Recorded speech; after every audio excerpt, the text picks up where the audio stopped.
maybe I'll give you the best nut ever.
All right, what is up, you guys? Probably just gonna go no cam today, but we'll see. But yeah, I've been streaming in a few days. I've been a little bit sick. It's no big deal. If anyone missed it, there's the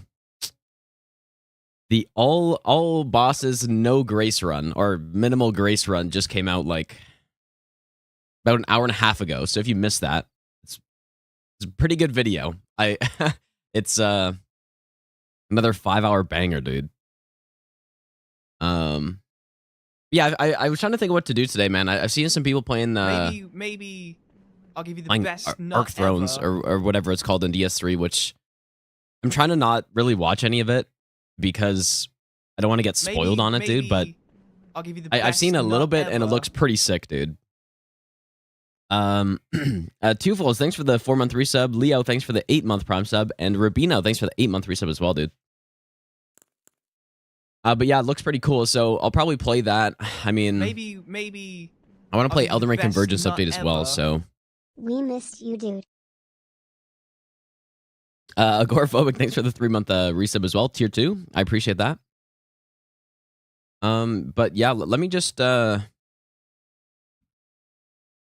some practice really quick, you guys, and then I guess I'll also swap over to the Skyrim playlist for YouTube people. Surely won't get copyrighted. Let me know if the volume's good on it. Should be fine. Good old Elden Ring, dude. Impossible for me to get sick. Dude, I haven't gotten sick. I don't even know how long it's been. It's just like, it's just in my throat though. It's not really. Like, that's kind of it. But of course, you know, if I'm talking a lot, it's not ideal. It's the only problem. I'm feeling pretty good about this run, though, dude. I need... What I think I need is just a set amount of time. Like, a big chunk of time where I can properly attempt it. And then I think I'll get it in no time, dude. But at this point, there's a lot going on, right? Like, I was supposed to do some bingo practice with Bree yesterday, but then, you know, I ended up not streaming. I think we're going to do some bingo practice tomorrow, but there's a lot going on, dude. Like, bingo's happening, 0 hit league's coming up. It's tough to fit in time to, like, actually grind out a run.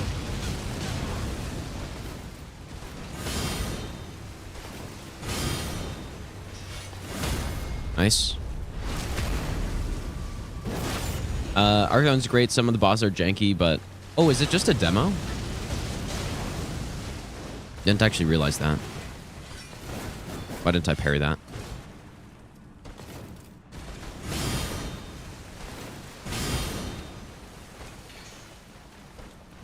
Okay, so maybe I should wait then. Maybe I should just wait on it. Oh, demo. Demo 17 bosses. Well, that's kind of a lot. I don't know. What do you guys think? Should I just wait then?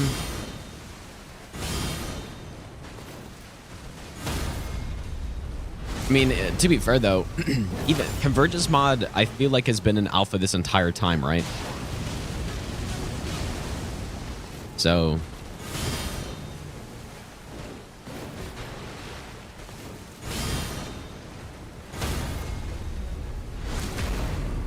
I think Bingo season. I don't hear any music. Do you guys hear music? Maybe just my ears are blocked.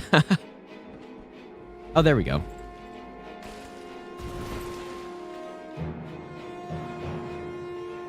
You guys hear that, right? Kind of loud now. I didn't even change anything. What was I saying? Oh yeah, so Bingo's gonna start the first weekend in April, I believe, right? So very soon, and it is a little concerning because the rules haven't even been like, it's kind of weird how it's all working, but the rules haven't even been set in stone yet. So it's supposed to start.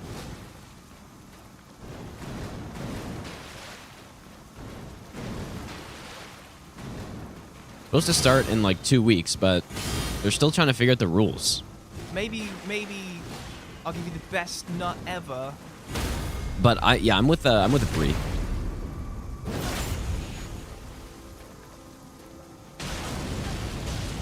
And she's been doing a lot of practice. Like, I think we have a really solid team. I should probably practice more because she's been like practicing constantly. And we've only done the one practice session so far, but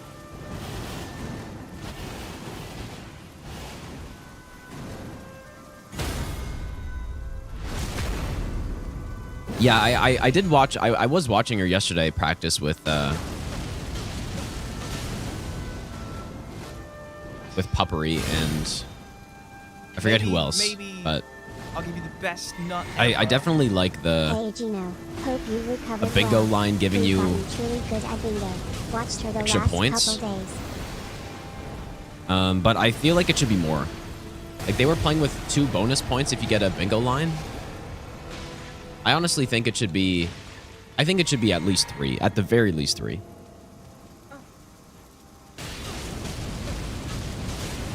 Maybe I'll give you the best nut ever. What am I doing?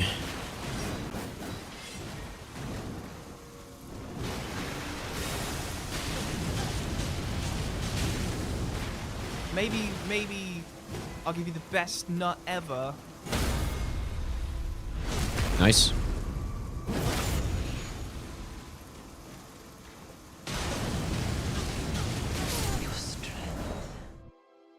That was good.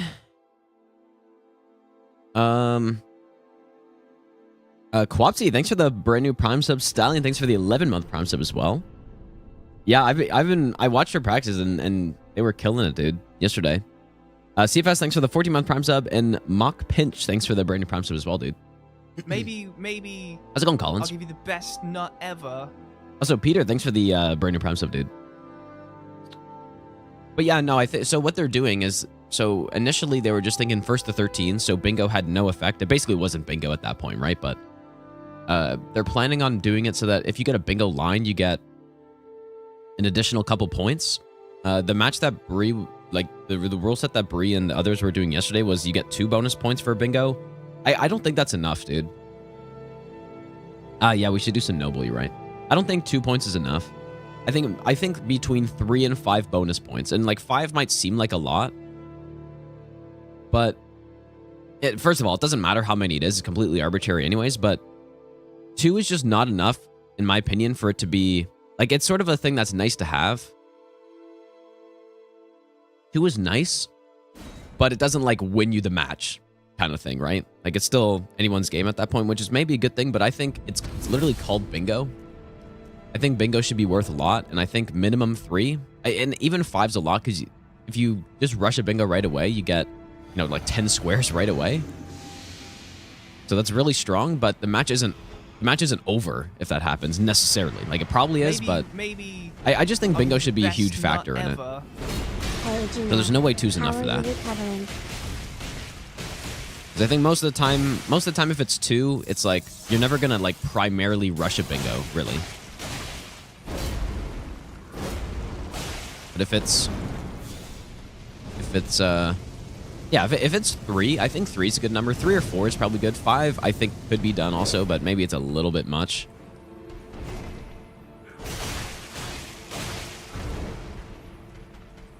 I just want to see bingos, dude. I want that strategy to, I want that bingo strategy to come into play. Whereas right now it's just not. And I don't like I said, I don't know if 2 is enough to like, I might be done. Not sure if 2 points is enough of an extra incentive. Okay, so what have I've been practicing, and what I started doing here, which seems to be much better, is getting a sleep off during this.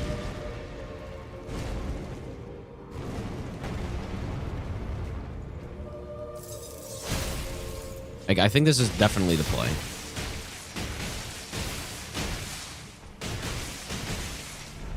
And then the roll finishes. And now, I believe there's some sort of timer on the roll. So, you know, we kind of get the roll out of Noble's system right there. And now we're basically just waiting for like a moth flight or something.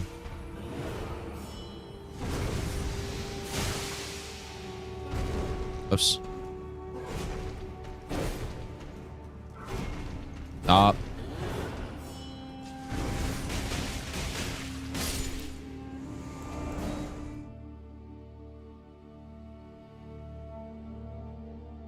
Yeah, for sure, Lang, dude. It's such a scuffed attack, man. Toto, thanks for the 2-month Prime sub, dude. Anything else I should do? Maybe we'll do one Ratabeast before we start.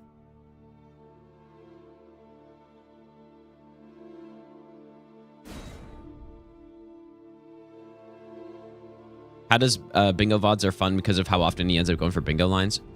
Well, do you mean from like last season, or do you mean maybe from season like I'll 3 give you the practice? best nut ever. Mwah. Mickey, thanks for the 23-month resub as well.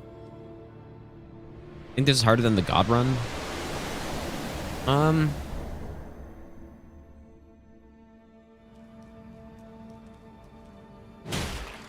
don't know. It's completely different.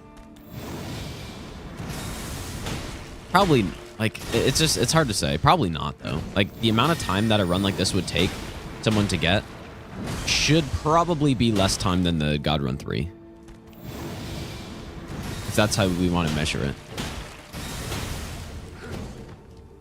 But, yeah, it just depends, because there's nothing on the God Run 3 that's as hard as, you know, like, the individual things you have to do on this run, but then there's so much that you have to learn for the God Run 3. So, I don't know. This run is about 5 or so hours, but there's a lot of sections where we're not really doing too much stuff.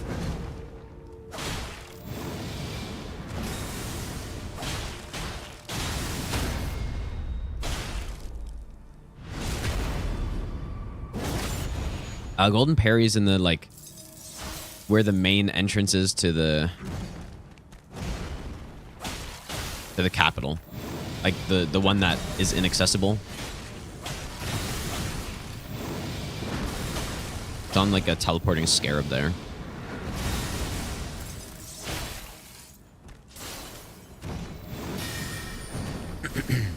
I need to get the muscle memory to roll into the poke. It's much better to do that.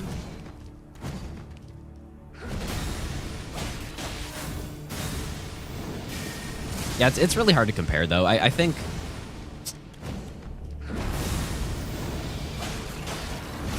They're just different.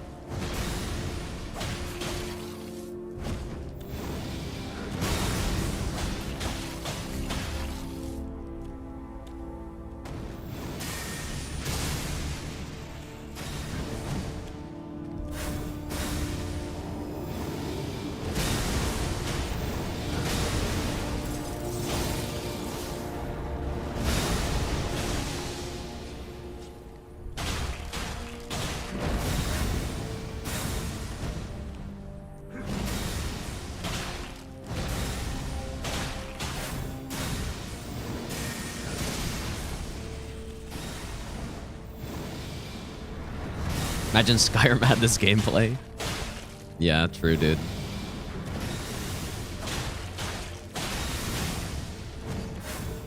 That's kind of what I was hoping Elden Ring would be a little bit. It'd basically be my ideal game. Like, I've said that for a while. My ideal game is basically Elden Ring type gameplay with like Elder Scrolls like story plus lore plus world, I guess. Maybe. Something like that.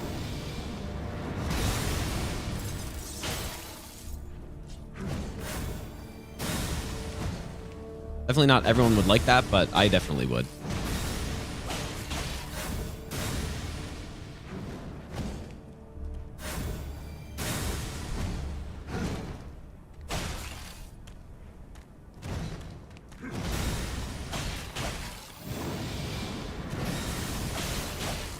I probably could have done it there. Imagine, like, what am I even doing, dude?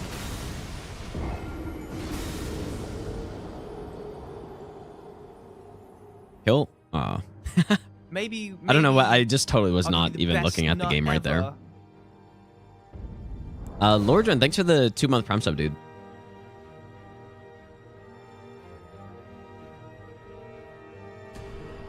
Okay, well, let's run that back really quick before we start.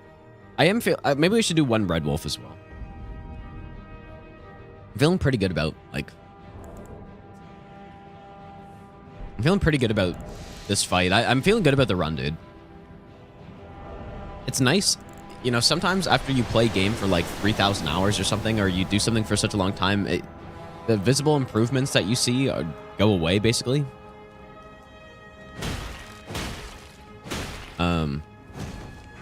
But it's nice whenever you see them. Like, I'm... Especially for the Millennia fight, with the parry strat.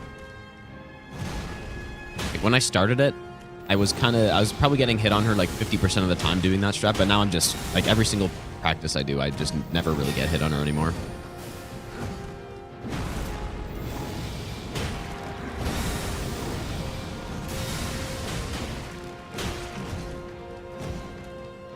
Even Radagon to a degree as well.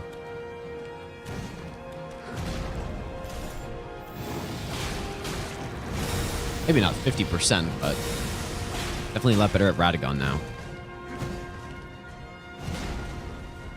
Especially seeing the teleports. Even though I just got hit by one. It's the hardest part about this fight, is seeing the teleports properly, but gotten decent at that.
Holy smokes.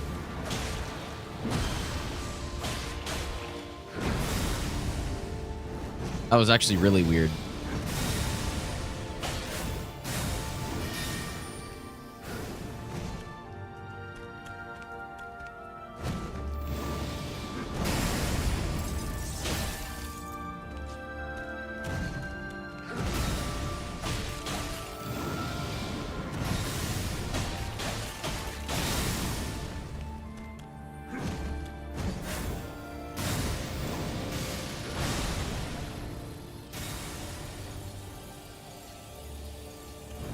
Maybe I'll give you the best nut ever. Man, just let me kill you. How?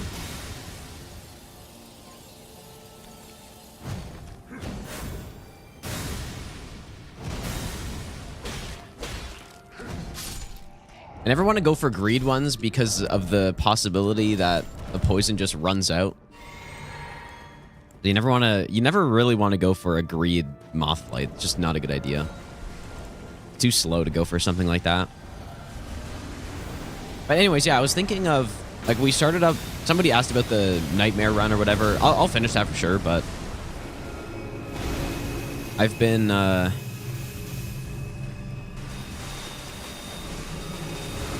just not even going to bother going in on this.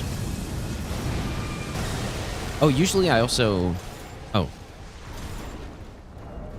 I'm generally going to have Val the Indomitable out just in case, you know? It's nice to have on this fight if you get a wave of gold at the wrong spot or something. But yeah, the Nightmare run, like, that is something that I will consider in the future of doing as a no-hit run.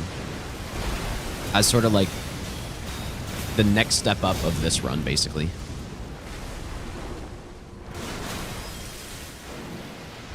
It's basically just this run, but without any status effects or Black Flame. Is what it is. Like, it's the exact same, but just no Black Flame. Or status. Which, obviously, like, that's a pretty significant step up, right? On certain fights it is, at least. A lot of fights are just the exact same. But a fight like this one obviously wouldn't, and...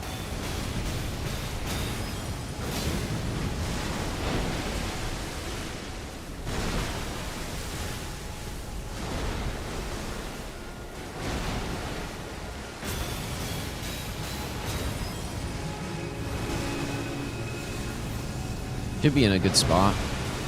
Just gonna cancel this one. Oh.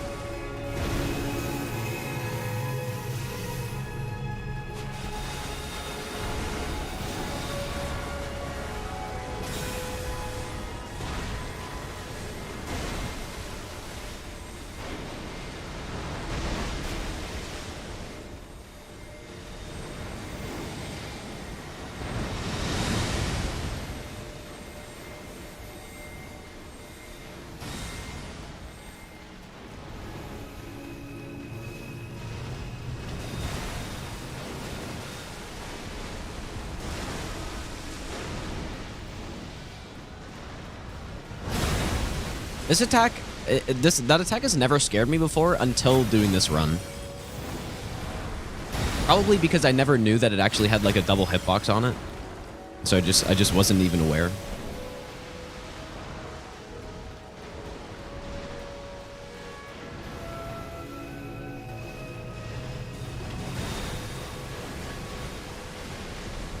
Oh my goodness, dude. But I think using Bow the Indomitable on that attack is honestly just a legitimate thing to do. Like, oh my god.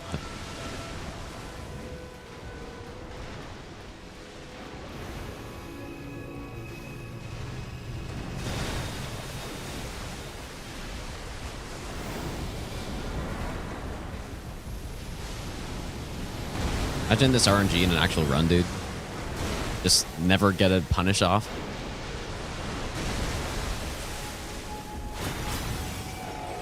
We're getting it all out of the way for the practice, surely.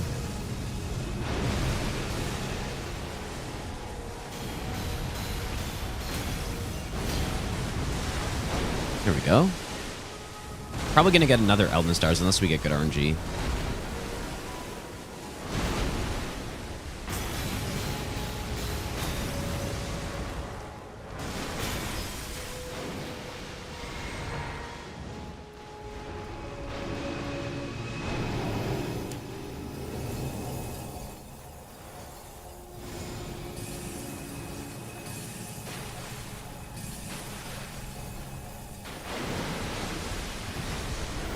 Okay. Kind of hope he gives us another one just so that I can see it, but...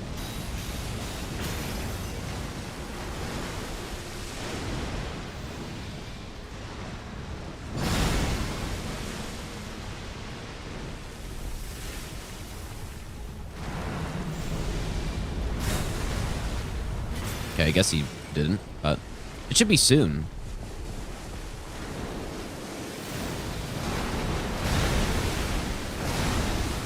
I just want to see another one, but now I know it's coming, so it's not.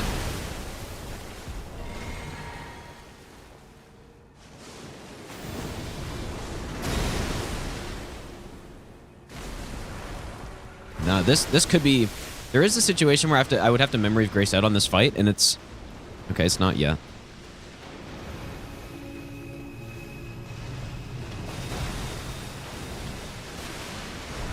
Okay, so I wouldn't have to Memory Grace out here, but if you're far away and he starts us up, like, you're just not surviving, so you gotta get out of the fight.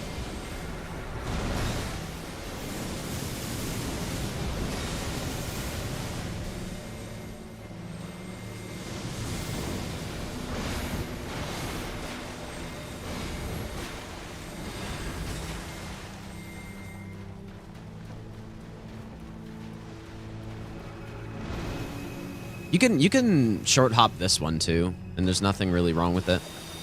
But you don't have to, obviously.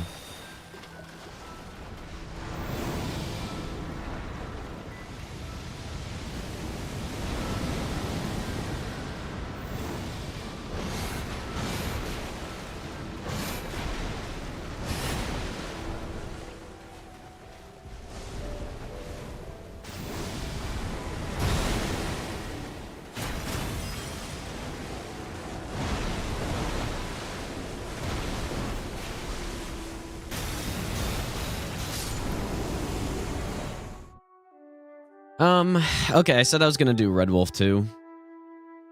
How's it going, Bree?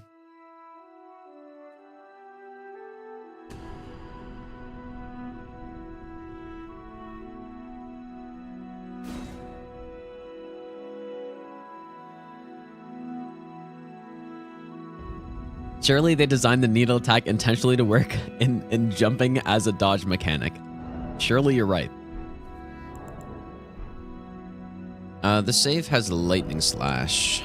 I'll just... Some of these saves are a bit like old or something. Sacred Blade. Sacred Blade is actually a bit more awkward to use here, I would say. Or, in some ways it's better, in some ways it's worse. It's worse because it takes more FP. But it's better because you can buff faster with it. I have Hachi. Yeah, I've heard of it. I've seen a tiny bit. It looks pretty cool. Is Fire Giant the most problematic fight? No, I honestly think Elden Beast is the hardest fight. Or this one. Oops. Maybe. Oh, I don't know. There's some tough ones. Like Millennia's tough. I think Elden Beast is the worst because it feels like it's the least in your... Whoa. Okay, that's not how that's done.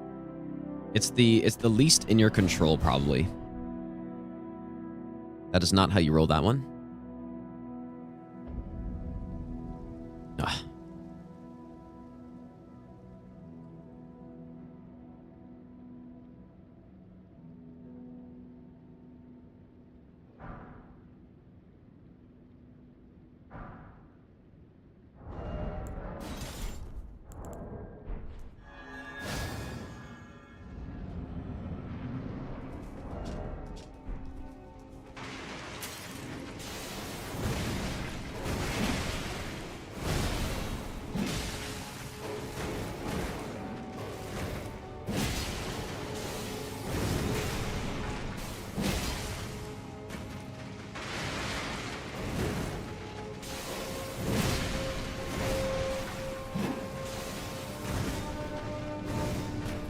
Whoops.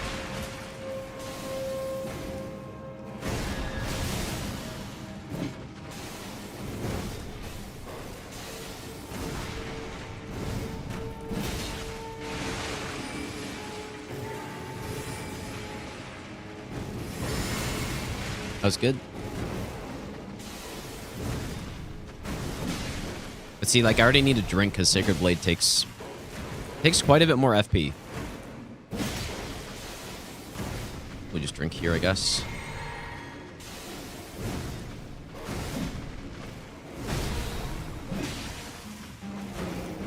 Maybe I'll give you the best nut ever.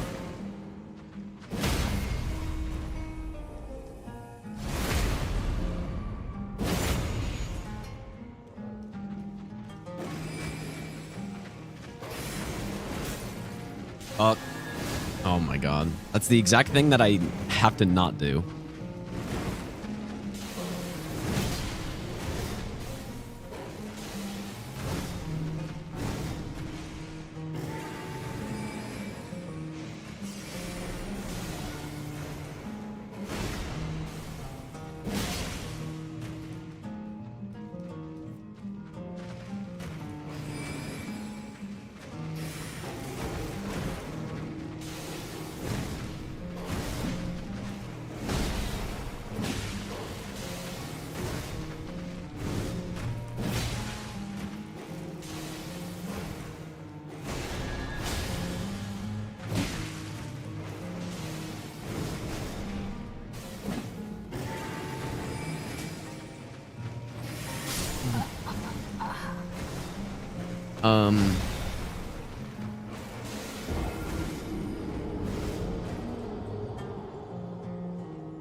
That was interesting. I wonder if I would have gotten killed there or not. If I wish I got that roll off. Because I mean, I gotta go see that again, dude. That's crazy. I don't think I've seen that before, where the boss just like runs up and does a quick melee attack like that. Let me see.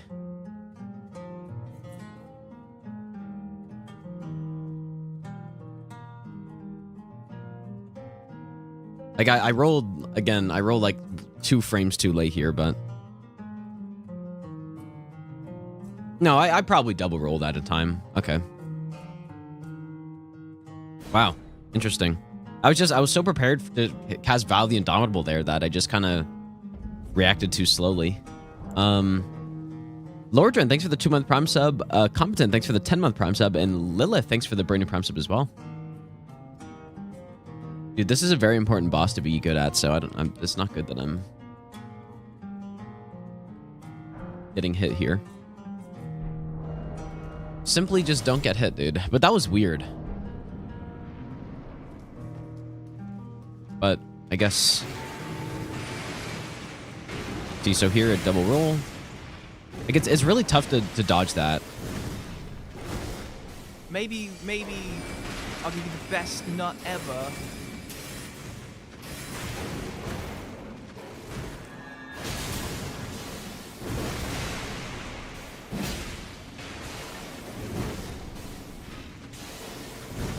Really tough because what we learned, like I think at some point last week, is that Val the Indomitable, it's not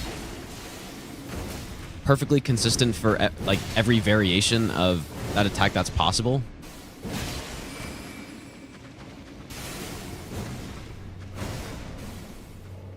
And so you have to react based on how much the wolf delays to determine whether or not you either dodge or use Val the Indomitable on it.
There's that like situation again, a close range triple Glimply, because that's what caused the other thing that I got hit by earlier.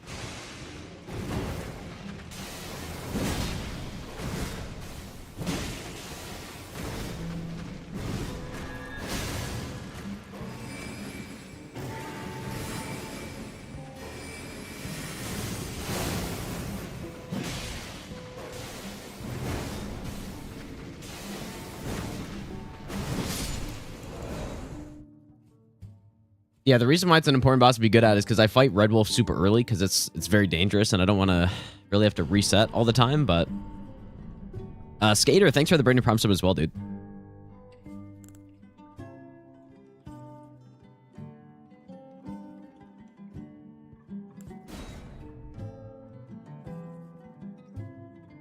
Another run that I was thinking about lately is the... Oops, there's a timer up here. The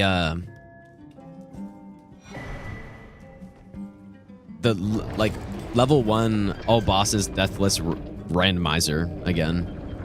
I started thinking about that run, dude.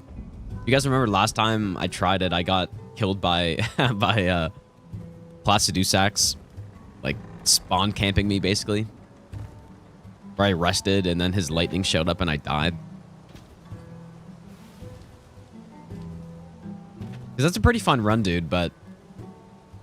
I don't know, there's definitely a lot of RNG on it, obviously, but...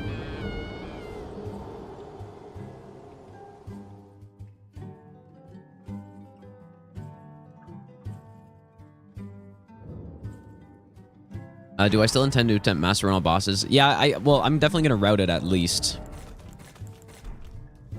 Yeah, another run that would be like harder than this one that I was thinking about is...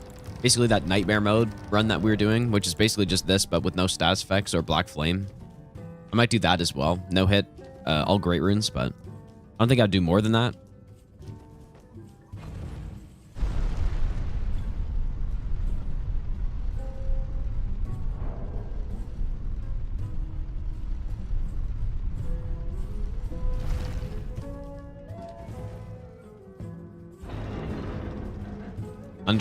Under Rani? I was in the like if you're talking about that death I was talking about, I was in the Albanor village when it happened. And I'm not sure where Placidusax was, but maybe it was somewhere. I'll give you the best nut ever. And he caught me. It's you know, like it was avoidable. It was definitely avoidable had I...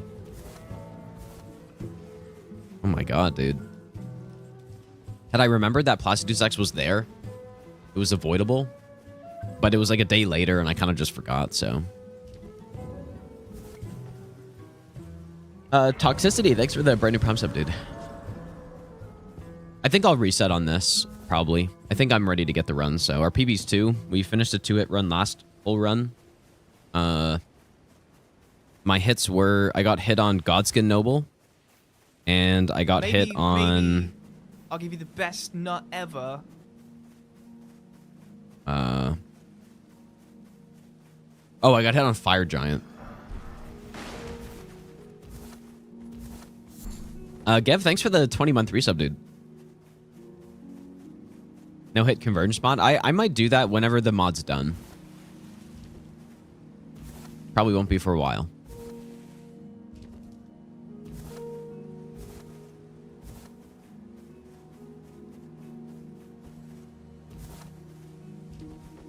Not sure how long I'm going to stream for today, guys, but I would like to make up for some of the days that I didn't stream, but maybe just not today. Maybe once I'm better, then then I can. Best nut ever. Trashel, thanks for the brand new prime sub, dude.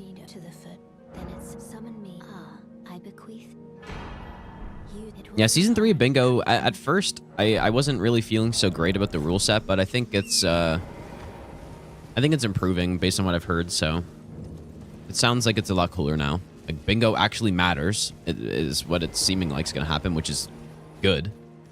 Like it's not Bingo, dude. If there's no bingos that matter, then it's not Bingo anymore. It's just a scavenger hunt, which is could still be fun, but my favorite part of the Bingo Season 1 that I took part in was all the strategy revolving around getting bingos and blocking and all this stuff. Which, yeah, so that's going to be reintroduced a little bit more, which is nice. It's not going to, like, be bingo ends the game, but you're going to get some extra points if you do get a bingo line. And so, yeah, that's good. And the extra graces that they're adding, I still don't know how I feel about it, but they're adding some, like, proper late game graces now. And some later game squares, so that'll be nice to actually fight things that bingo would never normally come across, like Millennia potentially, or you know, like snowfield stuff, whatever. Which I like that. So yeah, it's gonna be like, it seems like it's gonna be better than I was thinking.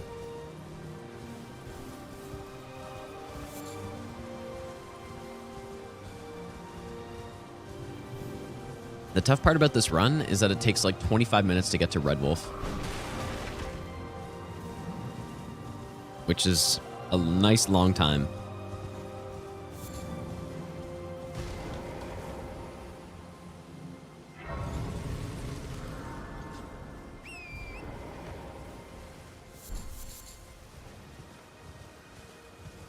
Yeah, I've been a bit sick. I got sick this weekend somehow, and I usually don't get sick. I haven't been sick in a very long time, but I guess it happens sometimes.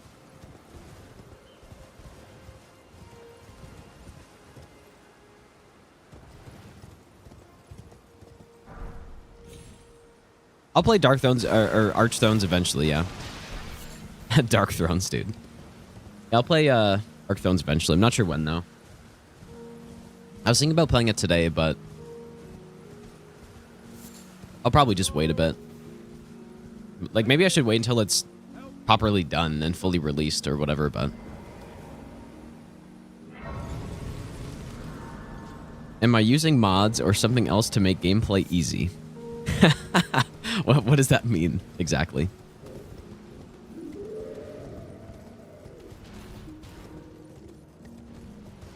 Also, I think my chat crashed. Oh, there we go.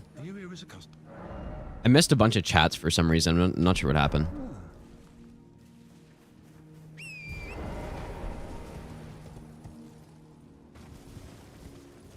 So if you said anything important in the last, like, 2 minutes, then you might have to repeat that.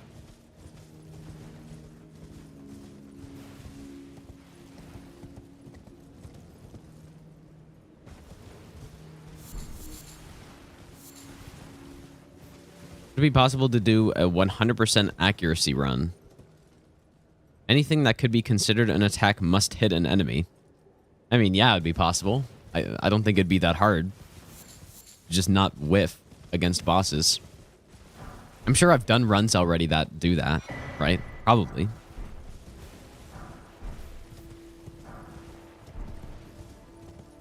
Yeah, it would be, yeah, I remember, I forgot who did it in DS2, but DS2 has a lot of ranged-based stuff, so it would be a bit harder with that. Oh, right, it was Lone Wind, yeah.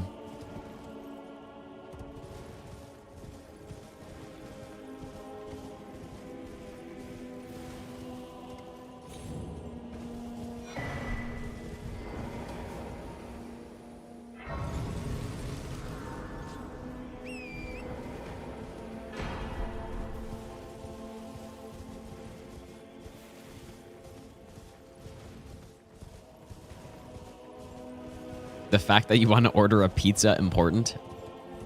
I would say so, yeah.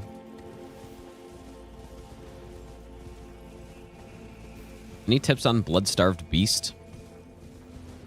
I think the easiest way is just to circle around the boss. Holy smokes, which direction is it? I feel like it's counterclockwise, but...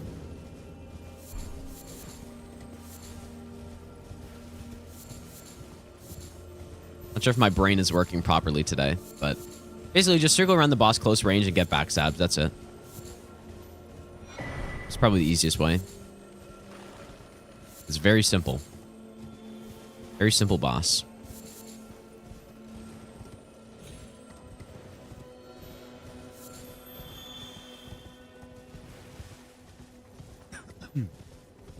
Flowers are for the death bird.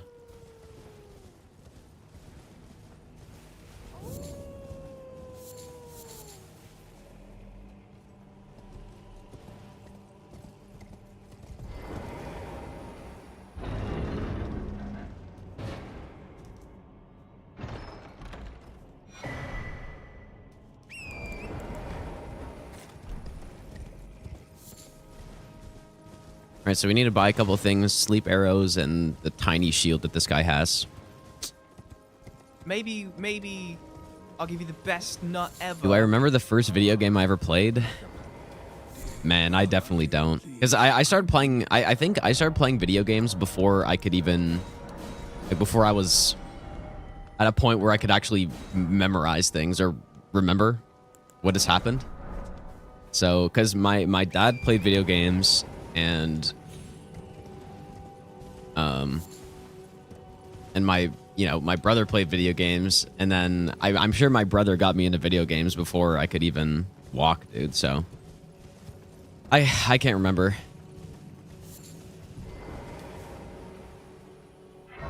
Might have been, I don't know. It might have been like some. I really don't know. It was like some Crash Bandicoot game or something. Not sure. Axe Talisman. Sleep Arrows. We go back here. Padero, thanks for the Brandon Prime sub, dude.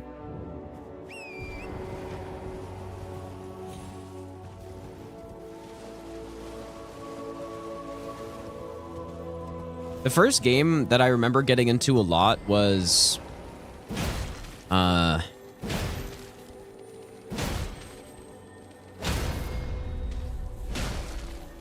want to say it was Ratchet and Clank or something. That was the first game that I remember just sitting down and playing for like hours at a time.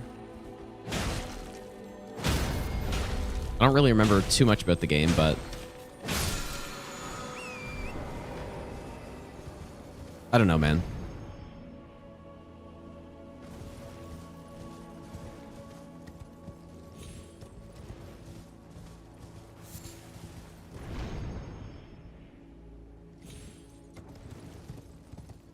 I feel like I've played so many thousands of hours of games at this point that all my memories of playing games from when I started playing have just been replaced by Dark Souls and like Warframe and Minecraft, dude. That's it. Those are the only, and I guess Elder Scrolls games too, but those are the only games that I can remember doing a lot of stuff in.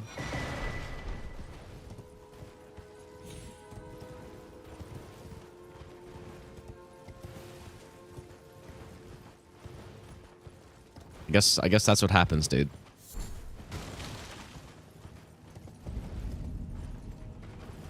You know what? So I'm not gonna get this grace anymore. I don't think we need it. I'm gonna I don't know why I haven't been doing this, but I'm gonna take the grace at the, I don't know what it's called, but the one up here instead. Should be faster. We delight in the beauty of the butterfly, but rarely admit the changes it has gone through to achieve that beauty. Elfman, thanks for the 1,000 bits again, dude. I appreciate that.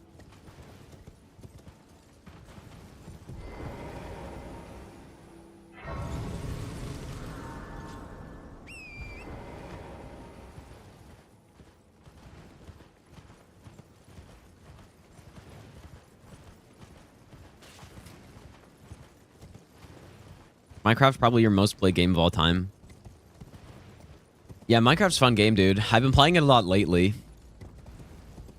But yeah, it's probably not sure how many hours I have in it, or how, like, whether that be like a top 5 most played game for me. It probably is top 5,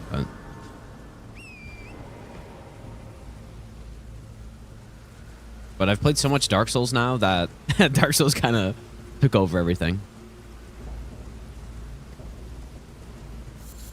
Was she data collecting using Jawbone Axe?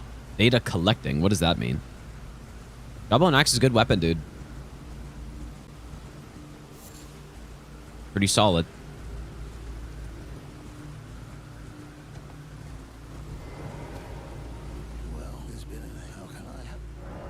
My most played game is Dark Souls 3 by a mile, dude. It's like not even close.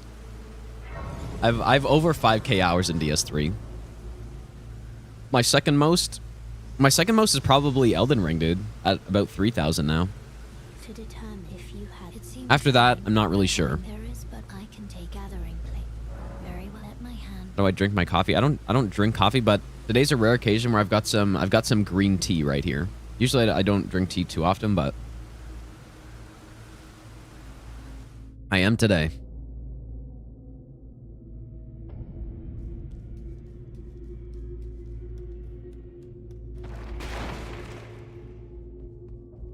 DS2, I think I've close to 2,000, a little bit below 2,000. That was not what I meant to buy. I think it didn't matter.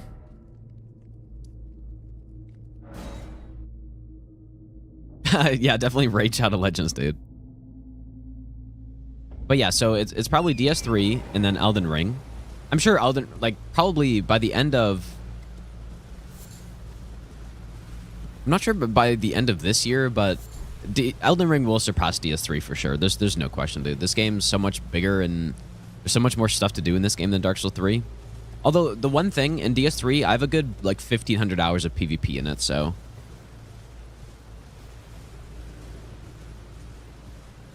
So, that adds some time. Whereas this game, I probably have about 100.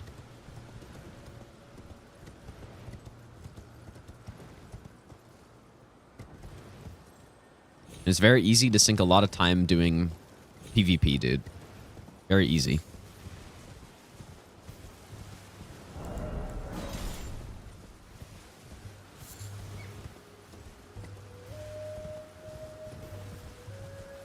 Well, yeah, so 5,000 is an estimate, basically, Raphael. I don't know for an absolute fact that it's 5,000. I know it's around 5,000.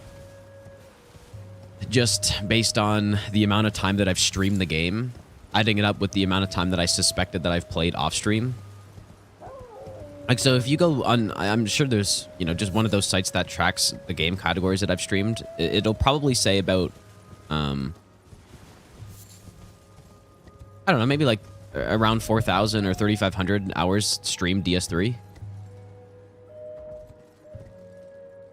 And then add that up with, I've probably played the game about 1,500 hours off stream, so. I mean, someone could go check. A lot easier in this game because you want to be playing it with Steam Online all the time. How many Bloodborne hours? Probably around 150 or so. Not a huge amount. Maybe like 200. The gods demand repentance. Cough up your coin. Hans, thanks for the 420, dude. I appreciate that. Would you be able to do all bosses bow only no hit? And how long would it take to prepare? All bosses bow only no hit. Is that what it said? I mean, yeah, you could for sure do it, but routing an all boss run in this game is pretty huge. It's a pretty big task. For sure, all bosses, like bow only all bosses, would be doable. I don't see why not.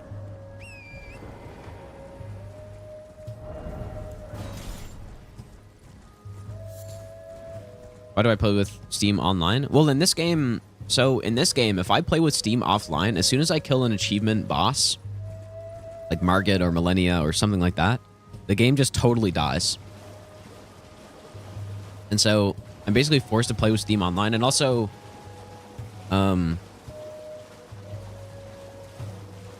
yeah, that's basically it.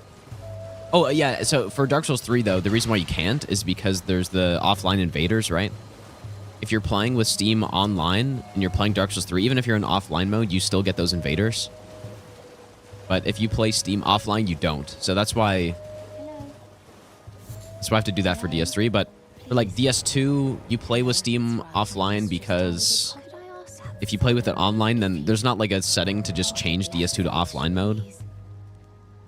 So, and then for DS1, I actually don't think it matters.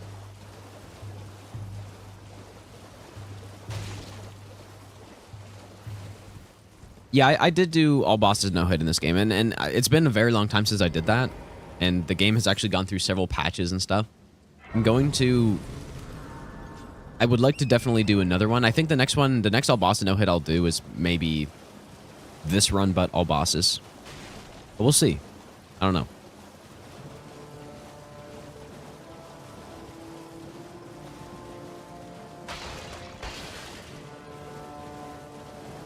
Yeah, well, I don't know about plus DLC, but...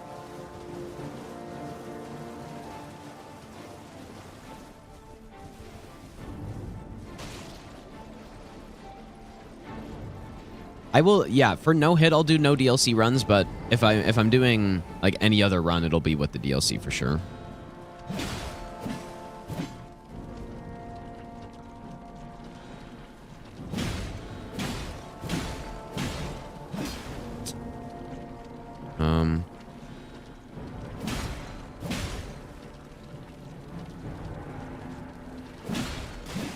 Oh my god, dude. Is this guy so insane?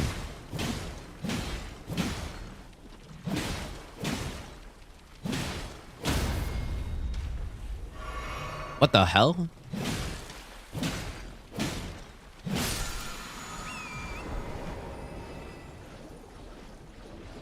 Guy should join the circus or something, dude, with that balance.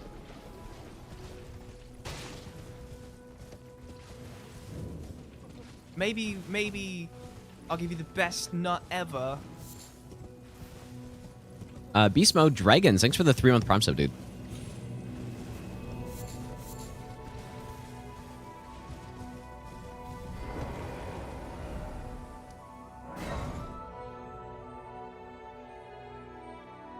All right, we're nearly there. How much time will it take to finish one master run? This run is about 5 hours long. Which is actually, it's very similar to the length of time of the DS3 master run, except this run, boss fights last less than half the time, and most of it is actually just running.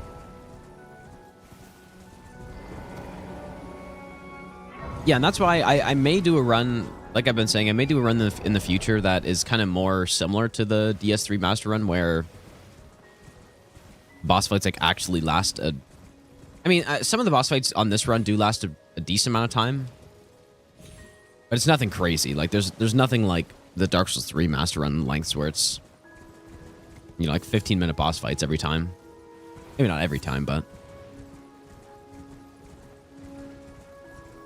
Yeah, and I started thinking about it. Like, the reason why it's so different, and I never really thought about it before this, but Black Flame is obviously really good. But the main... Did I pick up the sunflowers here? Main thing about this is the rot. That's what is so insane on this run, because in Dark Souls 3 you had access to Frost and it was good. You had access to Bleed, which was really good too, on like Bandit Knife. You had access to Poison, but Poison wasn't really that good for the most part.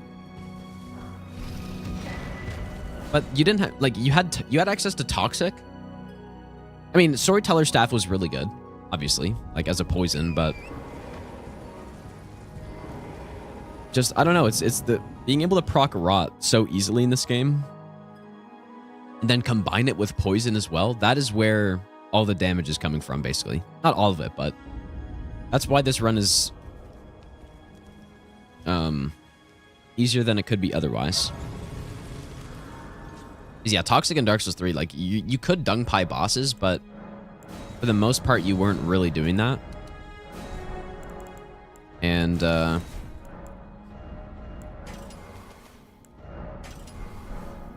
yeah, once you got STS, it was nice to use it, and it did speed up the bosses a lot, but even then, dude, it's still... They're still decently long fights. And then there's also a lot more bosses in Dark Souls 3 that are immune to statuses. I think. Whereas most of the bosses in this game, like, there's very few that are immune to every status. And then even ones that are immune to, like, a couple of them, they're still not immune to all of them. So, yeah, most of the bosses you can proc Rot, Poison, Bleed, and Frost. And you think about a boss like Radagon, he can be procced with... He can't be bled, but you can still get Poison and Rot and Frost. So...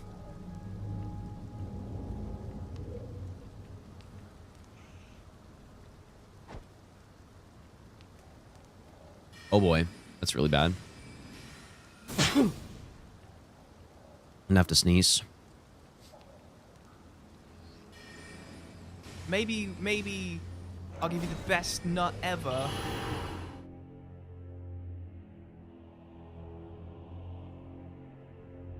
Pedro, thanks for the 8-month resub, dude.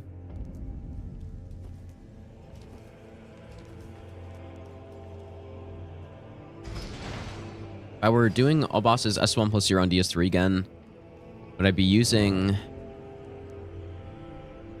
Bandit Knife for Gale or...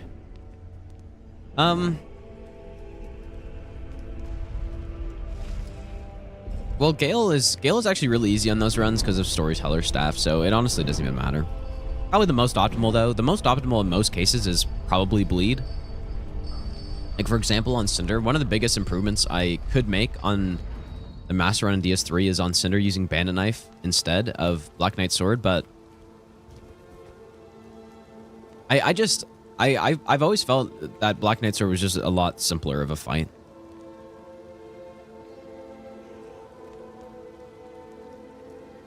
But Quickstep for sure is better. Like, Quickstep with Bandit Knife with Bleed is better, for sure.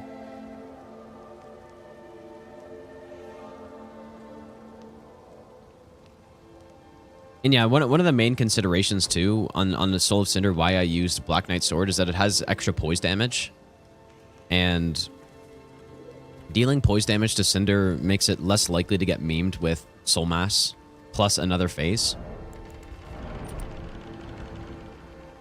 Osiros, I would say, again, it probably doesn't matter too much which one you use on Osiros, but I always liked Frost on him because the moveset of the Earthel Straight Sword's better than Bandit Knife on him. It's like, it's easy to whiff and stuff, but that's another fight. It doesn't, like, in terms of the amount of time it takes to kill him with both, it's pretty similar because he's really weak to Frost. So...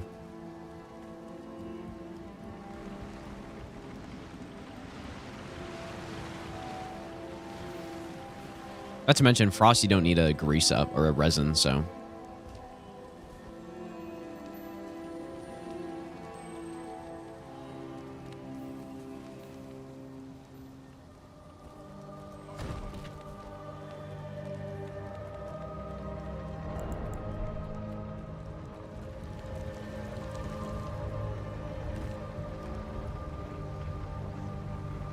Kim and Nux, I appreciate that, dude.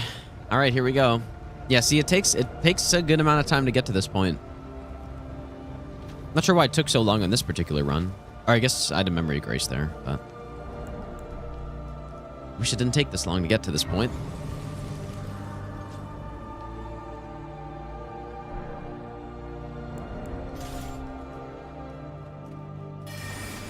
Ended up using Reinforced Club for Cinder. Dash 5 Carthus Rouge in the Fog Gate. Or I guess, yeah, you can do it in the arena.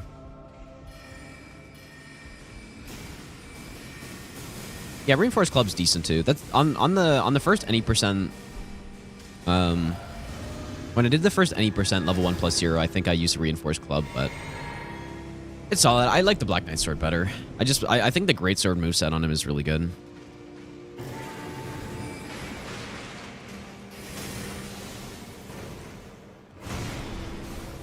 Yeah, for sure the fastest is Bandit Knife, though. And then I used Great Combustion on Phase 2 Cinder for that run. And Great Combustion's really good, too, actually. And somehow Soul of Cinder is not... Whoa.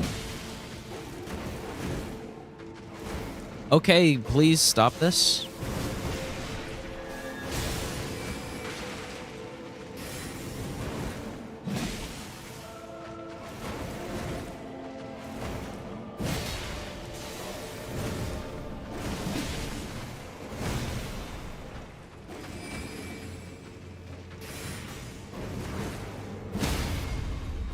Yeah, somehow Soul Cinder's not actually really resistant to fire, so Great Combustion's really good.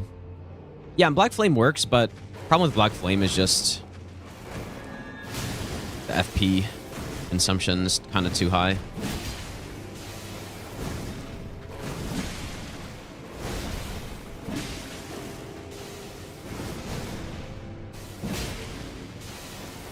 At least that's what I remember. I remember testing it and like running out of FP or something. Maybe I'll give you the best nut ever. Dude, what is actually happening?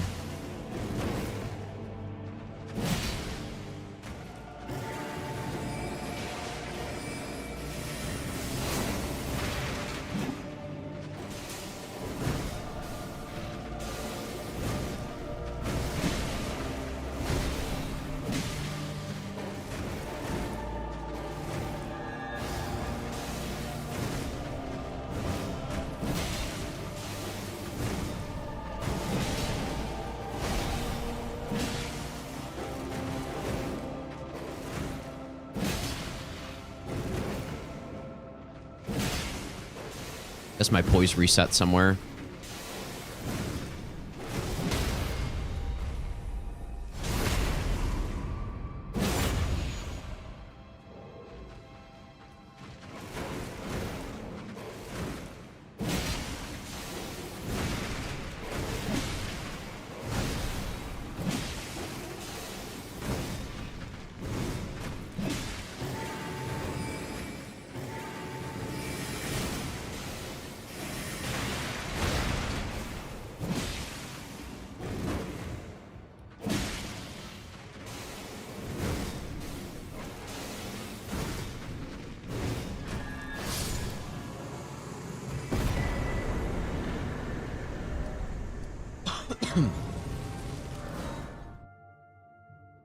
That was a pretty rough fight, not gonna lie.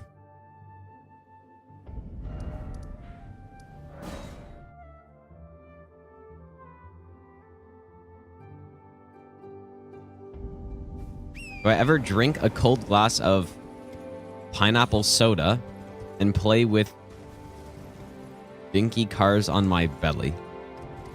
What is pineapple soda?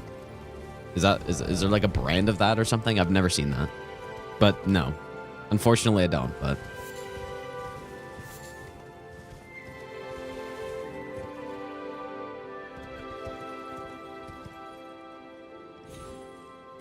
Yeah, that does sound pretty good though, dude.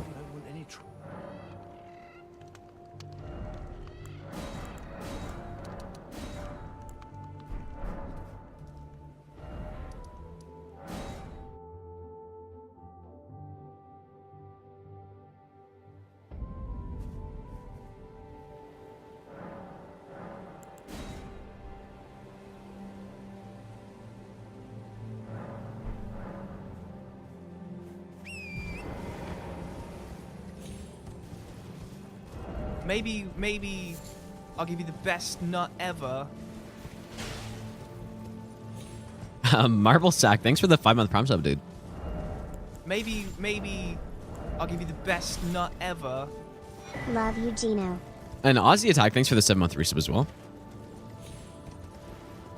No, that's... I guess it's fine.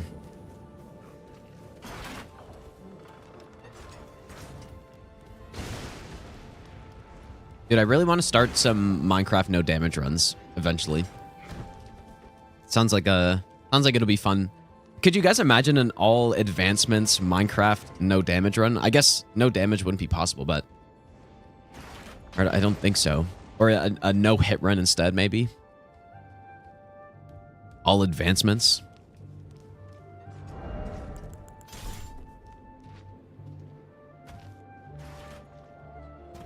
Hello? That's almost a run where probably nobody's actually done that before. I feel like, dude, but I don't know. Minecraft's been around for a long time, and maybe it has been done before, but seems like that'd be an insane run to do. Yeah, there'd be an exception, yeah, for the shulker, like 50 meters or whatever, but there obviously there'd be something, but. Not sure why I didn't backstab right there.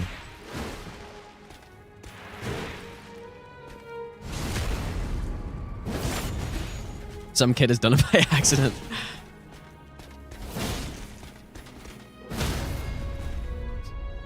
Yeah, yeah, surely, dude. But yeah, we'll start. We'll start with the basic kill. Beat the game, kill the Ender Dragon. Maybe I'll give you the best nut ever. Good morning, A. How you doing, A?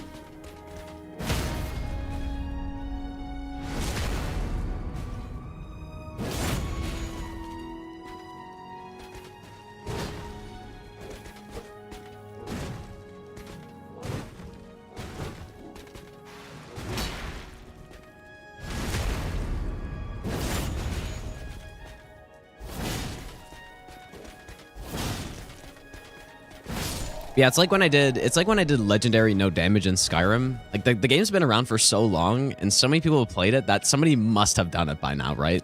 At least you'd think. So I would assume it's probably the same with with Minecraft too, probably even more so. Buzz, thanks for the 5-month Prime sub, dude.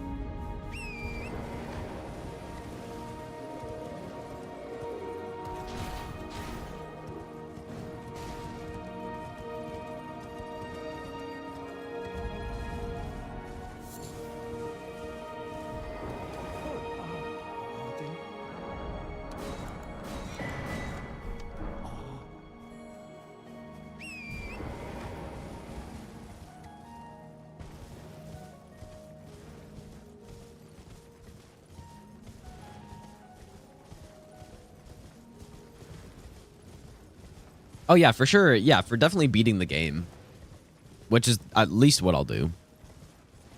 I'll at least do that, but there'd be a lot of possibilities on things that you could do. And like I said, I'm sure almost everything that you can imagine has been done before in that game.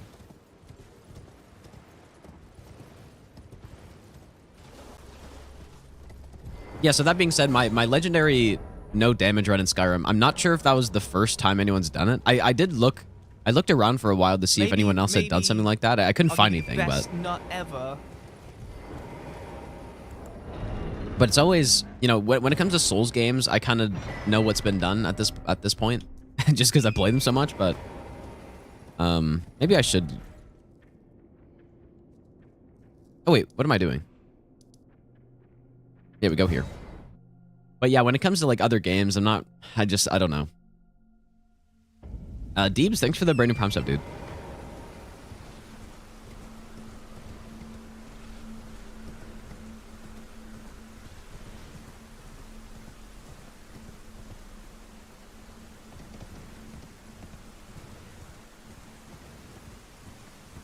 I definitely do think though an all advancements no damage run or as close to that as possible, or no hit would be. That sounds crazy if someone's done it, dude. Sounds like it'd be an insane run.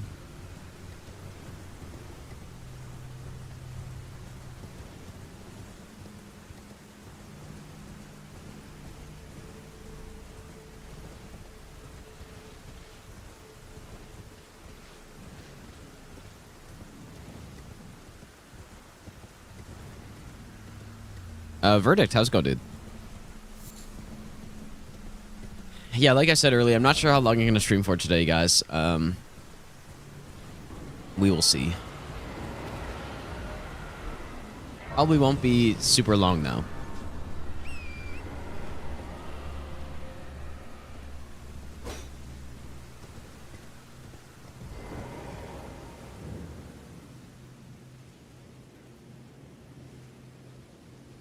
More days off than Hob. Yeah, it's actually so annoying, man.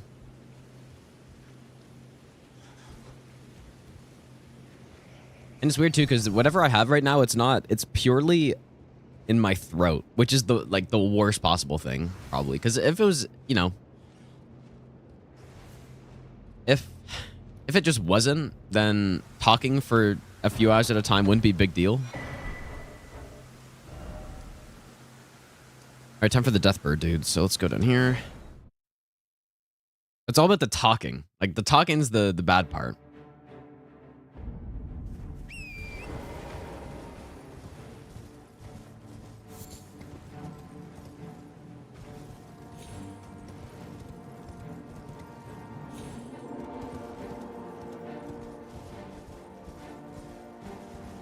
Well, but no, like sore throat's normally fine, dude. I think sore throat's normally perfectly fine. I don't even care. I'd rather a sore throat any day over a stuffy nose or something, because stuffy nose means you can't fucking sleep. But it's only for like this circumstance where where I'm talking, where sore throat is kind of the most annoying one.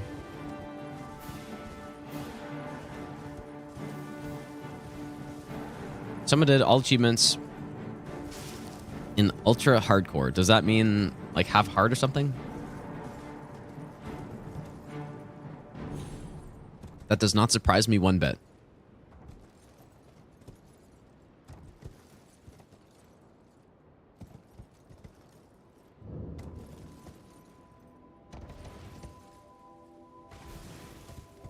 Oh, no natural regen. Huh. Okay. Yeah, I'm not super well versed in like Minecraft runs, dude. At least not yet.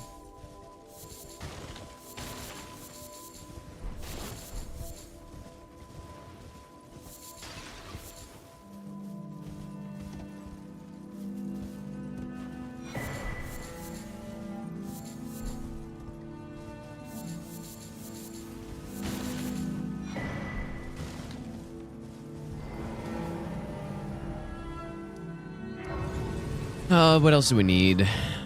Go here.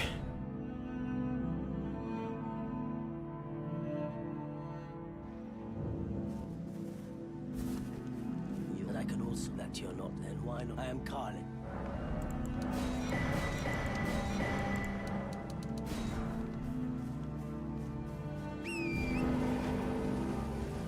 This is the unfortunate part about doing no hit runs in Elden Ring, man. Right here. You kill one boss in 41 minutes to start up runs. Like, if the run started quickly and then you had a big running section like mountaintops or something, it wouldn't be so bad because at least you're getting started and then whatever. But that's the thing with running open world games. This is what happens, dude. But you know what? When we do all bosses though, that won't. Like, it easily could be the same case, but it might not be. I would have a lot more control over that, because I could just start the run. Well, I don't know. It probably will still be the same if I'm using statuses.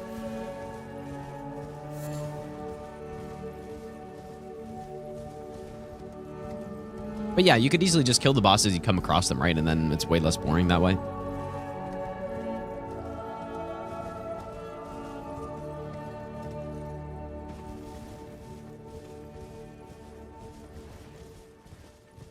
Skyrim carriage system.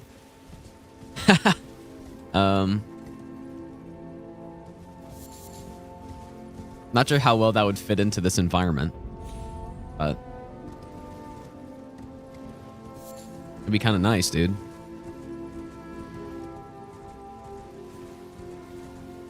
Yeah, do region locked. Yeah, that is kind of the solution, sort of, to that.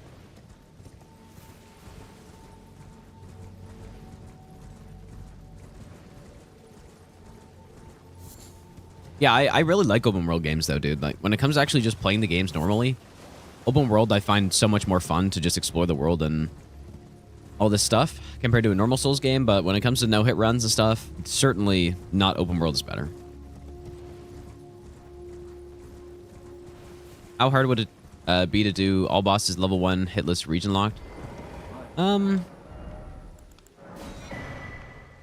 It probably wouldn't be like, I don't know. It would definitely be doable.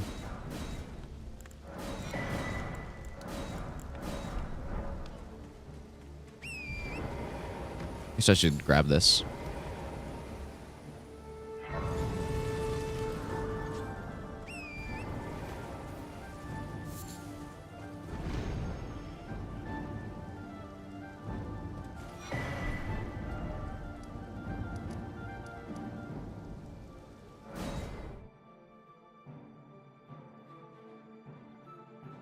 Patches drives a carriage, but there's a 10% chance he takes you to the wrong destination.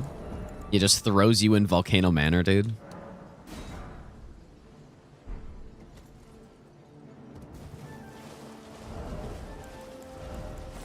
Yeah, like, you know, like most all bosses runs, and we all know level 1 in this game is not... It's not really... It's not the craziest thing, right? At least even compared to the other Souls games. But, yeah, when you're doing all boss in this game, like, you get really strong, dude, even at level 1. And the setups that you can get are very strong. So I think, and so basically, yeah, what a lot of those runs just come down to is just it's a routing challenge, right? Which is still really fun. But you know, with that being said, it doesn't like it's not necessarily like the hardest runs of all time you can do. And so yeah, adding SL1 on top of that would definitely make it a bit trickier. It would limit what you can use a bit more and all that, but. I mean, does it really even limit what you can use? You can't use a giant crush, or yes, you can. It's actually, what can you not use in SL1 in this game? What can you not use? That's the real question. I'm not... Yeah, you can't use Comet Azure, that's true. But yeah, I don't think that run would be hard, basically. I think it comes down to... The early game would be pretty tricky, right? Because you got to get out of Limgrave.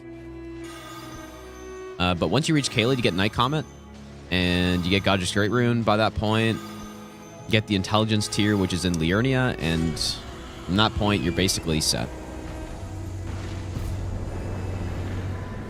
Well, can't you use Bolt of Grandsax, or how much dex is it? I thought you could use it. Yeah, you can't use Moog Spear, that is true.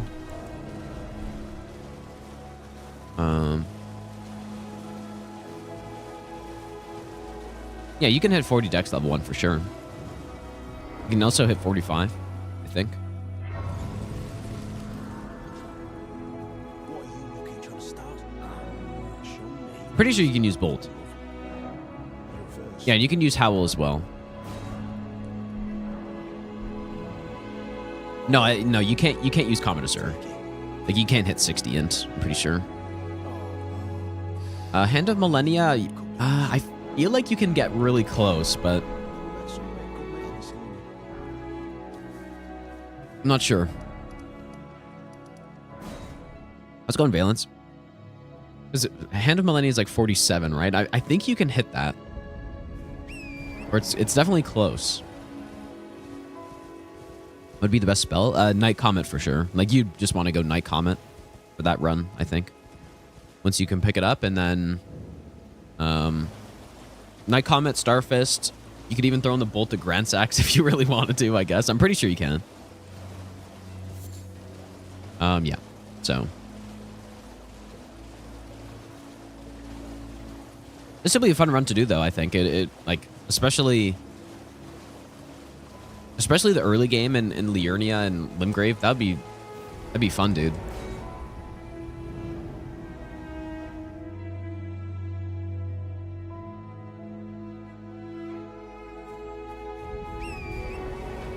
Best build would likely just be... What would it be, like Stormhawk Axe? The same? Because I think, if you guys remember, like, Shulky has done region locked all bosses no hit, and I routed a good chunk of it as well. And I think, I'm not sure what he used, but I was routing with Stormhawk Axe through the early game. And you could use that on level 1 by getting the Scar Seal. So you could... Can you use Catch Flame at the start? I can't remember. I feel like you can cast Catch Flame, but what seal do you use? But anyways, yeah, you just kill the Hero of Zamor. Hit the extra dex. It would be a little bit trickier to get the flail going, though. I don't know. I'm gonna run through this part now, I think.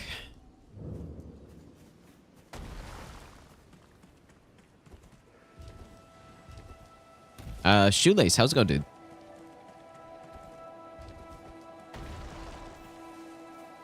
But yeah, so basically, I don't think that run would be, like, it would definitely be possible. I forgot what the original question was, but.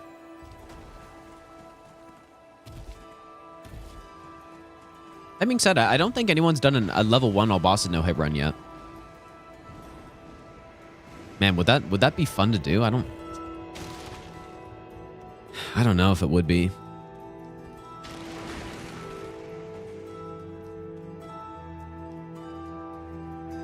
Script enemies with fan daggers? Probably not. There's no way you're getting a stun, but the DPS is crazy high. Yeah, I mean, I did a consumable no-hit, so you could see how close on that kill I was. I honestly can't remember if I dodged Elden Stars on that or not.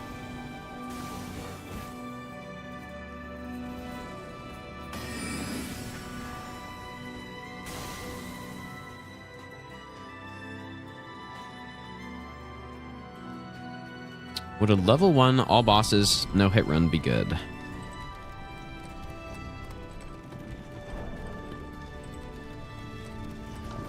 Foma, how's it going, dude?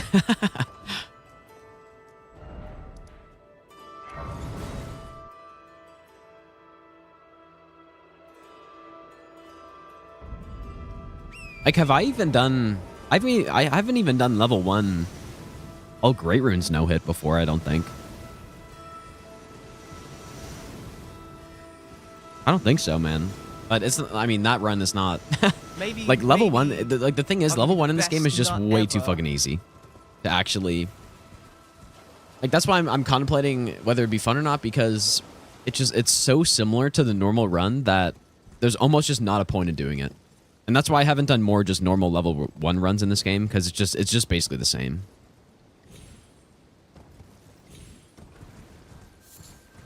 Big Nard, thanks for the brand new sub, dude.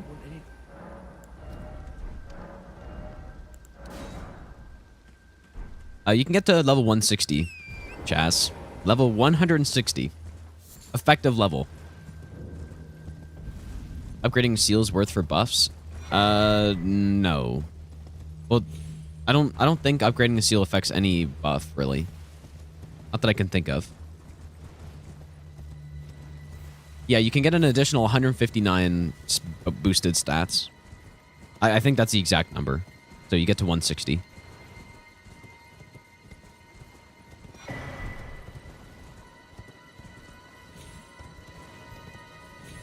And that's why I jumped straight to this run as like kind of the next step of no hit to do, because like just doing level 1. I could have done no upgrade. I think no upgrade would have been decently cool, but the only problem with no upgrade is that the meteorite staff exists. So it becomes just like a magic run with the meteorite staff. And the meteorite staff is really good on its own, so like it's kind of like the problem with DS2 doing no upgrade, at least with levels, is that you have the key to the embedded, which is essentially just an upgraded weapon.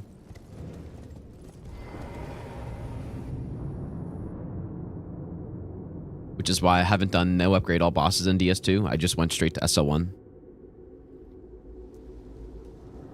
What's the easiest level 1 run for beginner to try? Are you asking like which game or what?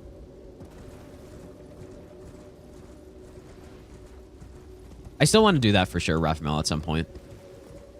Get back into DS2. But yeah, for sure, easiest level 1 run out of all the Souls games is in Elden Ring, 100%.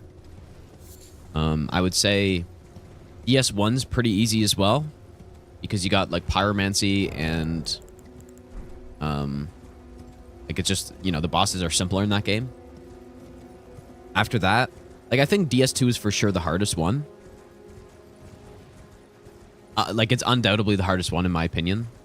And DS3 is also pretty tough because the bosses are more complicated, but it's not actually, like, that tough.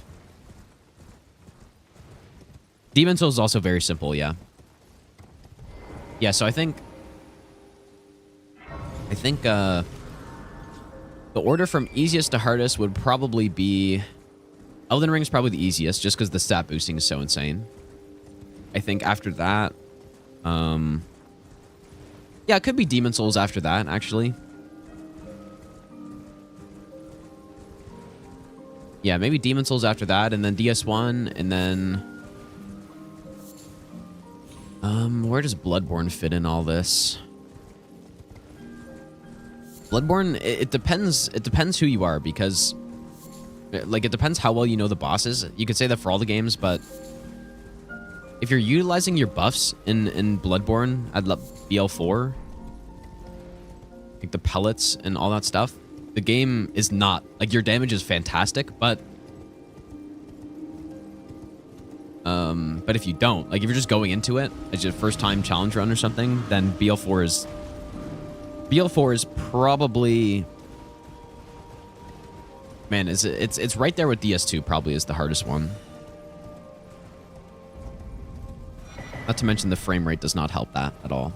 So I think it'd be DS3 and then Bloodborne and then DS2. I think DS2 is just brutally hard for SO1 because the lack of iframes and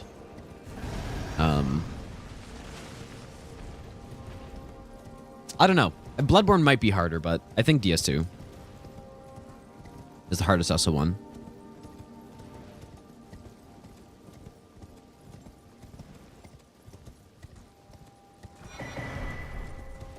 Well, yeah, I'm not considering Sekiro because it's not a Souls game, but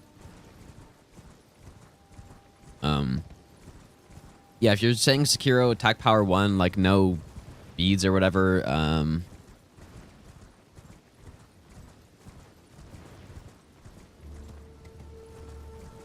like it's not even comparable because it's way more restriction than a normal SO1 is, so it's not comparable at all. So like obviously that one's harder than most of the other ones. It's not comparable.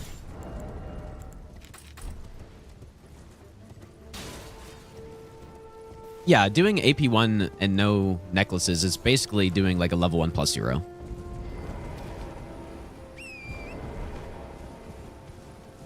Let's go on the Spectre, by the way. Oh, whoops. What he triggered there, right? It's a little strange. Should be fine, though.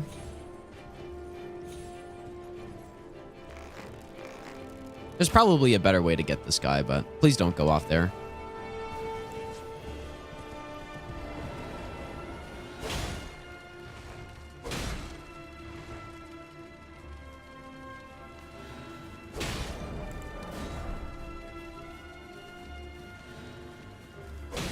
Bree got screamed at by the Garg recently? How is that possible? Like, there's no way that can just happen, right? She must have been going too slow or something. But yeah, maybe that's like a maybe it's like a 0.5% thing or less even. Because if it was 0.5%, I feel like I would have seen that by now. It's probably, if that is possible, it's like a 0.1%.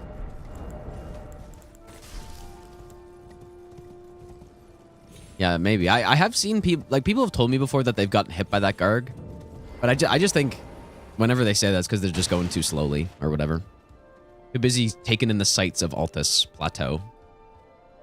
And like capital outskirts or something.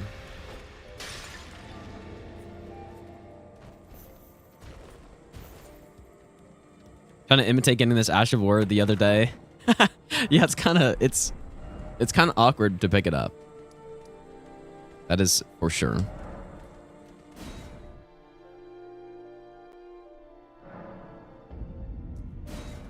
At least the way I was just doing it. There's probably a better way though. Very good Ash of War though.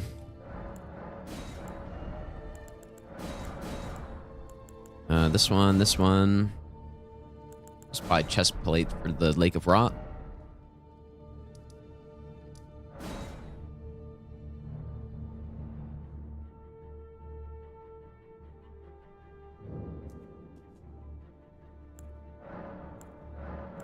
One hour in and one boss killed.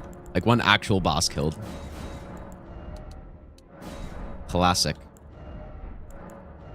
Okay, what do we need? We need this one. this one. And I think that's it. Oh, dude, the timer's paused even. Wait.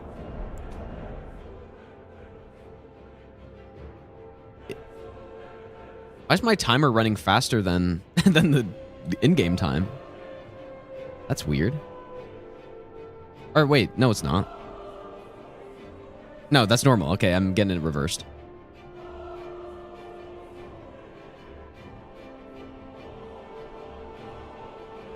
Like I said, my brain's a little slow today, guys.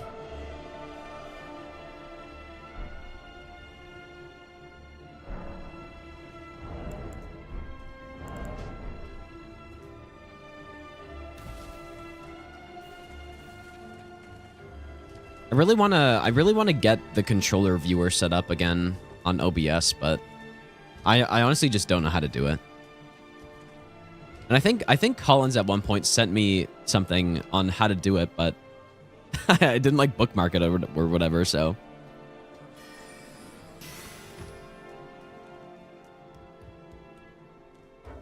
Is it nighttime?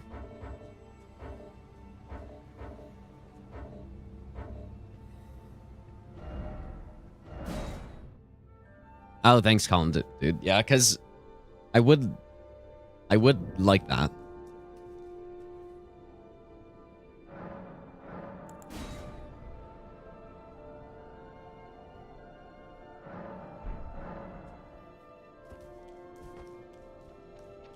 Yeah, I'll play Arc Thrones or whatever it's called eventually. Not really in any rush to play it though. Especially if it's in like if it's a demo right now. At least 20% of the run is just setting up. Probably quite a bit more than that, actually, because there's a huge setup segment that we do after Morgoth. Where we go all the way down to Lake of Rot. For the rot pots and rot crafting and stuff, which we basically need. And that takes a long time. Like right here, we're basically just killing an extra boss. We don't have to kill this boss on this run, technically. Now, getting Chilling Mist is really good though, so it makes sense anyways, but like I said, once we do all bosses, I think it'll be...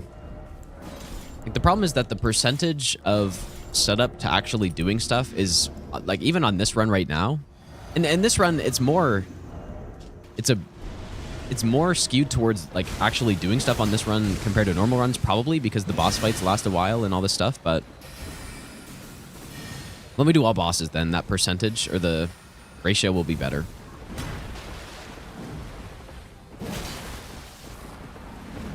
Yeah, if I eventually do this run with those status effects, then the setup will be... Actually, I mean... We haven't even really gotten any status effect stuff yet, so I don't know about that, but it should be shorter.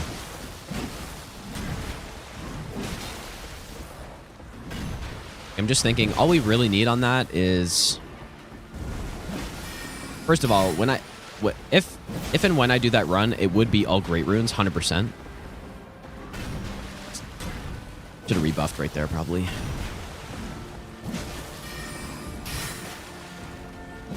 Just dealing 0 damage right now.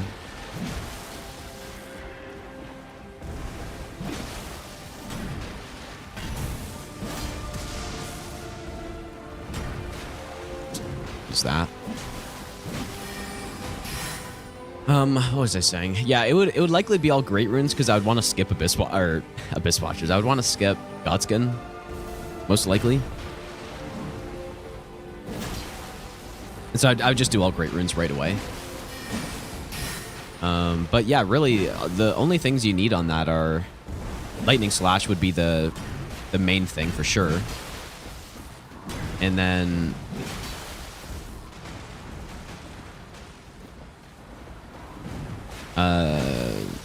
What's the other one?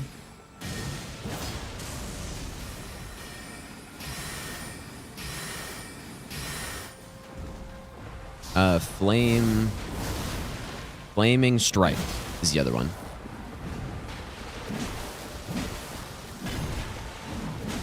So So like those are really the only two things you need to get. You don't need to go get the Venomous Fang or like a ton of sleep or anything like that. You just kind of go in with those buffs. Okay, I might have... Okay, it's fine. That extra R1 probably wasn't necessary.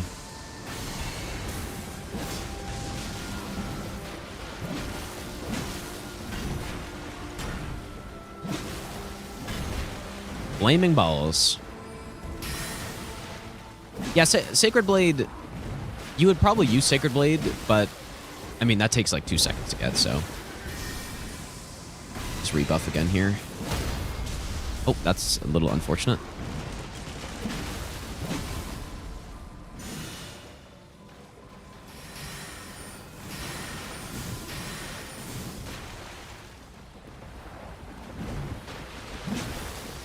A lot of bosses are weak to lightning in this game, and rain also helps that.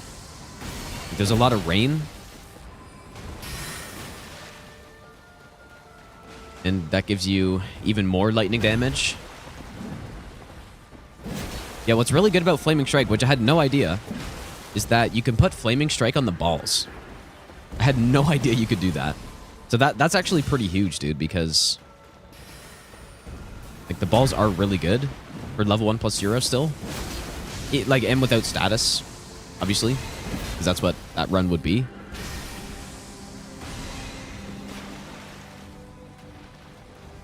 What is happening? Dude, that was actually kind of tricky from downtown.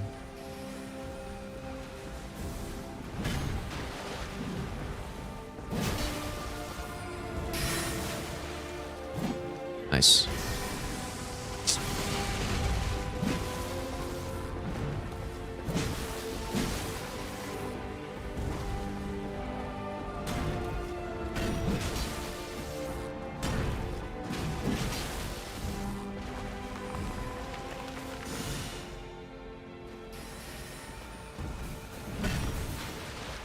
This is just a brutal fight so far, man.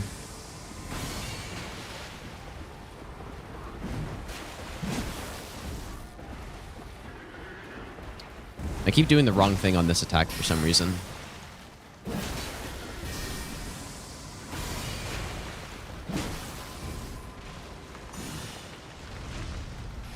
I'm just not playing this well at all. I'm not buffing at the right spots. Here we go.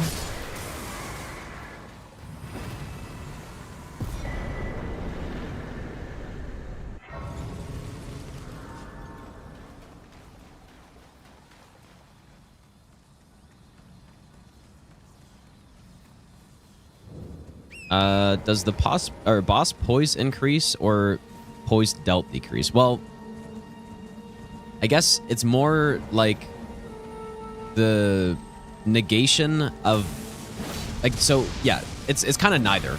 It's the poise damage negation of bosses goes up, I think. But yeah, their poise doesn't actually go up, so what that means is, you know, the poise reset timer is still the exact same, which is very unfortunate. So, yeah. That's why we, you know, on certain bosses, we just don't stun them because they still have like the whatever 3.5 second reset, and yep. But they have basically an extra, I don't know, an extra roughly like 70% more poise, I guess, or 60. I don't know exactly how much it is, but.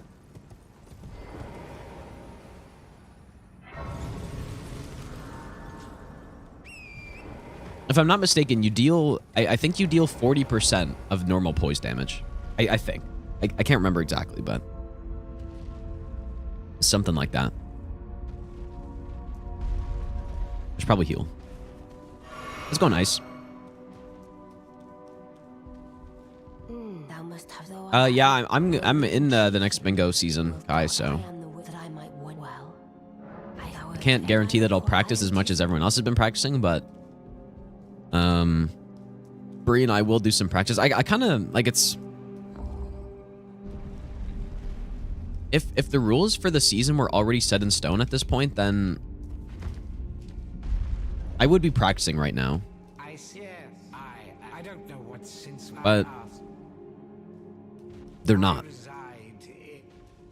And so I'm not really sure, like it's kind of tough to practice when things are changing every day, right? Because you just don't know what to expect, so. But yeah, the problem is that it starts in less than 2 weeks, I think, or it starts in about 2 weeks. Maybe a bit more. Which is not like a huge amount of time, right?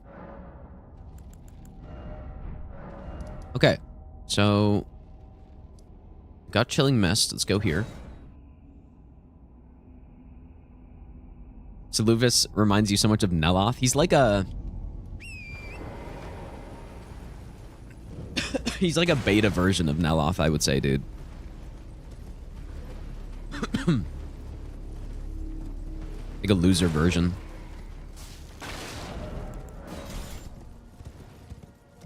Hopefully going through here safe. I've never come through here on a no-hit before, so...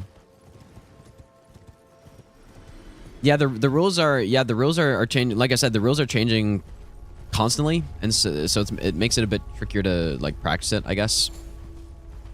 I really like it's seeming like bingo lines matter now, which I think is definitely needed. And I think the plan is that when you get a bingo line, you get an extra couple points.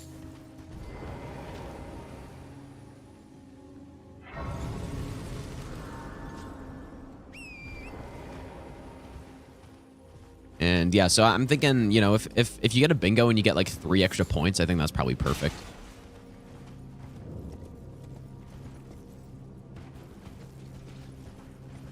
Let's go on Geo. I'm pretty sure I don't have to wait for this guy. Yeah, he's oblivious.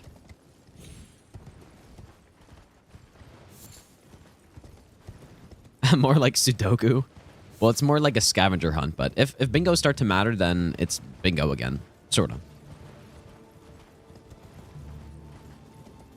Think the new DLC will be any good? Probably. Old Eel, how's it going, dude? But yeah, I think if you get a bingo line and you get an additional 3 to 5 points, I think is good. I won't go less than 3. I think if it's 2, just the way I see it, I want bingo to mean more. I want the weight of a bingo to be higher than not. And so 2 extra points is kind of at a point where it's like almost not worth really worrying too much about. It's still a consideration. But if it's 3, between 3 and 5, I think probably 3 or 4 is good. If it's in that range, 3 or 4, then you know, if someone's about to get a bingo, like you have to stop it basically.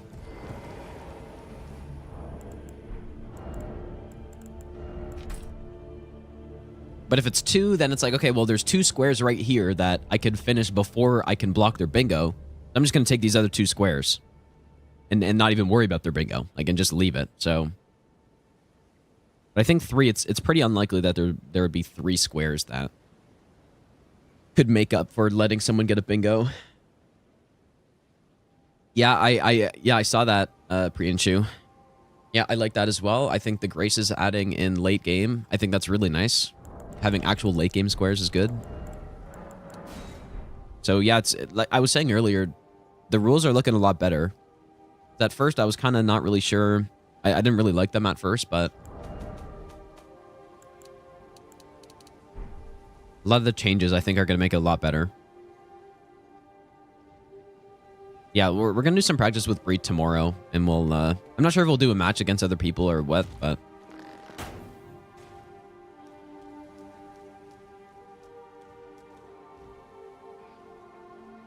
yeah, some new squares were added. I saw in one of Bree's matches yesterday, I saw that she was picking up the like Grave and Ghost Lovewort Bellbearing 2s.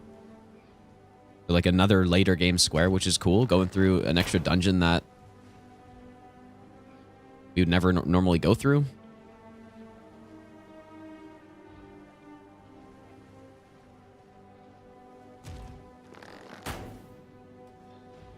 Tough dungeon too. I was watching Bree get lost in it or something the other. It was yesterday, I think. It was actually, yeah. It's pretty funny. This shot might be a little left, but it is not. Beautiful. Oh shit, kill Borealis. I didn't see that. Both Estelles is cool. Yeah, because we were thinking about adding or having like just like an Estelle square where you could just pick which one you wanted, but I did see that clip, Gio. Yeah, that was hilarious, dude. Zoodle's like going through his menus, selling off stuff, and that's just brutal, dude. Like, Bree must have gotten to the merchant later, too, but just the fact that he had to do some extra menuing.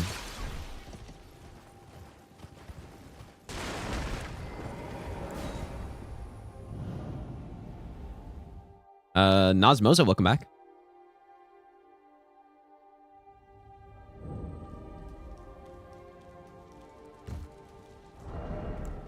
I didn't see the counting clip. I'm not sure what that is.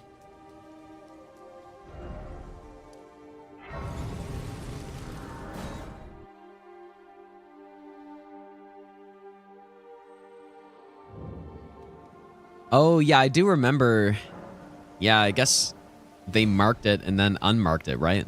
Did he not kill 10 or something? I don't know. I guess, does someone have a clip? I could watch it. Back on using this. Okay, we get this one, we get this one. All right.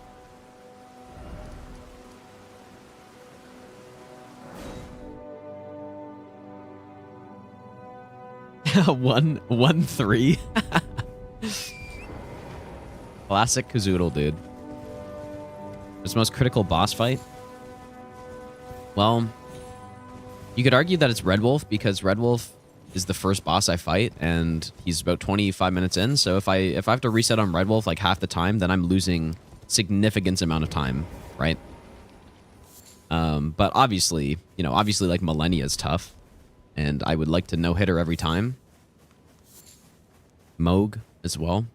The boss that I fight later, Elden Beast is really tough. He's probably the hardest boss on the run because he can be so annoying.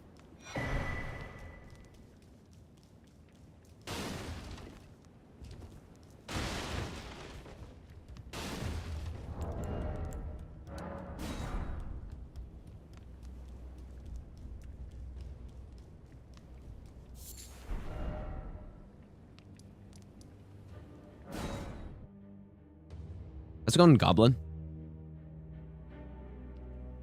Okay, let me, let's watch this one. I need to count the liquid for the sheep. So he's got Lightning I'm Ram. gonna count loud, fuck it.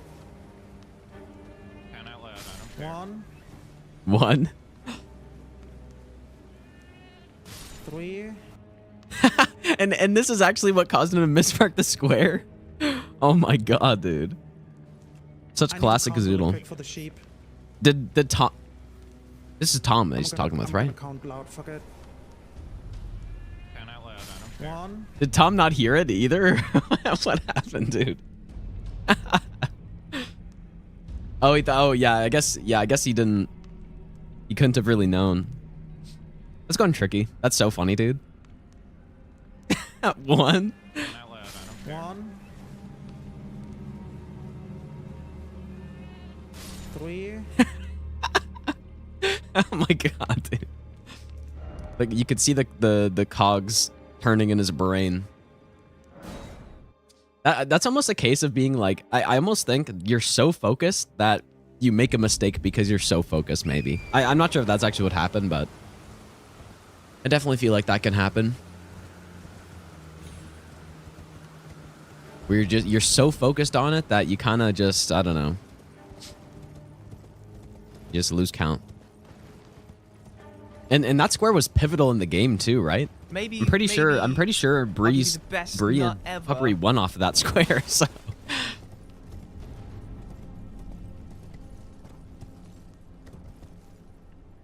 you gotta love Kazoodle, dude. A legend. Gio, thanks for gifting this up to Tricky. Thanks so much, dude.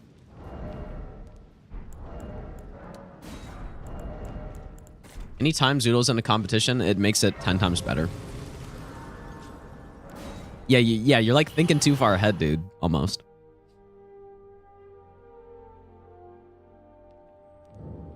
Yeah, exactly.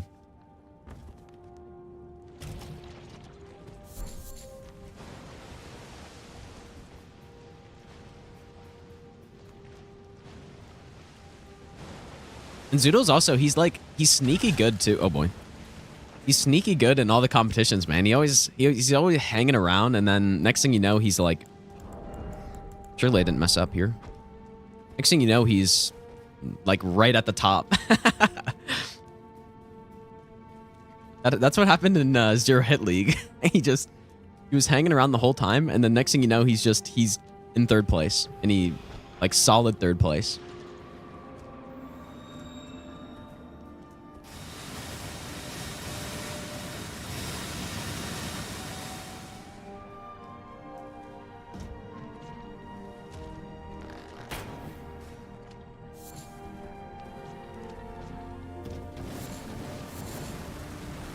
Getting in the prize money.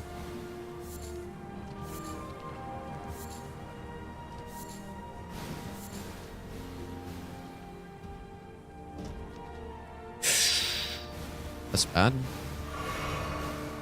Surely I won't get cannoned by one of these guys. Holy shit, dude. Hardest parkour in Elden Ring.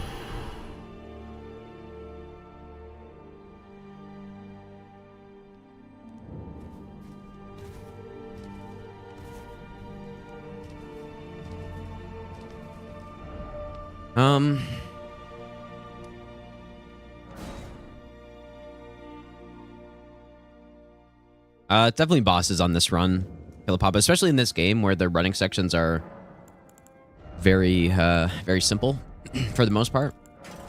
I guess I didn't make that look too simple right there, but it is. And the cave, we got the Venomous Fang. That's the main reason why we're there, but there's also a ton of the Aeonian butterflies, which are good. Champions, welcome. The stars have aligned. The festival. Yeah, no hit runs in this game though are kind of, I feel like they're generally just easier. Not even because you can get so strong for the bosses, which you can, but it's mostly because of the running sections, dude.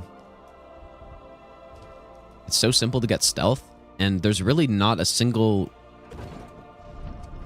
If you're just doing, let's say, all Great Runes or even all Remembrances, there's not really a single running section that's tricky in any way. Like, they're all just very simple. With all bosses, then maybe that's a bit of a different story depending on what run you're doing, because I think if we take this run to all bosses, then that will not be the case anymore. Like, certain dungeons are going to be a little bit scarier, but even then, still, like, you got Assassin's Gambit and you got all this stuff, so it's probably fine. I almost wonder, would it be better to put a bleed grease on the Venomous Fang for this fight? Because then you get poison and some bleed, but I could maybe test that. Maybe any of the other stealth stuff comparable? Yeah, you can. I mean, Unseen Form is really good too, but you just don't get the silencing effect. But if you have Unseen Form plus, like, I don't know, the Assassin Coat, which makes you silent, then that is basically the exact same. So Unseen Form is what I normally use for. Like, if I'm just doing a normal any % with some random weapon, I'll probably use Unseen Form because it means I don't have to either kill Bernal or kill Rykard. And if I'm doing a random weapon, I don't really want to kill Rykard, right? So.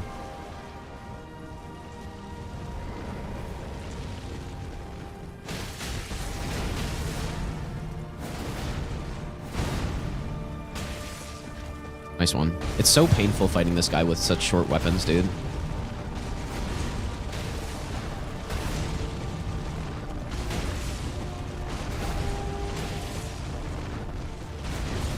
I could hit the boss.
Not sure if a moth fight is fast enough right there.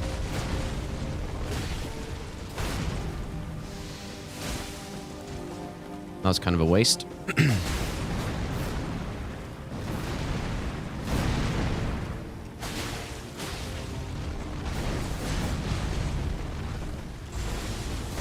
Whoa. What the f... That's kind of crazy. I don't know if I've ever seen that.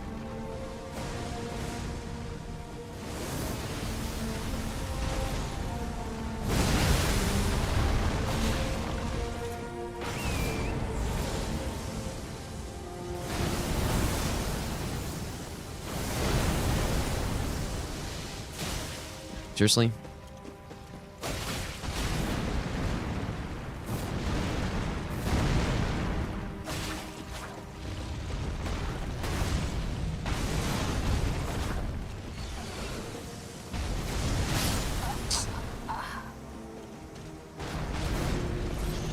It helps if you roll the attacks properly.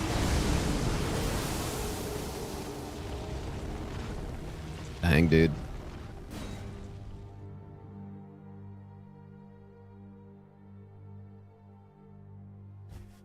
I'd rather roll too early than late, man, because at least I rolled. But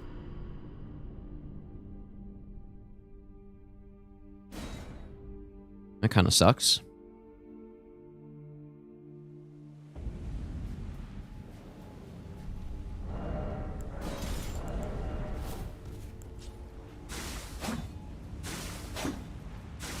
That is a tricky roll, but I just rolled it too late. Like, there's really nothing special there.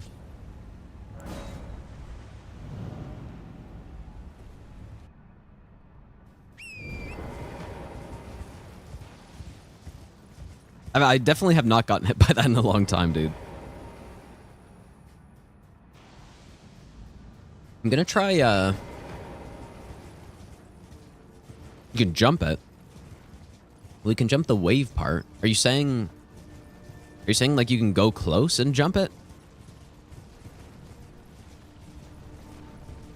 I'm gonna try bleed on the venomous fang this time.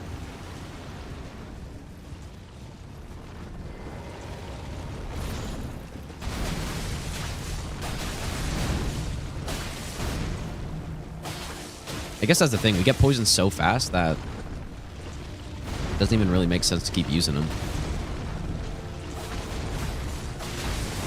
Really? You jump it from close?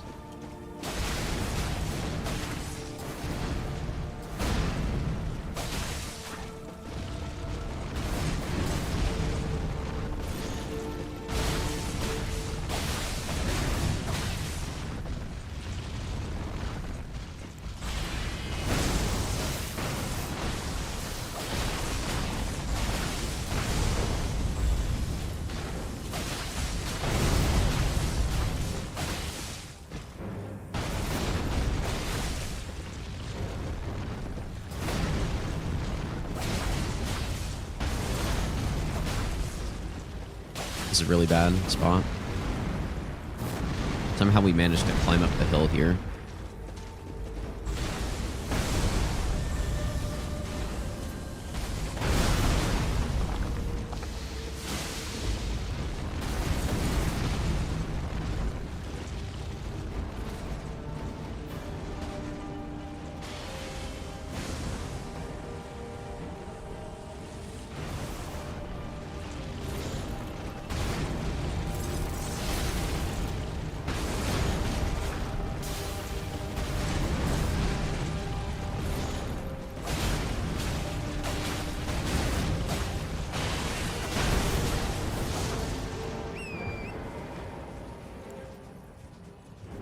I might as well put rot on these things, though. Because rot, it's not like we get another bleed proc in this phase, so.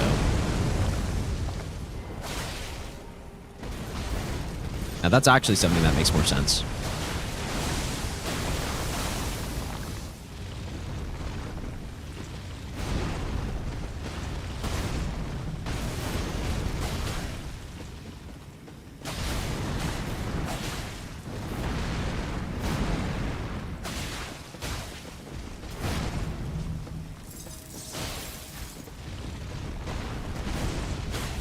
kind of don't like using Frost that much in this phase because it makes it so hard to see for some reason.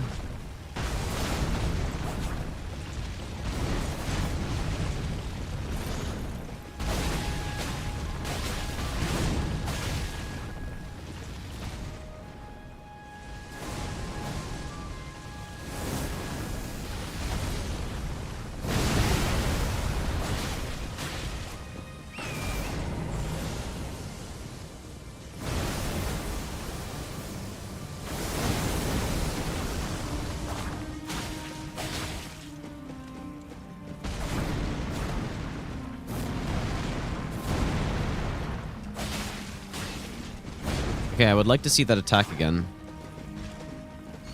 Thank you.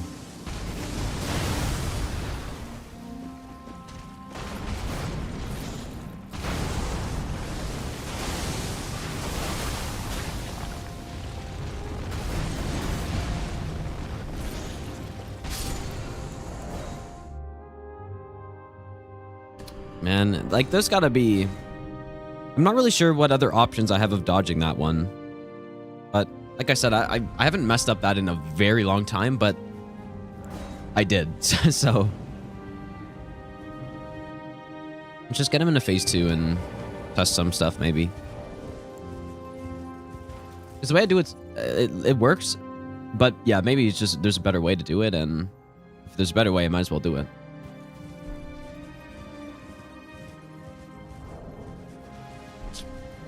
Classic. It's in... The attack is in phase 2, yeah. Like, the same attack exists in phase 1, but the reason why it's so scuffed in phase 2 is because, you get the wave as well.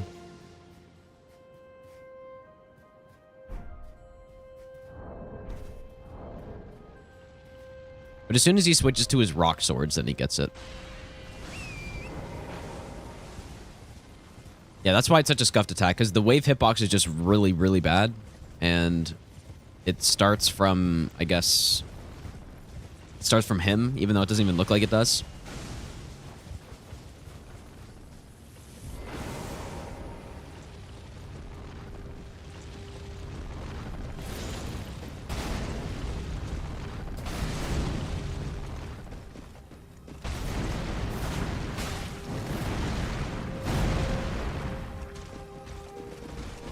No question, it's a lot more fun to fight this boss when you have a weapon that can actually reach him.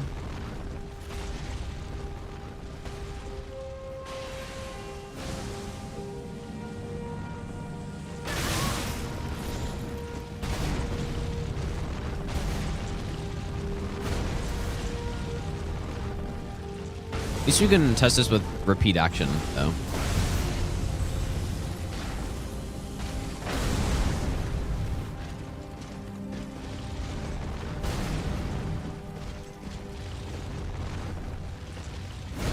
I wonder when they were like testing out this fight, surely they tested boss fights in this game. I wonder how they fought him. Like, they must have just been on horse and summoned the whole time, right? When they were actually testing the fight. Because I do like this boss and stuff, but fighting him like this when you're point blank and you just can't see anything, it's not ideal.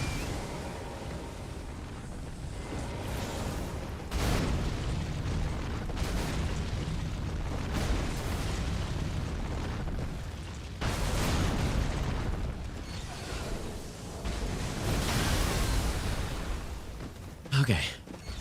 So the way I dodge it usually is just as soon as his second sword comes through is when I dodge, but see, like, the hitbox is just really bad.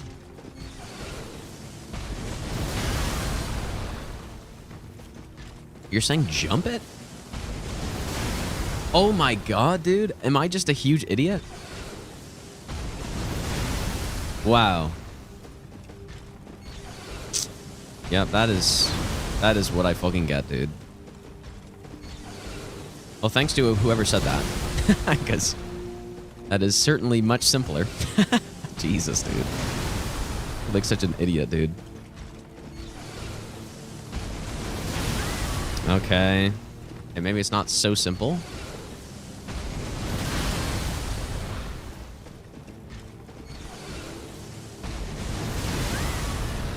Okay, wait a second here. How did I... There's definitely a correct spot you need to be.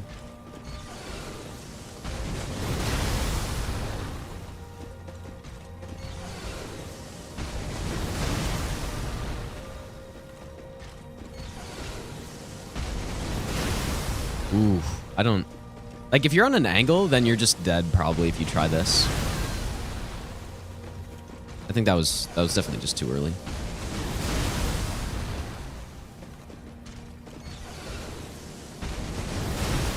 You kind of want to be, I think, next to the horse's head or so.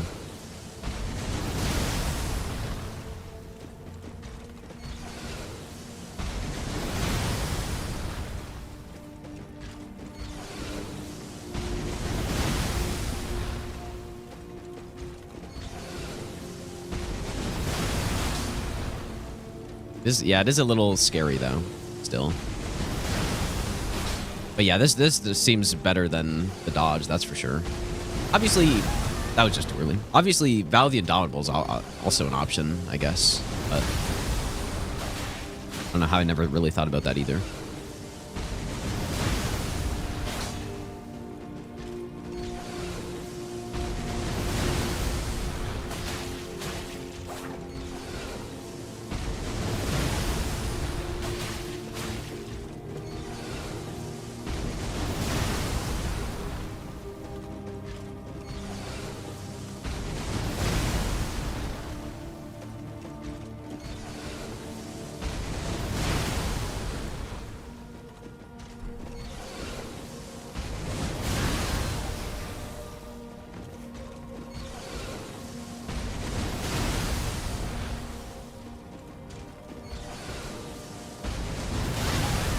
See, like, what happened that time, though?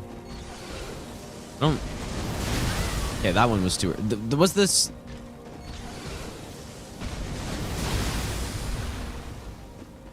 Like, didn't it look like just it started higher up or something?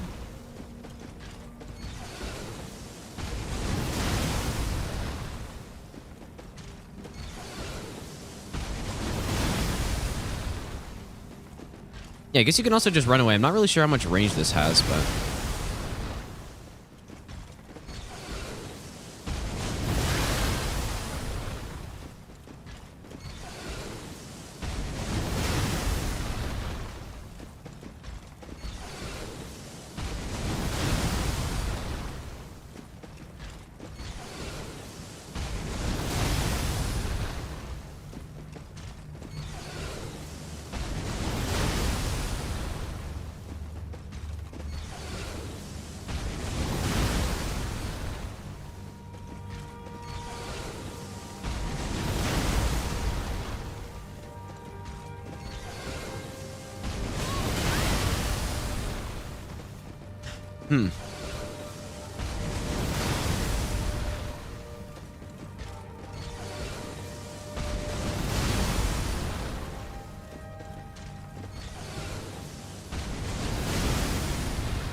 That's... How do you not get hit by that?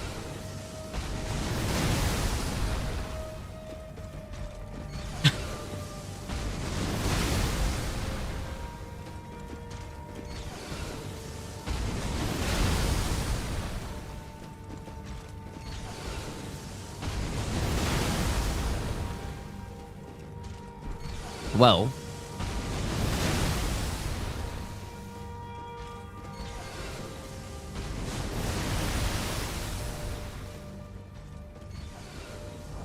I don't want to turn off repeat action, but...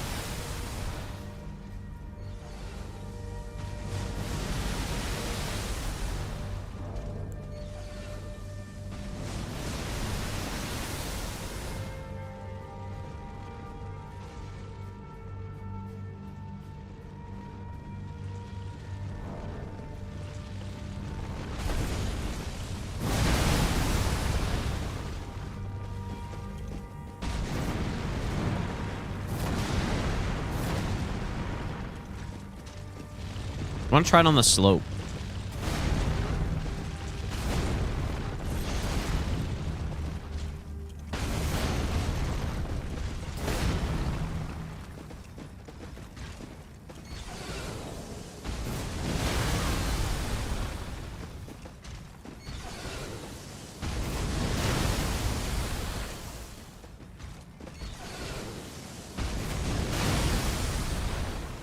There's also a funny thing that happens sometimes with the projectiles interacting with the like the scraps on the ground.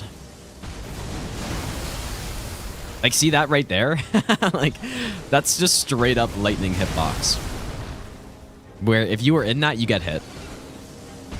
That's the entire reason why I go fight him down over there, because there's not scraps and it's also flat. You see how it gets caught on it?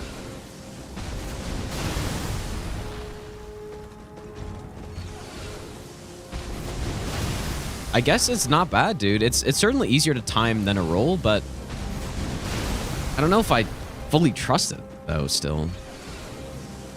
Like, it just looks so scuffed. Oh, you see that one?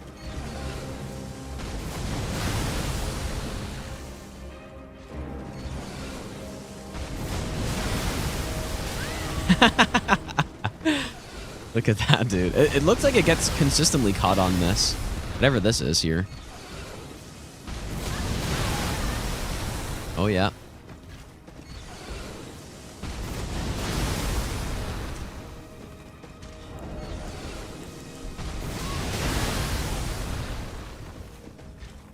Again, that is why I fight him down there. Okay, come on. But it looks like it still works on the slope. Just fine. So...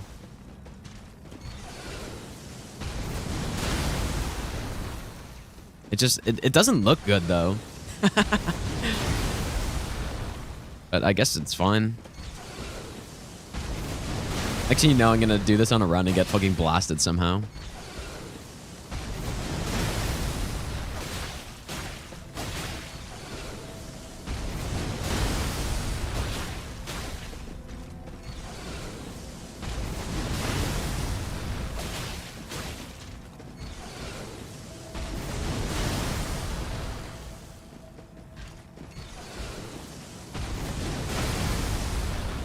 I just don't even understand how that doesn't hit you.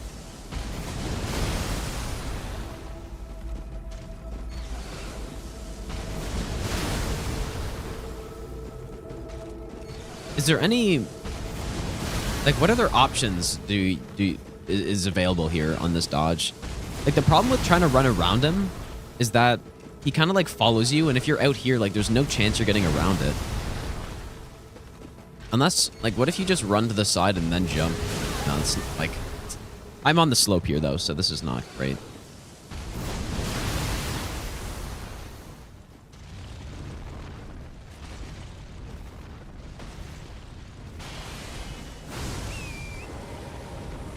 Going on horse here is probably dead. Better just dodge that. Actually, that's an attack where you have to... I kind of forgot about that. You have to be at the proper distance so that you don't get frame trapped by it. Totally forgot about that because I never got far away enough to actually deal with that, but...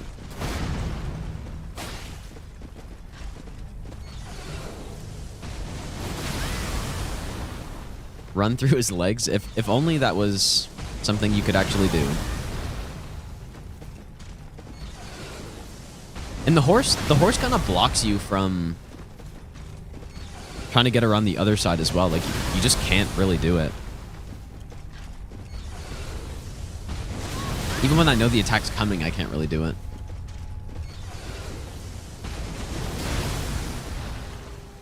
Well, what I think is that this is an easier way to dodge it, but I definitely trust the roll more. Val the Indomitable would be the simplest thing. So I'm almost wondering if I should just use it.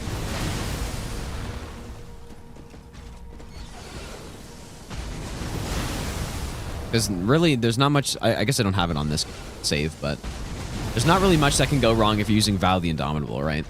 I could just go up to him, cast it. Or... I guess I have Quick Step, too. Quick Step is... also better. Oh my god, why don't I just use Quick Step, dude?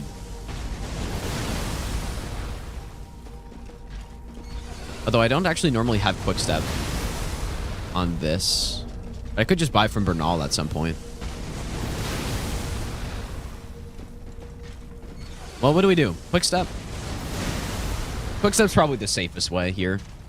And I don't have to actually, like, swap to anything else. Because, yeah, Quick Step in this game has, I believe, 16 iframes. which is 3, like in 30 FPS, which is 3 more than a roll, which it doesn't sound like a lot, like a tenth of a second, but it kind of is a lot, right? With how quickly hitboxes move in the active frames and stuff. I don't know why I've not really thought to use quickstep more on things, dude. I used to use Bloodhound Step all the time on like the early runs, but ever since they nerfed it, I kind of stopped. I'm just gonna quickstep it, you guys. I'm just gonna buy it from Bernal. Oh. All right, I guess. We'll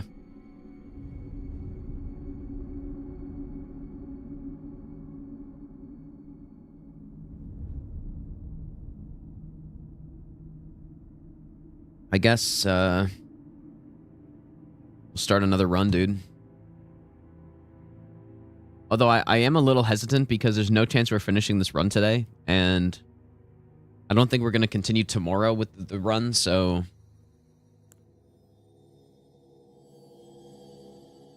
We could continue that nightmare mode run.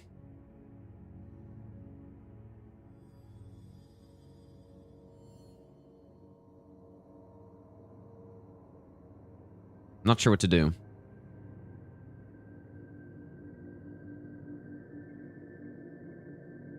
Yeah, we could do that just for more practice on stuff. I don't, like... This is why I was saying earlier, whenever I get a big chunk of time, like a week, where I can just do nothing except grind this run, then that'll be ideal, but with right now, with it kind of being broken up... Okay, let me make sure I have a save for this run. I think I made one. Yep. So this run, you guys, it's a casual run of basically exactly what the master run is, but without using statuses or Black Flame. And we just killed Bernal. Oh boy.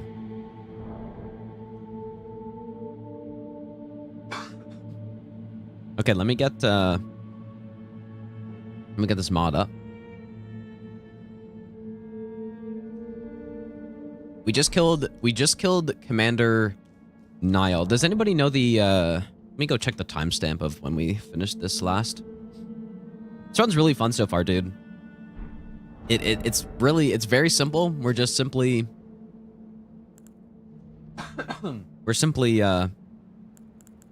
using fireballs, and we're using... Where's my lightning slash?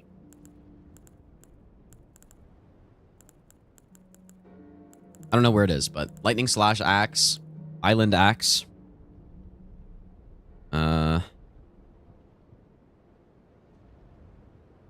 The timer was at 5:53, we'll say.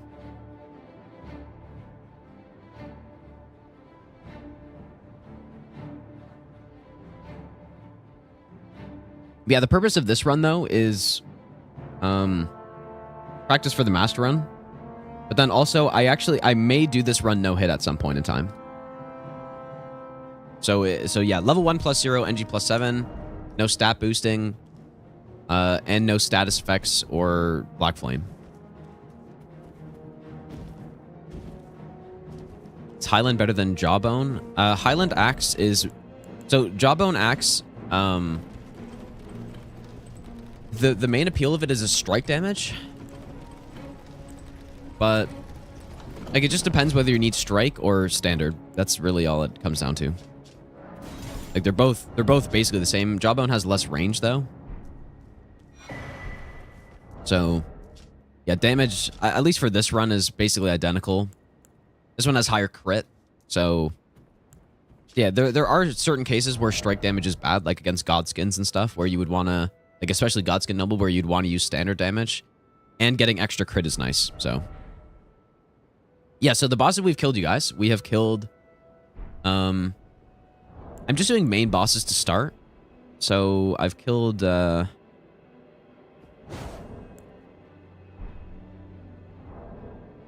We've killed Fire Giant already, too, actually, so... Yeah, where we're up to... is we've killed Fire Giant, and we're trying to get ready for Far Missoula. I'm gonna skip Godskin Duo at first. Do I have both halves of the medallion? I'm gonna skip Godskin Duo initially. And I'll probably come back and do them later. But yeah, so. Britannica, thanks for the brand new sub, by the way. Even though that was a while ago. I appreciate that.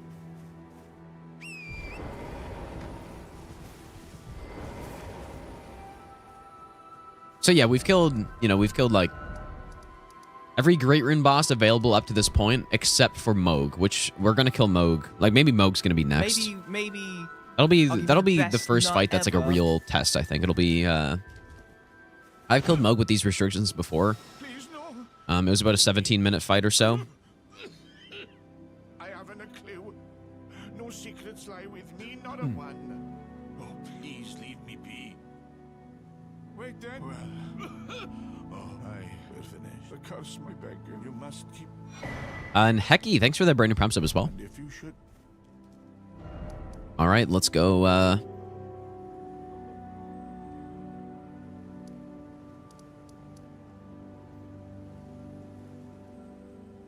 I just realized, did I not kill Patches?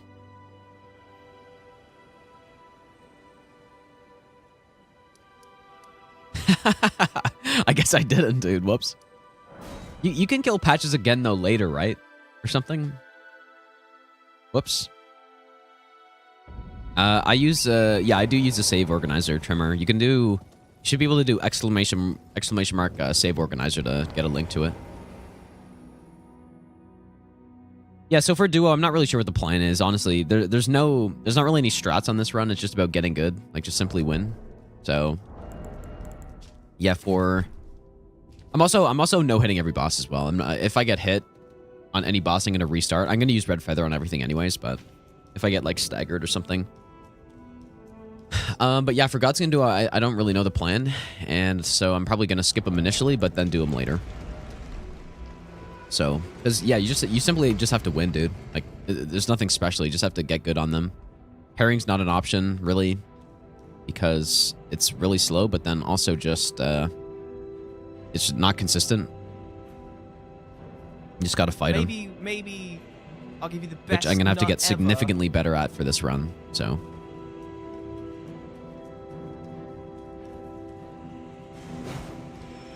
Not really sure why I'm going this way. Couldn't tell you why.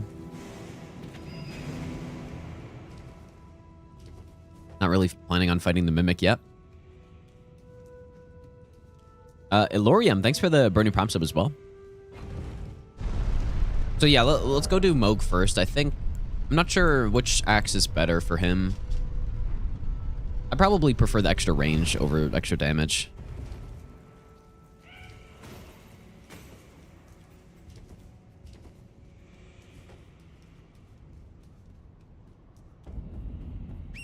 What does that mean, Priyanshu? I have no idea.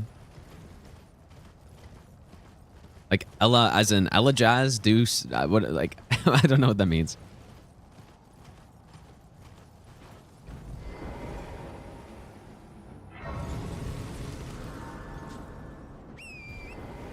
All right, what are you guys saying? Moog next or Loretta?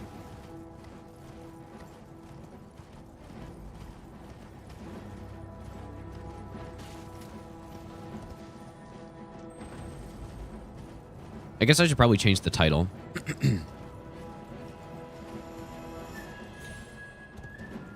Oh, yeah, no, I actually did see that. Yeah, I saw Ella die. Yep. Yep. Classic, dude.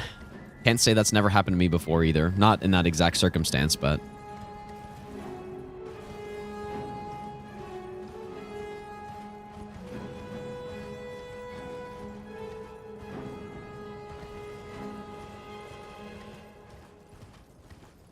I do want to try to do all bosses on this run eventually.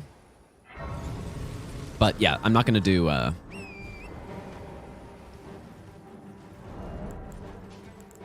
not going to do like I'm just going to do main bosses first. And then all the bosses that I could see being a problem, I'm just going to leave until the end because I want to do the more fun fights first, you know.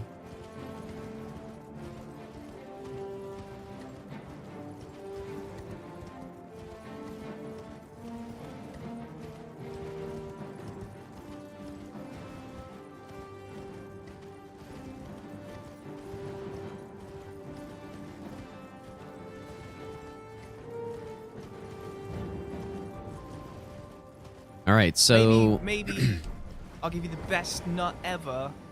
Master run all bosses with DLC included? ask me not again. Thanks for the 14-month Prime sub, dude. Maybe eventually. I think eventually I could do something like that. Nightmare.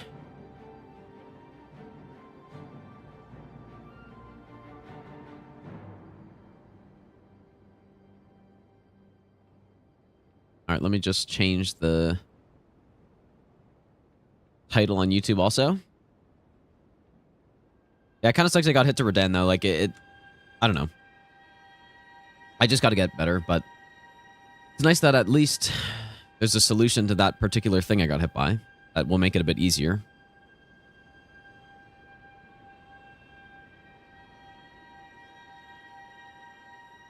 So I'll change the thumbnail, too. Here we go.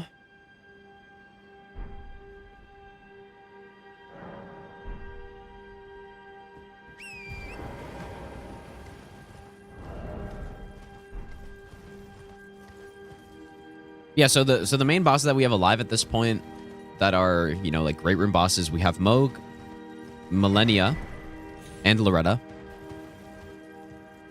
All of Farmazula. And obviously the final bosses. And I think that's it. So, actually not too bad.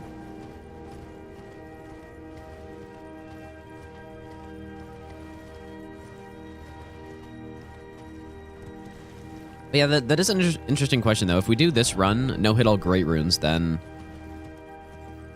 would the setup for that run be quicker than... Like, it would definitely be a little bit faster. Yeah, I mean, and you wouldn't have to kill Loretta either, so that's like a long fight that gets removed. But you would definitely still want to get Lightning Slash, and for sure you want Flaming Strike on certain things. Yeah, basically the only difference between what we were just doing, like the Master Run no-hit run versus this, is that this run, we cannot use any statuses or Black Flame, which is what carries the Master Run. So this is like kind of the next step up, which, again, I think I may eventually do this no-hit all Great Runes at some point. I really don't think I would go further than that, but...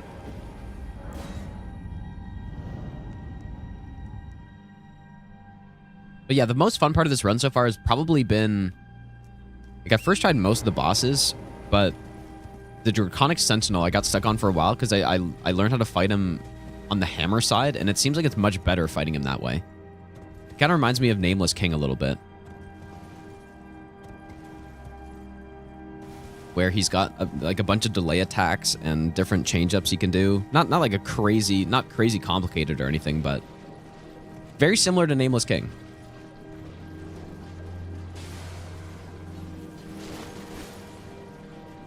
And I definitely prefer fighting Draconic Sentinel that way now over fighting on the shield side. Because fighting on the shield side is very scuffed, and I've always felt that way, but I don't really fight the Draconic Sentinel very often.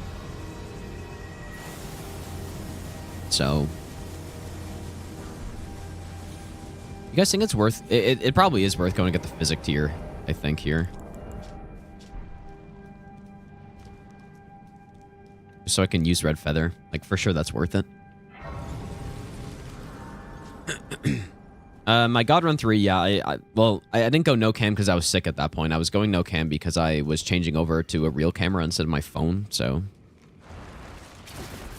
Different reason, but... Also not doing a no-hit run right now, though. This is just a normal playthrough, but like I said, I will no-hit the bosses.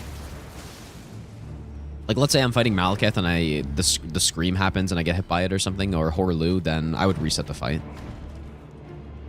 Yeah, most of these boss fights are a pretty reasonable length so far. I'm not sure how long Millennia is going to be. I guess we're going to probably find out today, but... One reason, though, what I was saying last time, I was kind of avoiding Millennia a little bit because right now my muscle memory for her is... The Master Run kill, right, with parries. But... Obviously, the best way to fight her on this run is not with parries, right? So,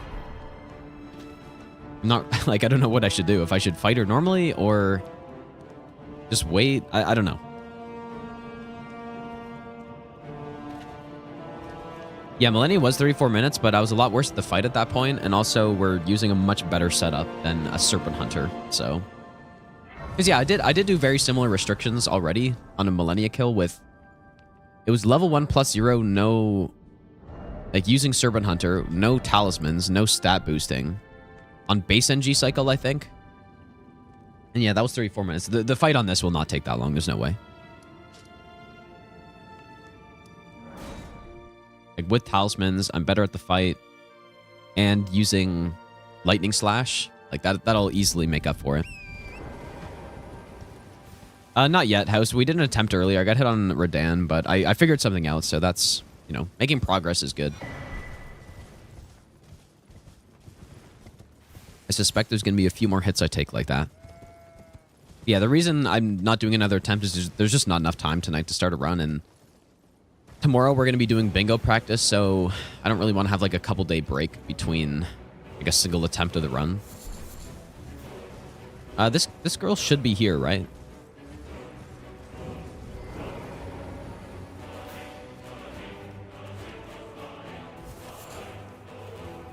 Yeah, Moog, I'm not sure if Moog's going to be a first try. I'm not going to lie, dude. He's a tough fight like this. Might take the rest of the stream to kill him. Like, not getting ticked by any fire for a while is the tricky, the tricky part.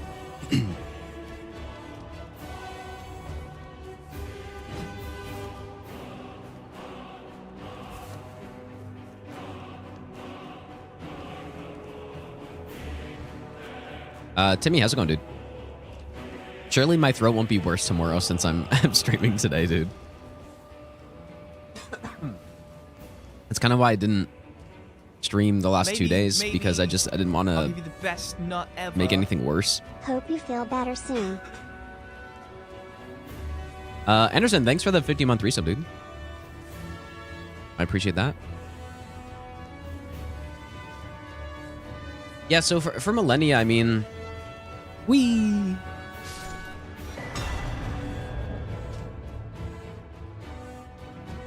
I don't know what to do.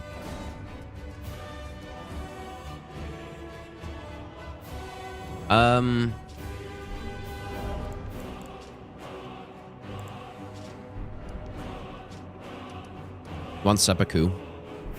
Or wait a second, I don't know what the, if I'm not using Moog's Great Rune, or not Moog's, if I'm not using Radan's Great Rune, I'm not sure what the HP threshold is here. Guessing it'd be the same. I don't know. What should I do? Should I test it? Maybe I'll test it out first, but obviously we're not going to go with this. Because yeah, on Master Run, we have a strat. If I get to 95 HP with the tier, then I can survive the Nihil attack with like 2 HP or something and stay in Red Feather the entire time. Alright, what's the best on him? Health physical the same. And just simply not fire damage. So we'll probably go lightning, I guess. Lightning's just the most FP efficient one.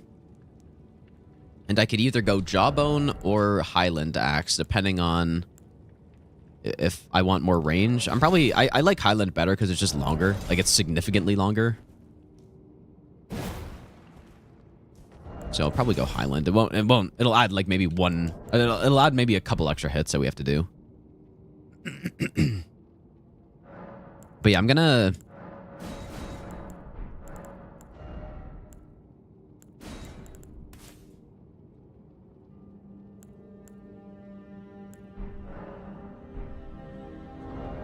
Let's just go test out the amount of HP we need here. So let me just go get Seppuku. I'm gonna do the exact same setup as... I'm gonna do the exact same setup as the Master Run kill and just see if it works. Probably just make a save in front of the boss too. Somebody commented on one of the other streams I was doing of this. Like I think they were upset that I was loading a save file on a run like this. And then they thought it was because I didn't want to lose my runes. It's like, I'm literally doing a run where runes are like are just a complete non-factor.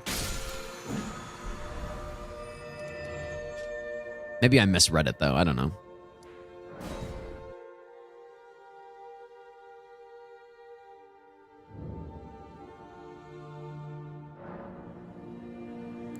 Okay, so let's put seppuku on something.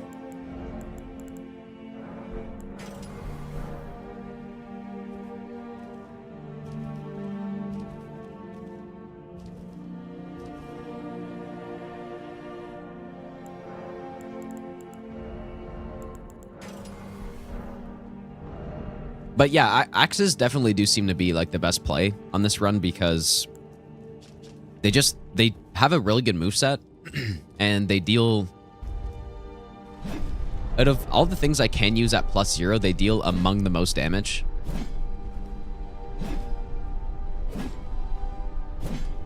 And the only, like, you would probably rather go with the balls on this fight, but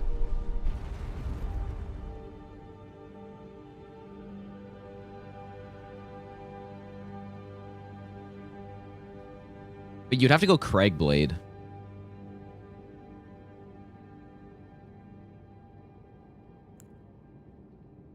And that's definitely going to be quite a bit less damage than this, but I don't know. Maybe let me throw Cragblade on the balls and we'll test it.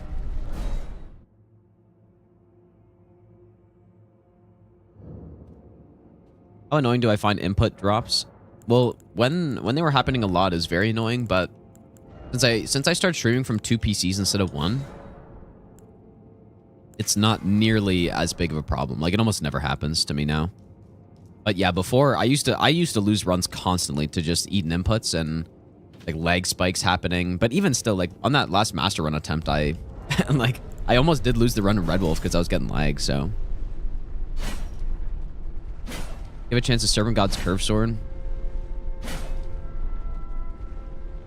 Oh, it can be infused, really?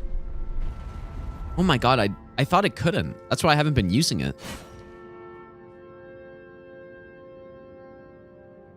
Oh man, really? Oh, you know what I also didn't get? Hey, I totally forgot. The whole reason why I didn't get Serpent Gods is because I thought you needed to... Like, I thought it was a somber weapon that you couldn't infuse. Yeah, we can try it later on somebody, though.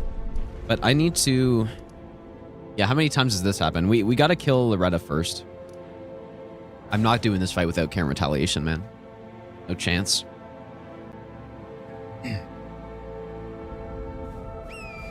Okay, well, yeah, we'll go grab that then eventually.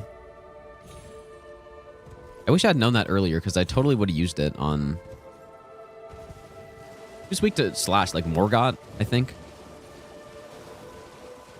I feel like Morgott's weaker to slash, and... I don't know who else, but...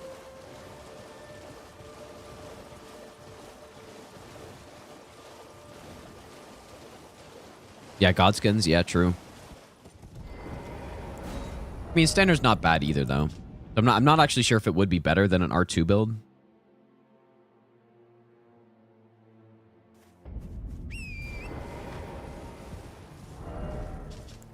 Yeah, let's go to Loretta first and get Karen Retaliation.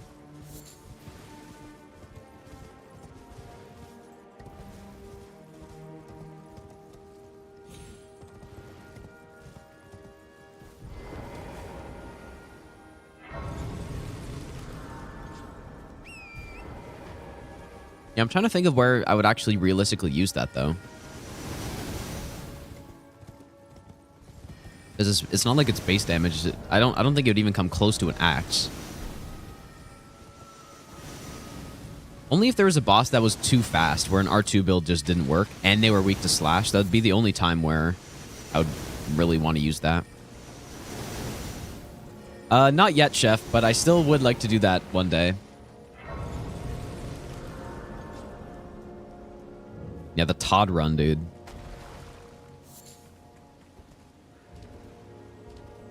Bandit curve swords. Well, Bandit have bleed on it, so... Unless I'm mistaken. And also, we can't use them. Anyways, we're doing no stat boosting, so...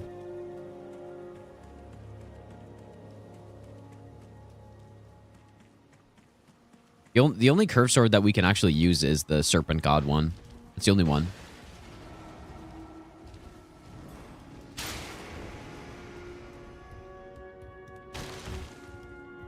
All right, well, we know how this Loretta fight's going to go.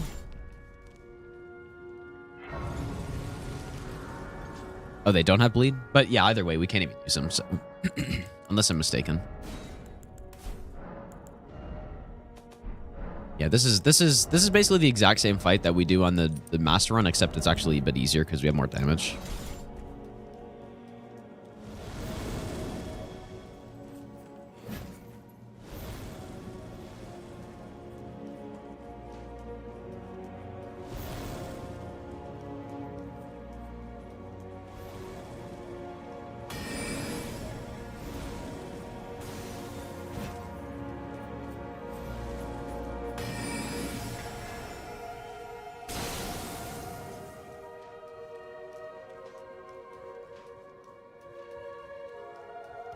Whoa.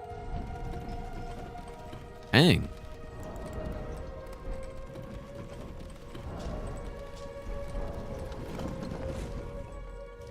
Doing randomizer with the dismounter. I don't really know much about the curved greatswords, to be honest. Alabaster, it requires... I'm pretty... Well, I actually don't know if we can use it on this.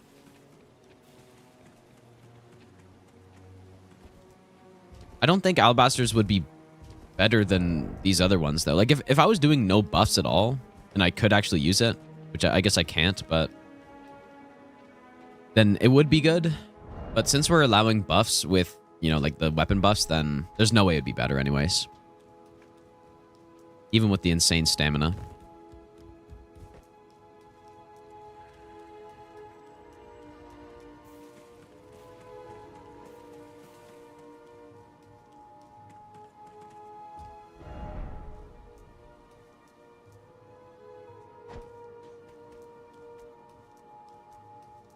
Wait, does Serpent God have 13 decks? No, there's definitely one that is 10 decks. I think it's 10-10.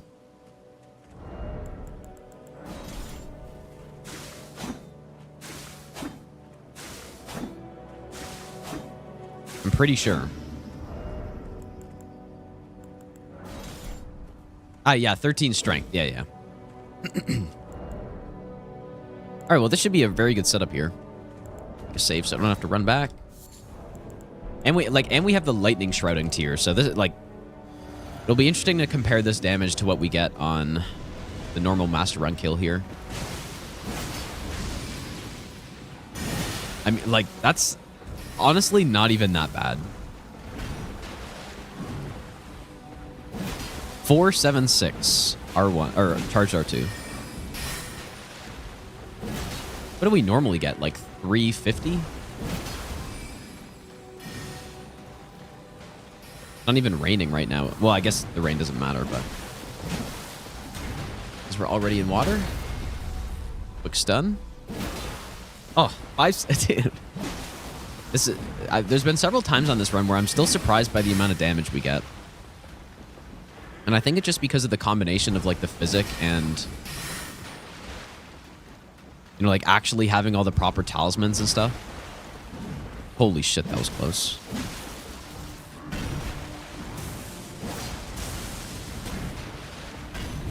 We're also using a better axe. Like, this is just more damage than the battle axe, slightly. Or maybe it's about the same.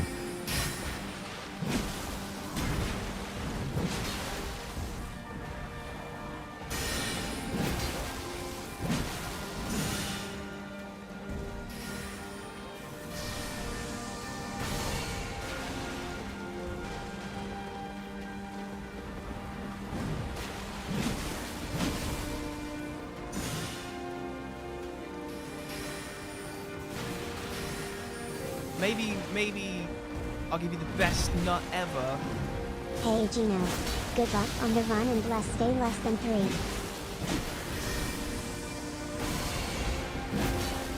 3. Panda, thanks for the 15-month resub. Welcome back.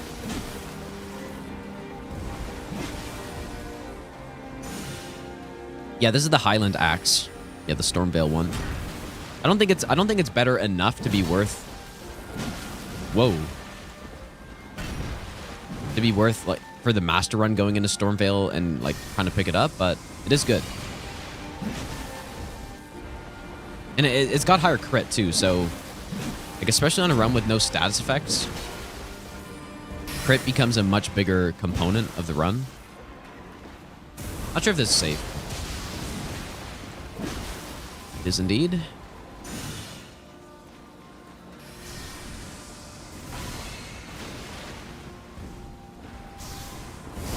Yeah, I should be no-hitting this every time. I mean, I no-hit it every time in the normal master run, so when we actually just have like a good 40% more damage or whatever it is, then should be no-hitting it every time. This isn't a hitless run, but I am doing every boss hitless. Eventually, what I've been saying is that eventually I may do this as a no-hit all Great Runes run, potentially. Belarus Slash I think is decent PvP. PvE not so much. But I'm not sure.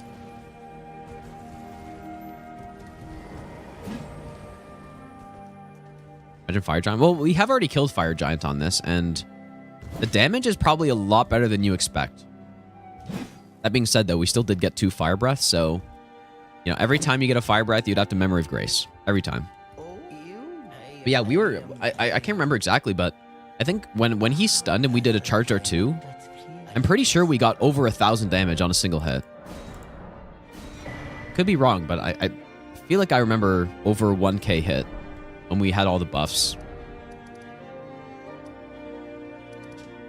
So...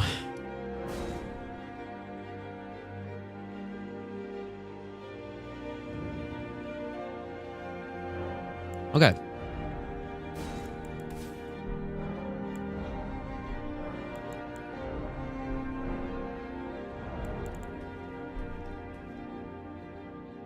I do prefer mid-rolling on this boss, so I'm gonna want to make sure I am mid-rolling. Probably just want to like swap between the shields or something. I don't know.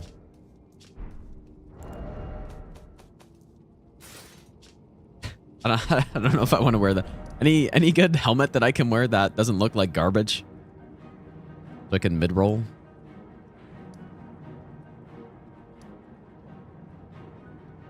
Yeah, I like mid-rolling on this fight because it makes it less likely that you're gonna roll straight into fire, basically. Yeah, Ash of War Scarab does make a lot of sense, dude.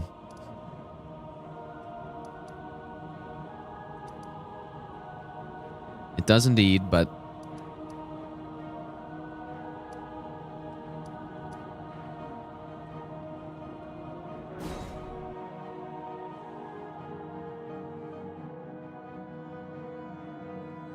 I'm a big fan of this armor set here.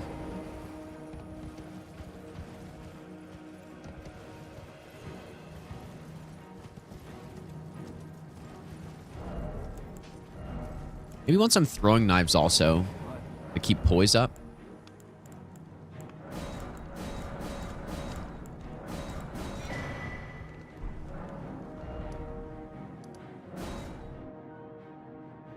Gamerman, thanks, dude.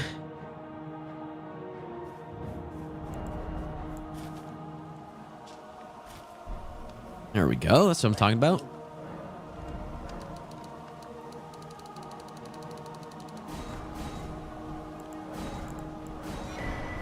Those are the chainmail set, which isn't bad. Okay, are we good to go? I still want to check how much HP we can have and survive Nihil, so I'm gonna test that before we actually fight him. Oh yeah, I also want to test Cragblade on him with the balls. I actually, this might be a better setup, dude, because I'm fairly certain there's a lot of punishes in Phase 2 where we won't be able to get a full R2 with an axe. It's just too slow.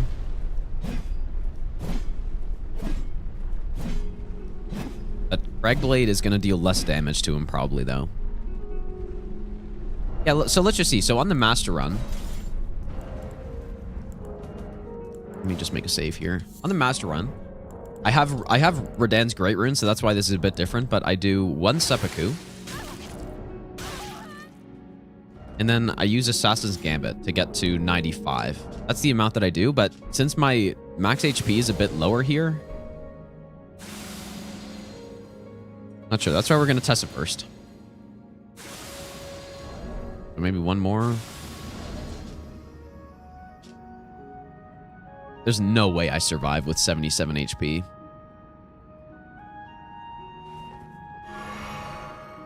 No chance, man.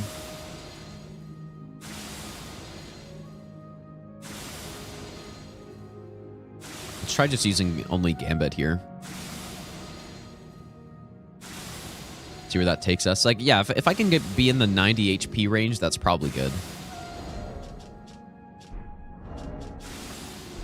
99. That's even worse somehow.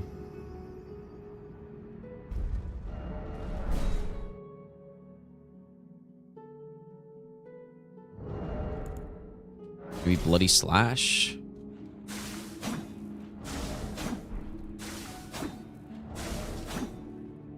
$134.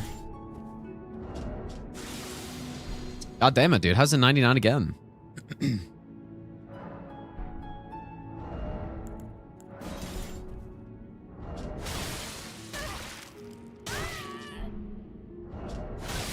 Oh, 90.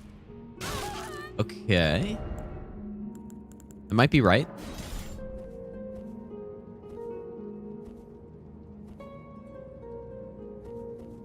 Not sure, though.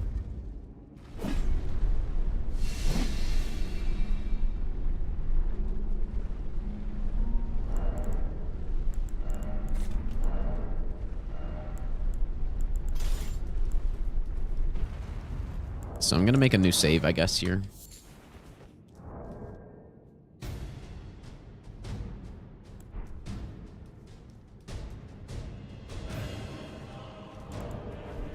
Alright, so I'm going to instantly put him into phase 2. What? I can't.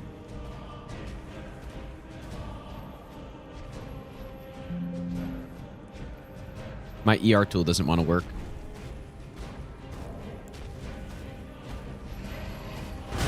I'm not sure why, though. I'm just going to restart the game.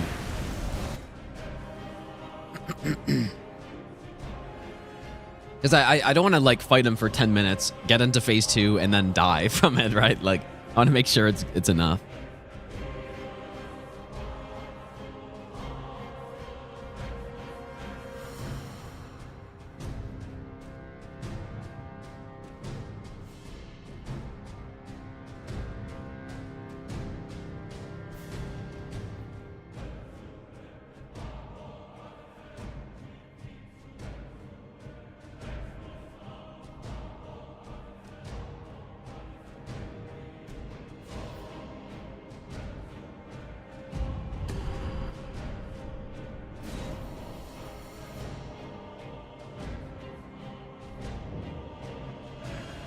All right.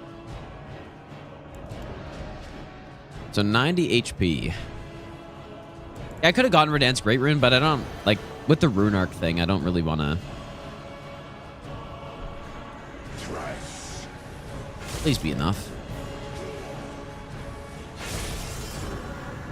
We're at 90.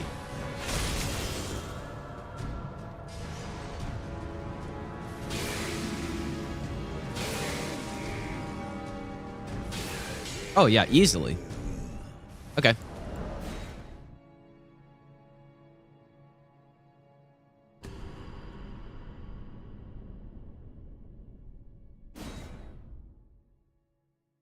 Oh, yeah, was RTSR even active? Oh, for for fuck's sakes, dude. Okay, it's not. Dang, how is it not active at 90 HP, dude? So how much HP did I have? 9? So I need 82? Did I have 9 HP? So 82 is the minimum I can have. So how do I get to 82 with this, with a combination of, like, all this stuff?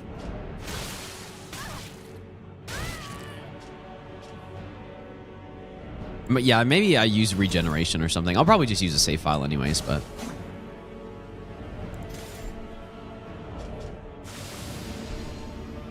a bit too much. Bloody Slash is a set amount of damage, right?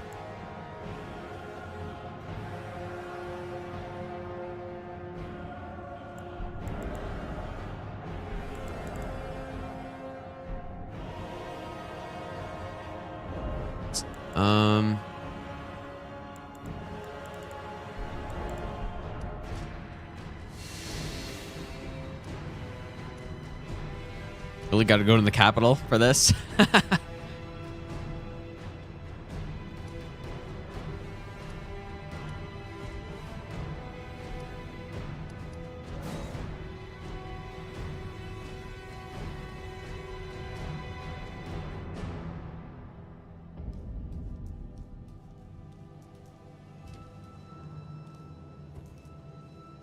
It's all good. This will be good.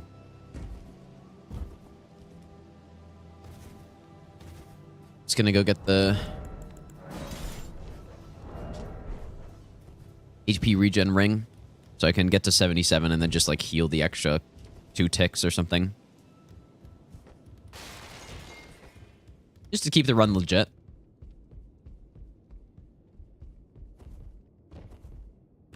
Start Elden Ring. Wait, did I already get this wet blade? I think I did, right? Yeah. First Souls game, where do you find those trinkets when your max HP give you more damage? Like you're talking about Ritual Sword and Ritual Shield and stuff? Yeah, they're just in the game. Ah, we could wear Alberic's set.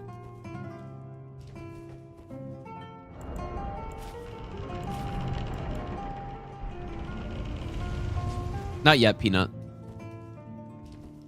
Should you pay your college tuition or buy a PC to play Elden Ring? I easily buy a PC. Simple.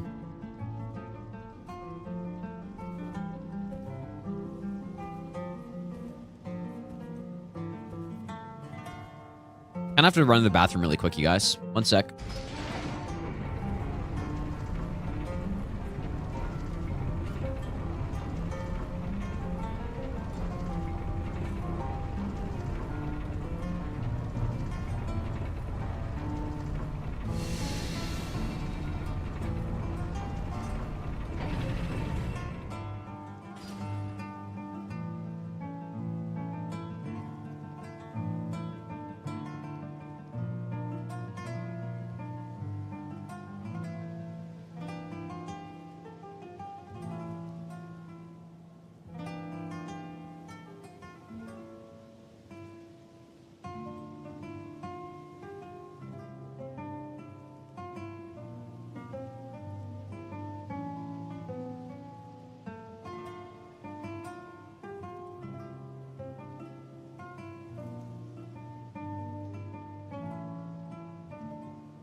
Okay.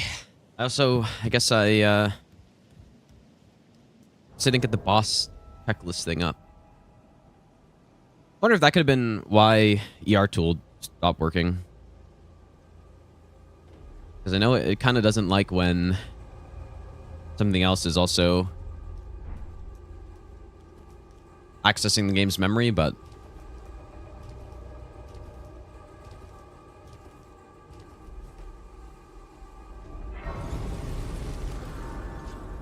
Lux Ruins is where the Ritual Sword is, yeah. I think that's what it's called. Still went the other way.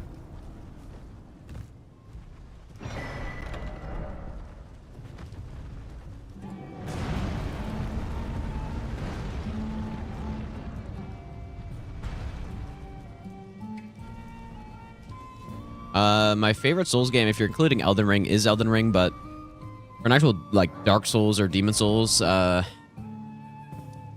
think Dark Souls 2, but could be really any of them. Maybe except, like, DS1 is definitely not my favorite, but I don't know. I have the most time in DS3. Okay, so what was I doing again? Oh, yeah.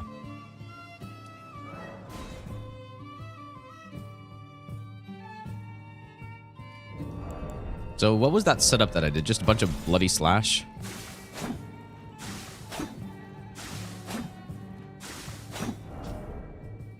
I'll buy one of these.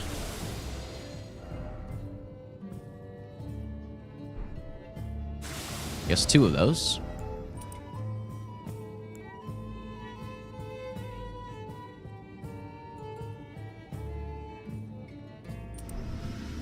There we go.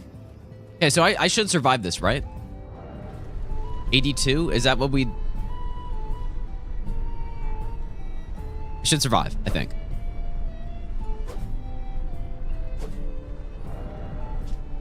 Alright, so let's first test the Island Axe and see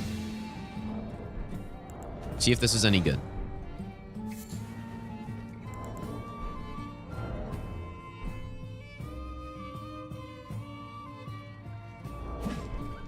I guess I never got Blue Dancer Charm yet, but this would be a spot where that may be good. But let's just see how much a charged R2 does.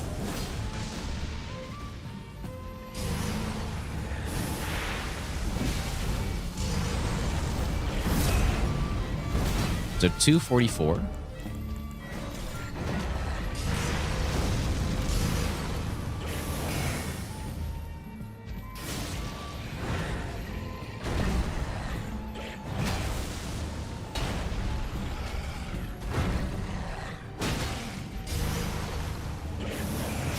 Yeah, see, that's kind of what I was talking about.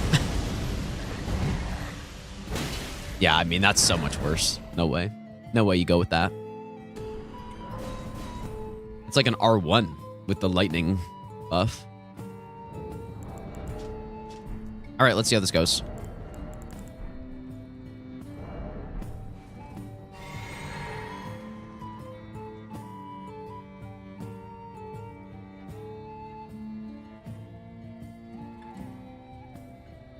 Good old Moog.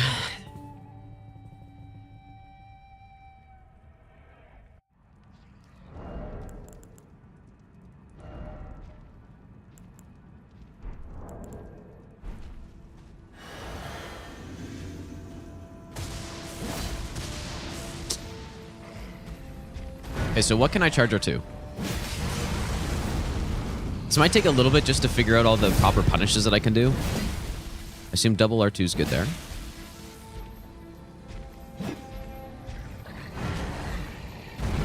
Would do like a roll attack. R2 should be good here.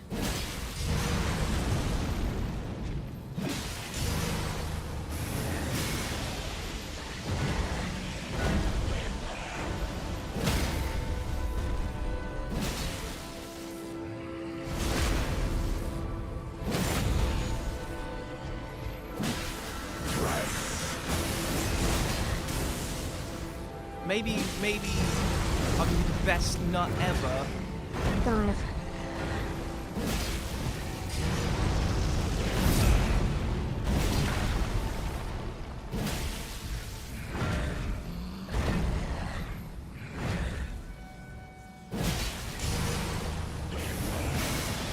Look how much damage, like, see how much fucking damage the retaliation does? It actually does really good damage, dude.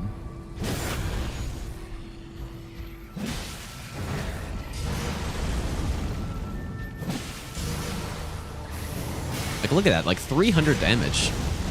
It's not a small amount.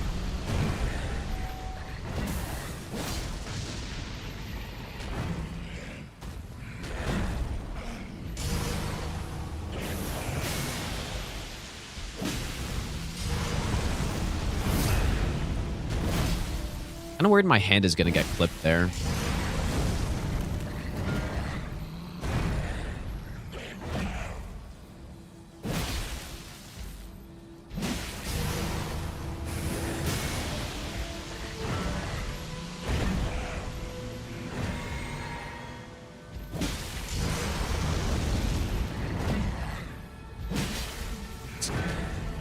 feel like a charged R2 is not safe on that.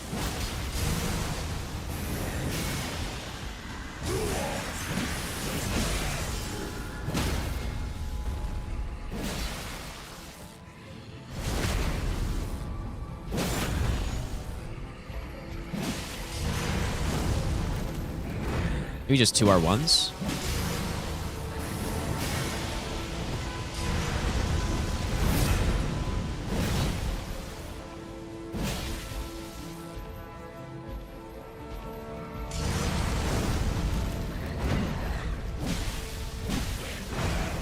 So that is safe.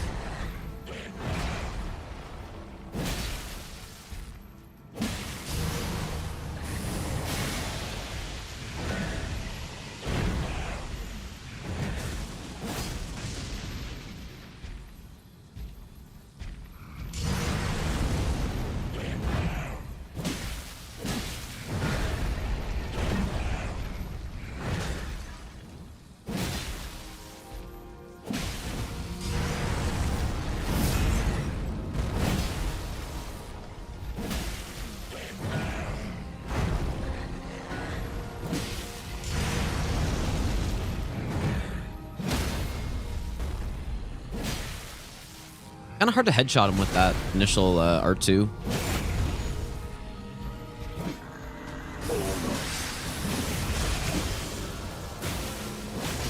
Probably what I should have done, actually.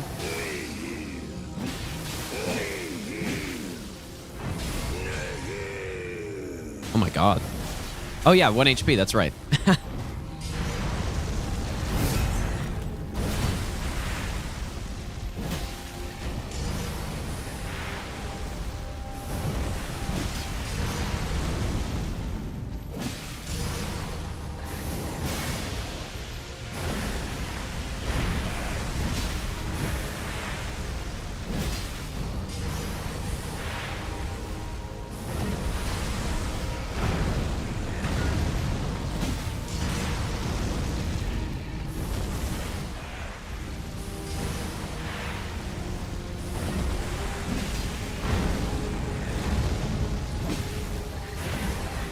Oh, see, that's where the mid roll is good.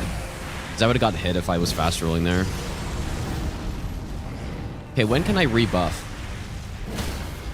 I guess here.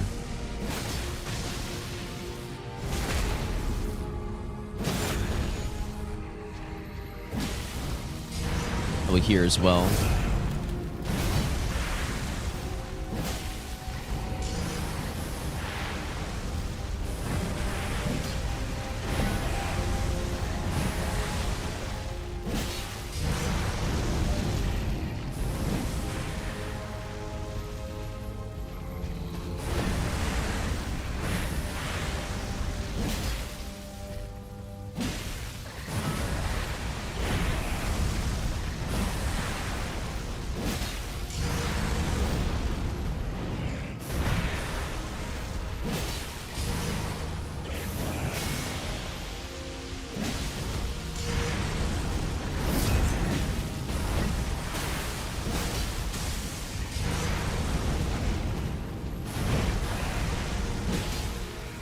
Not sure if an R2 would be safe there.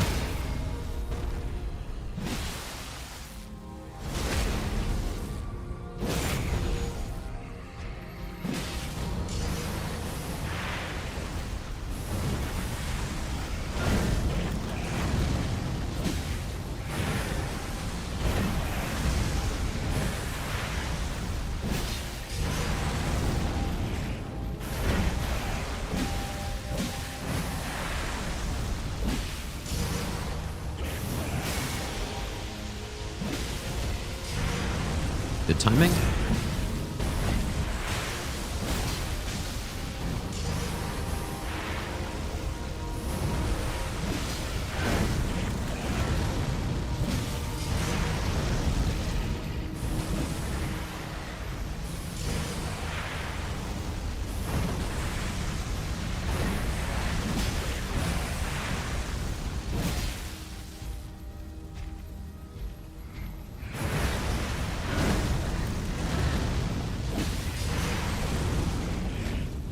Oh, wow.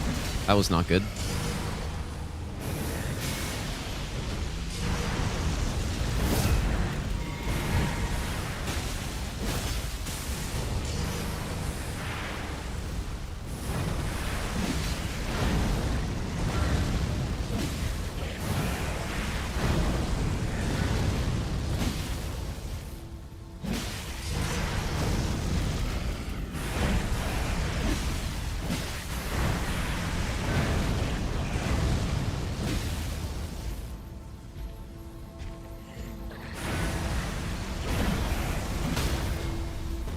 Ah, I should have rebuffed. Shoot.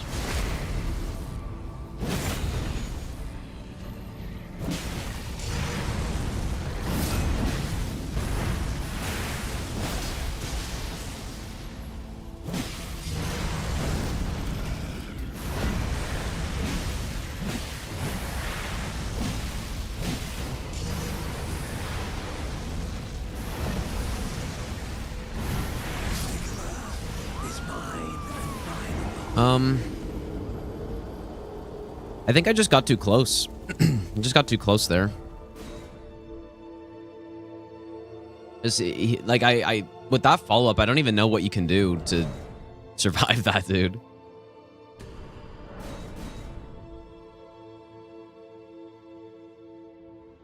I guess I don't actually need to load a save for this. Like, maybe rolling to the side would have been better, but I think I just needed to be further away so that I don't get that attack.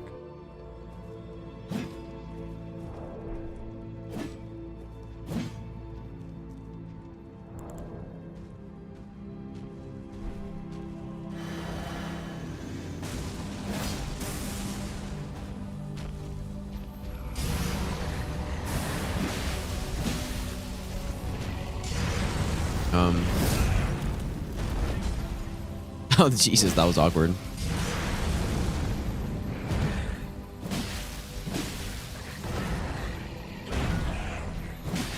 Oh, wow, that is almost not fast enough.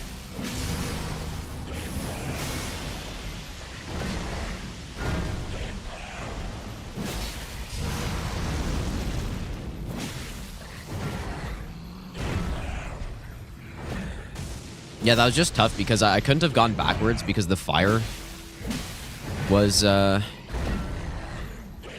behind me, so that's why you got to go into it. Like, you kind of never want to actually have to go into it, but sometimes you just do. And I think, yeah, I was just too close, probably. Need to be a bit further away. Gonna rebuff.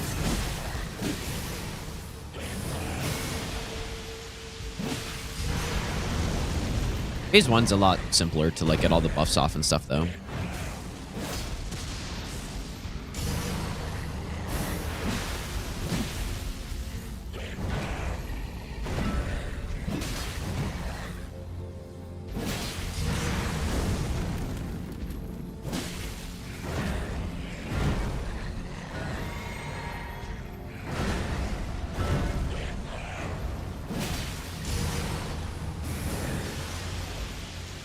Whoa. Did I miss? What happened? I don't think I got the projectile there.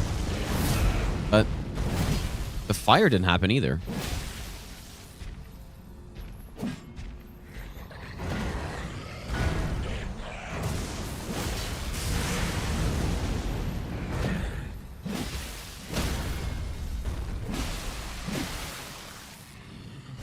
Like I said, though, this fight's probably going to take a few tries, I think.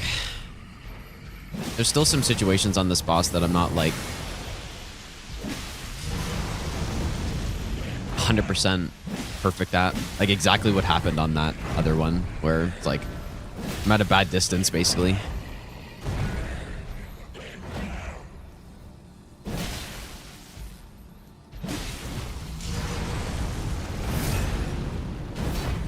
Nice one.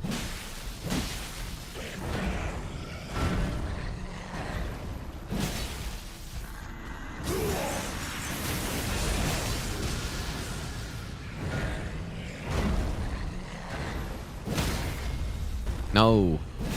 Okay.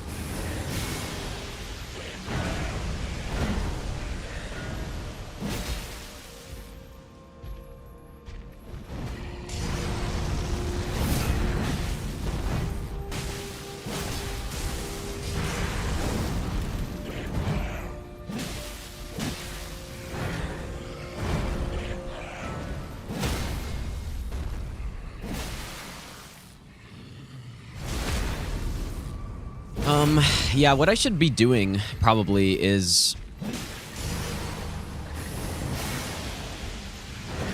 I should probably be like bringing them into the coffins in phase 1 to try to like just break them up for phase 2, because the coffins are a problem in phase 2, not really so much phase 1.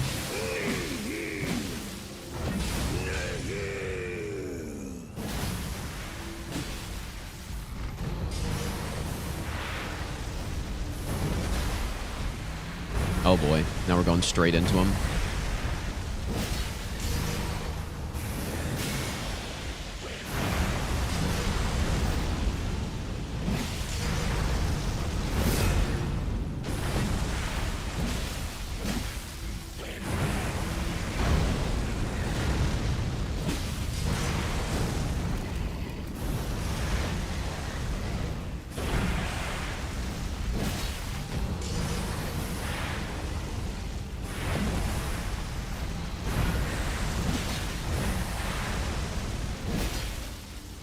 Okay, when do I rebuff?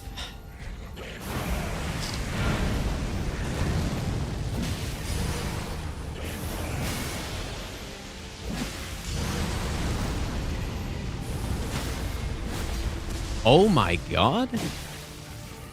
Oh my god, how? That's crazy.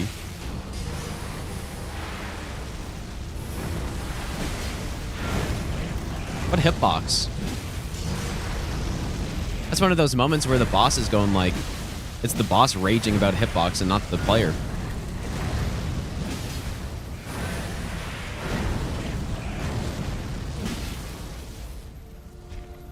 I literally stomped him and he got stunned by it, I think.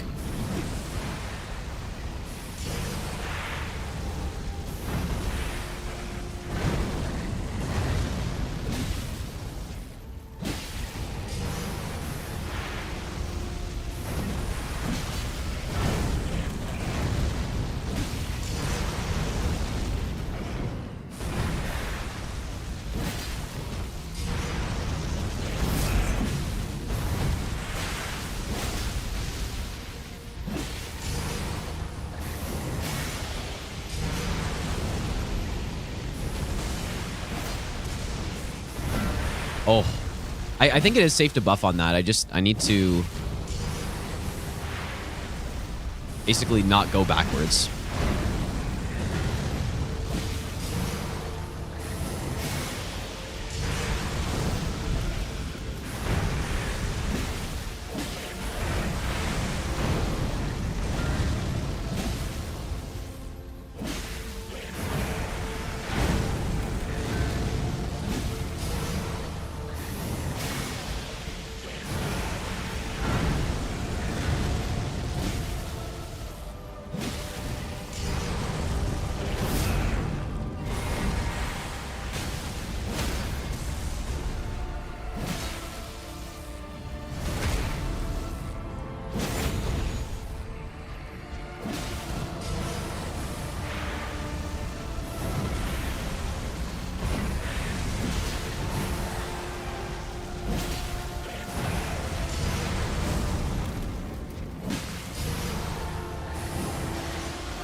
It happened again right there. I wonder if it's just because I'm like so early that I don't know.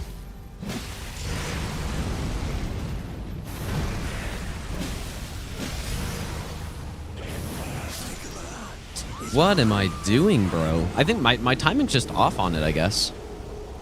Dang. My timing's just off, and I think I'm doing it so early that like I'm not even getting the projectiles somehow. I guess I don't actually need to load a save here.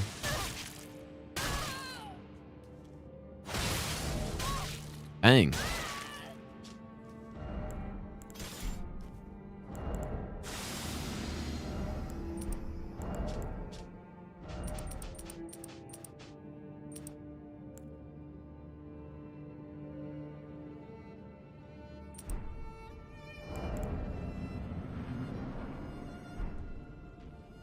How is this not red feather? Okay, I'll just load a save.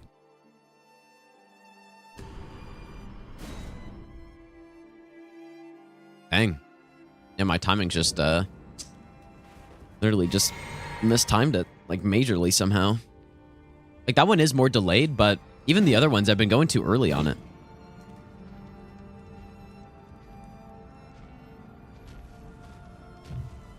Yeah, I guess you have to be at 82 HP for this. But yeah, I should focus on bringing him to the sides to break up all the coffins. Why do you keep doing this fucking move from point blank, bro?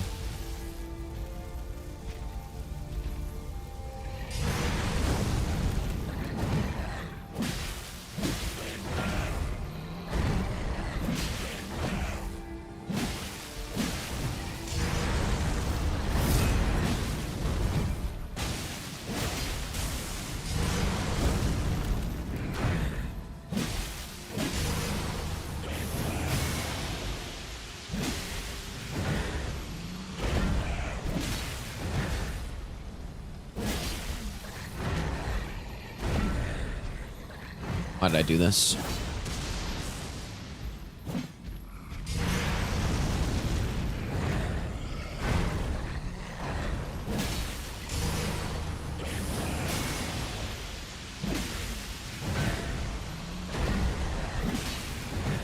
Yes, keep breaking the coffins, please.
Really not sure if axe is the best weapon choice here, but I'm not really sure.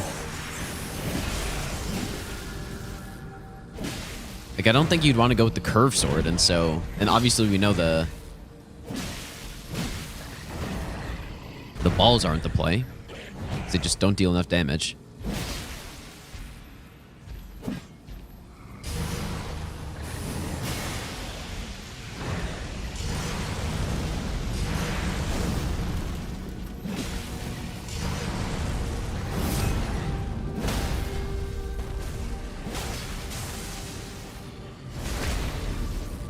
Balls, like, Moog's super resistant to fire, so I highly doubt Flaming Strike is good.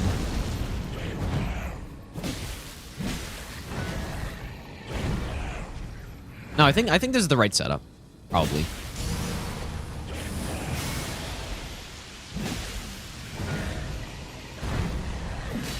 Just need to not mess up.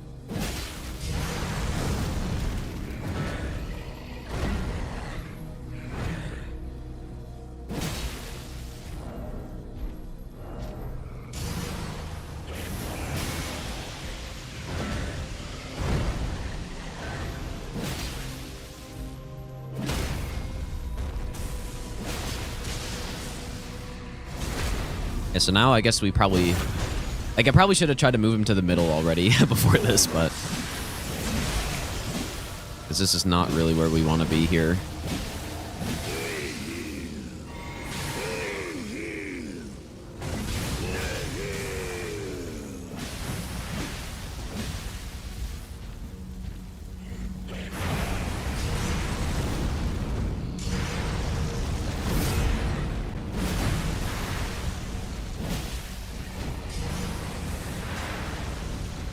I cannot believe I didn't get hit by that. I had nowhere to go. Like, look at the fire. I don't know how I could have possibly survived that, but I somehow did. Wow, that is insane. I actually cannot believe I didn't get hit there.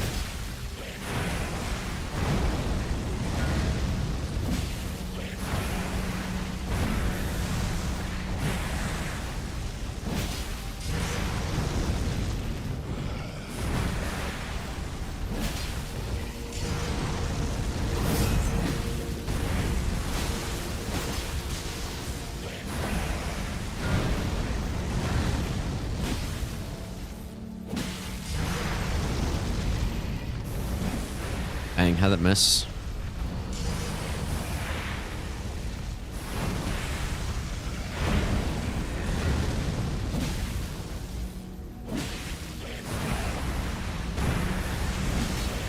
I feel like a stun should be happening soon.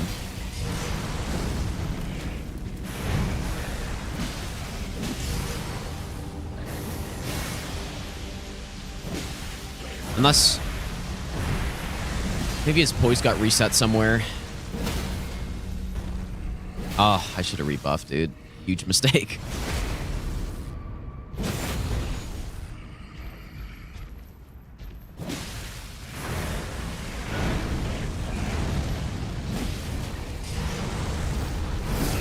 What you can do on that one attack, you can outspace it by going behind him, but I'm not like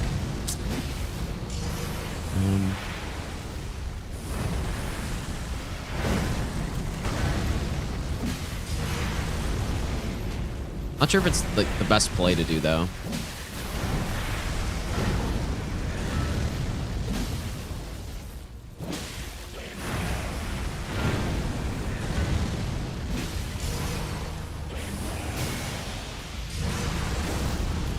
Just because the AoE's timing is a little like not very intuitive, I would say.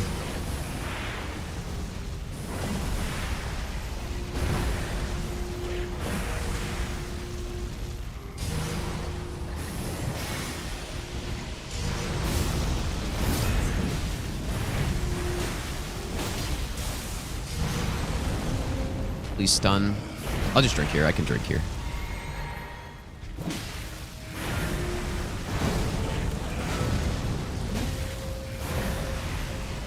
Bring it back out to the middle.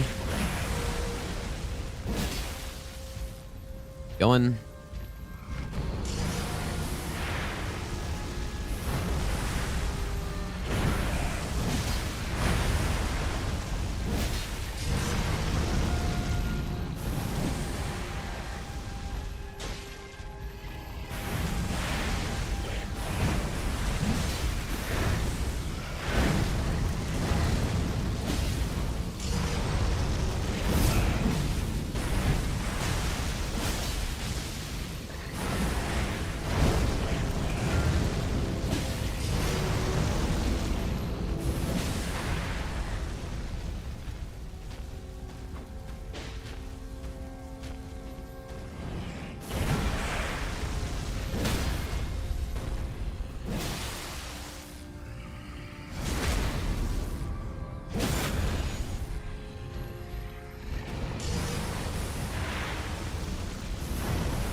I guess if I strafe that overhead, I probably have enough time to buff on it.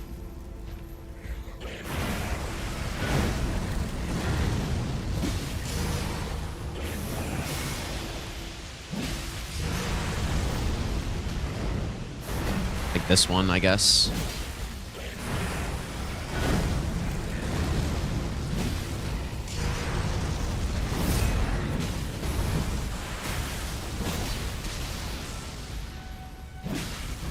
Shoot. God damn it, dude. That's what's tough right there about this fight is like... I guess I just rolled at probably a fraction too much of an angle there. And then I rolled into the fire. I almost wonder if I should have gone in on that one instead, just to like try to keep him in the middle. But it's not going to be far away from him.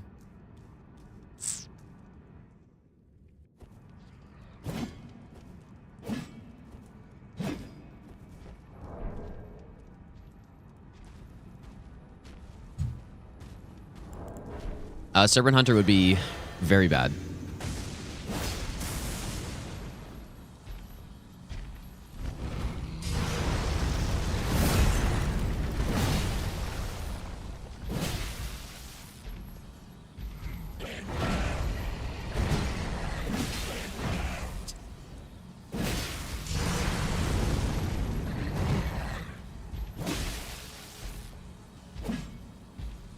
Yeah, I just got to get better at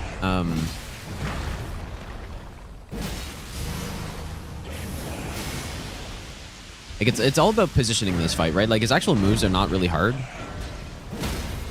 It's about keeping him in the right part of the arena and managing like the fire attack.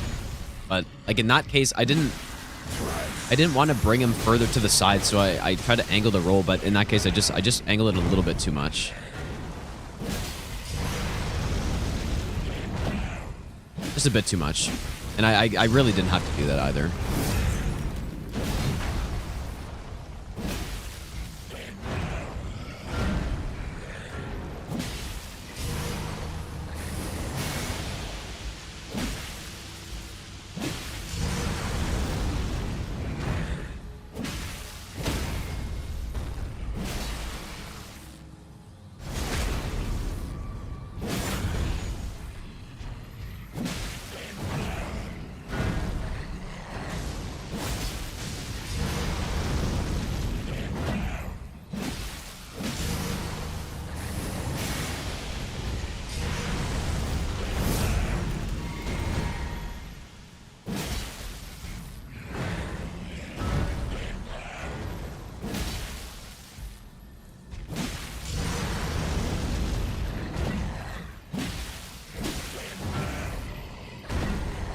Just simply win, dude. I do have the warrior jar, but I don't think I have it on. I'd rather the extra stamina than get a bit of extra damage on my Ash of War attacks, which I don't really do that often anyways.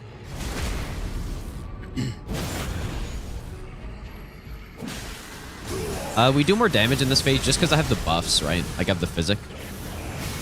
That's basically it. Get a little bit of extra damage on the R2s. I'm not sure if his resistances change in phase 2 though or not. Maybe they do.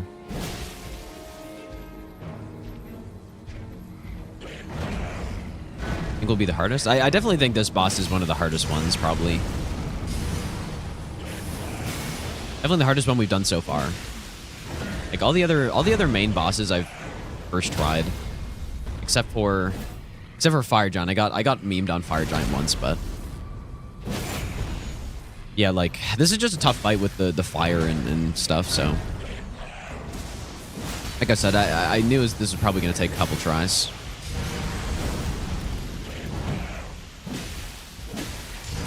Okay, I think probably at this point we want to try to move him to the center.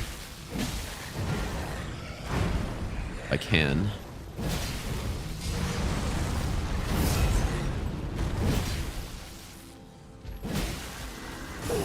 No stun.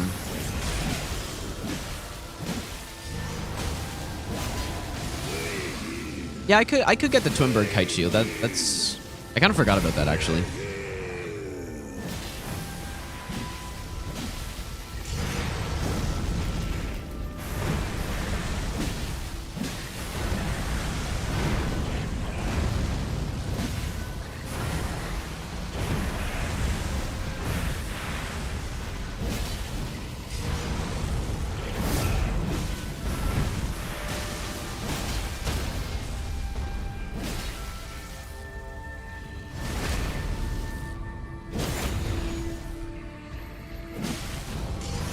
I'm gonna keep him in the center.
No. Oh, I need to get the muscle memory to rebuff every time I stun him.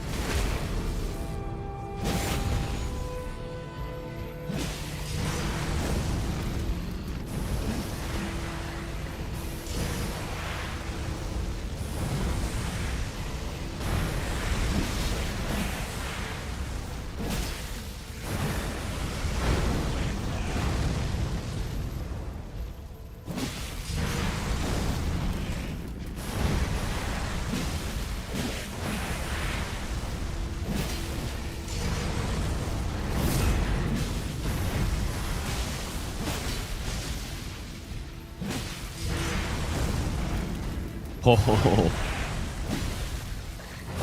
I was confident that the fire was going to run out there, but that was damn close.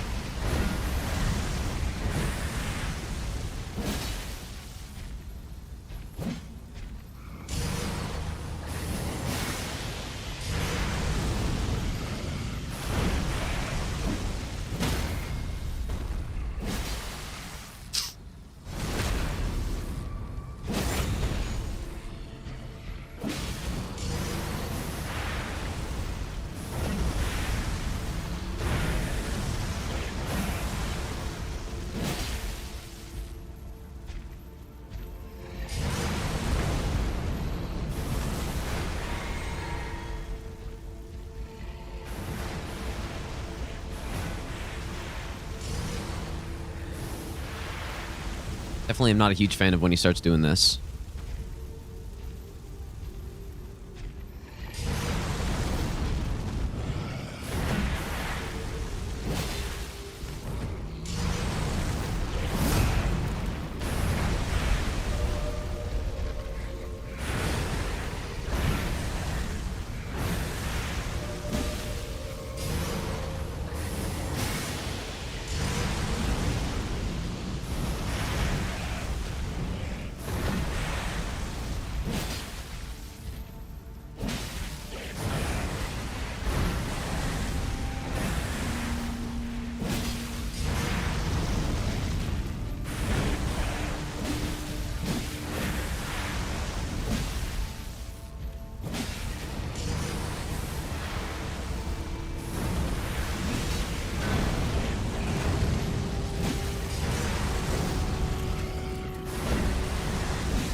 Um...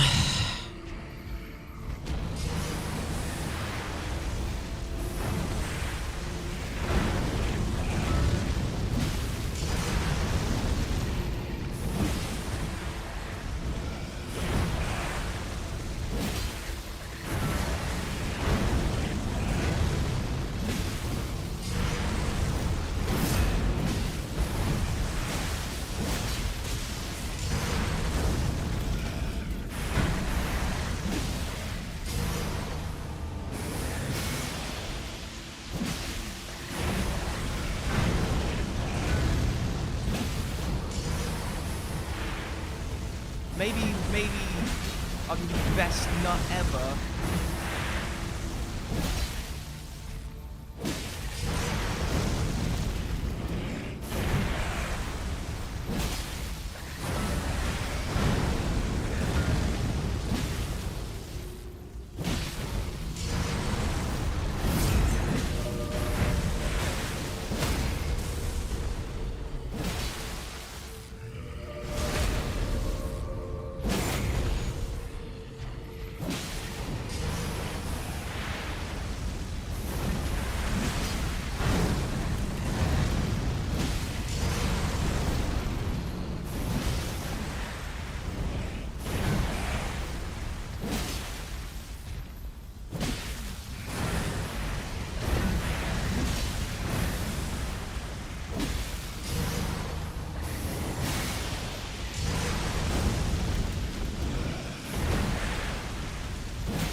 What?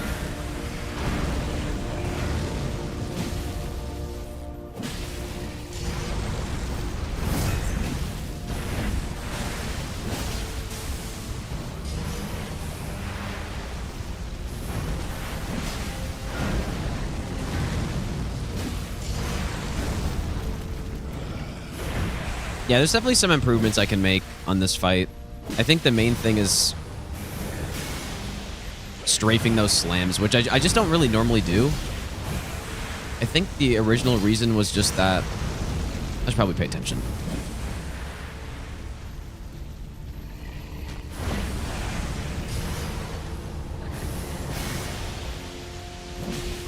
The original reason was just like I wanted to not like accidentally walk into fire or something, but you really don't have to go wide to strafe it, so.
Shit, dude, I didn't realize how badly I needed a drink.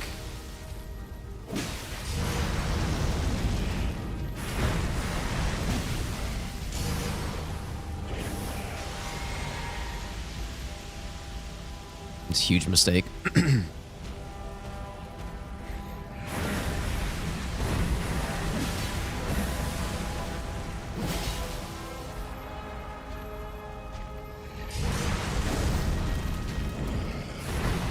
I'm also fairly certain I can do an Ash of War there. Probably something I should have tested before.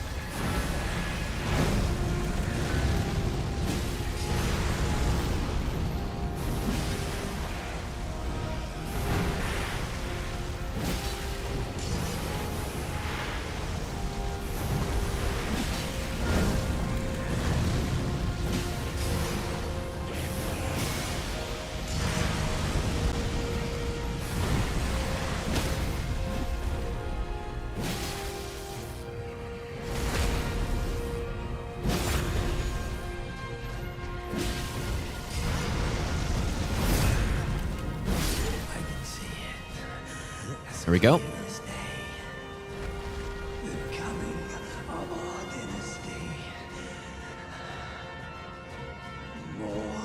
Yeah, so like strafing the slams into either R2 or rebuff, plus, what was the other thing? There's something else that I can't remember.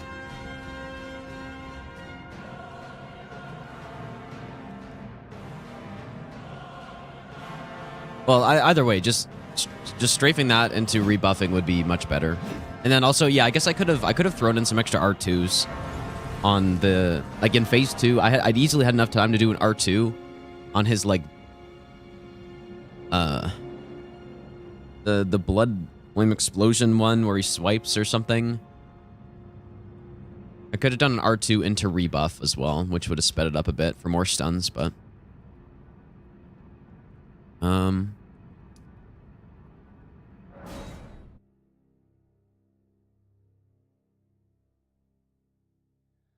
so yeah, that would have made it a bit better. A bit faster. Not sure how long that fight was, but I have done this I've done this fight before with similar restriction, and it was about like 17 or so minutes. So I assume that was probably pretty close to the same.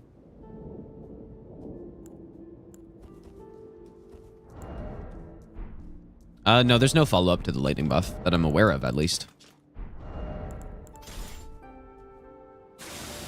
Did I grab the great bow on this? I'm gonna go grab that. Zins, thanks, dude. Or I can't remember if it was Zins or Zines. But thanks, dude.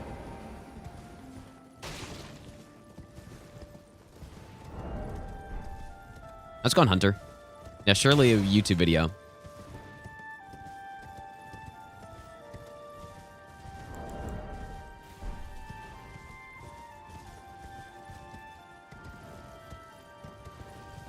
Like I said, though, I do think I... Oh, yeah, we could get the Twinbird Kite Shield. That'd be a little bit of a damage boost. Can I wield it effectively?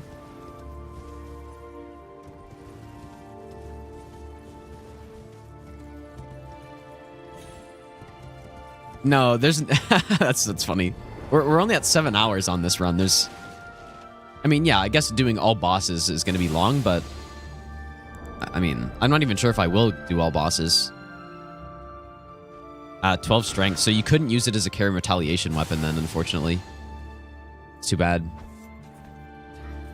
Do you guys think? Okay.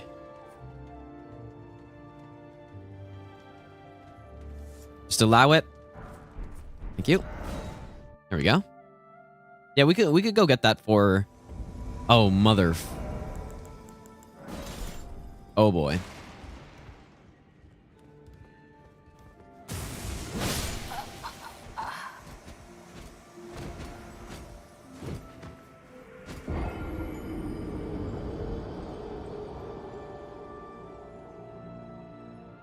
I kind of forgot that Ensha was here. Do I? Okay, nice. Puts me right back. Perfect.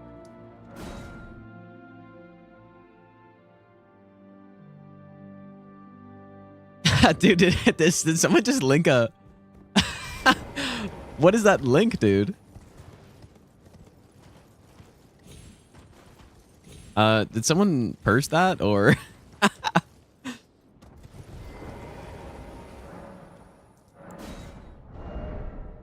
What on earth was that link, dude? actually copy pasted in the wrong tab. Oh, that's so funny, dude.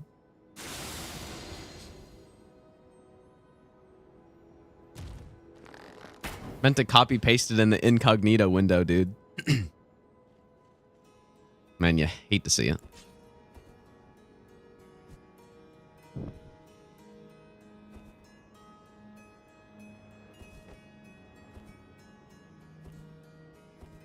Thanks, Fox.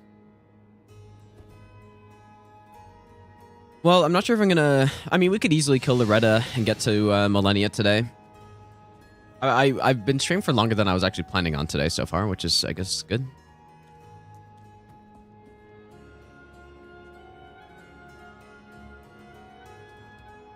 That's so funny, dude. That's great.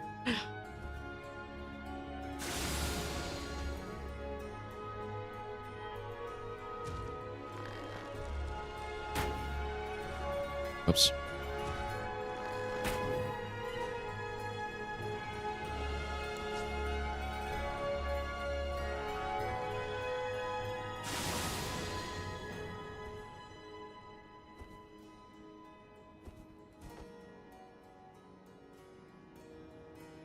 Oh. Huh?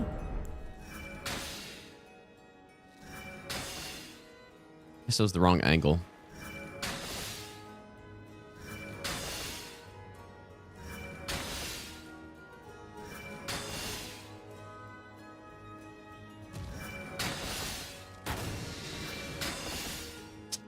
What the hell?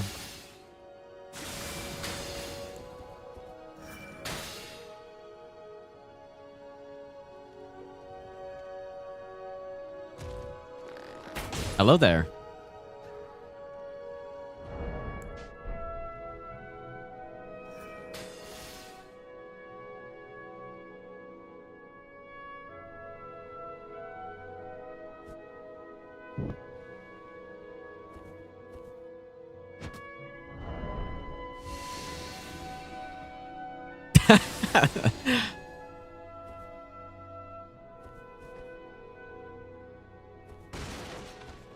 No, it was an honest mistake, dude.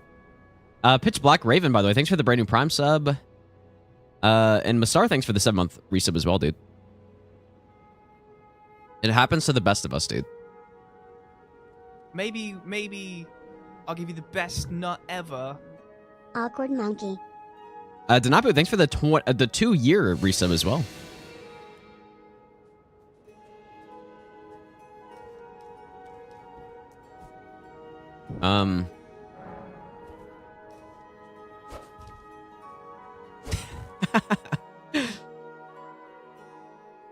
Surely it wasn't furry also. Reminds me of one time actually, I was watching someone else's stream and I was doing some like coding. Honestly forget whose stream it was, but I was doing some programming stuff and I copy and pasted like a huge chunk of code into into someone's chat one time. And I don't know how, but I somehow hit enter on it and just lines of code in someone's chat. That's kind of what that reminds me of, dude. I'm not sure if that was just meant to go to another chat or something, but mine was like pure accidental. Maybe. Or like, I think what happened was I copy pasted it and then I tabbed into the chat to like say something. And then I just never tabbed out. And I don't know. So that was pretty embarrassing. I'm not gonna lie, dude. Like, whoops. Here's a bunch of code on something. Yeah, probably thought I was like hacking the stream, dude. Sending the cheat codes in the chat. Accessing the stream key. It's all good friends, dude. Doesn't matter. Also, Vortex, thanks for the brand new Prime sub, dude. Surely my throat will not be totally destroyed tomorrow.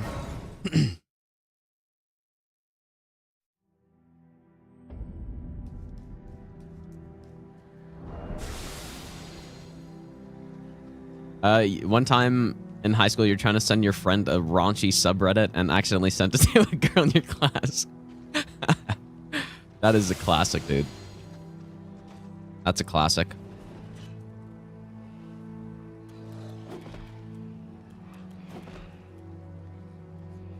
Yeah, that you hate to see that. Not yet, Canadian Joker, but I'll try it. I'm not sure if I should wait until the full thing's out or what, but I'll play it eventually.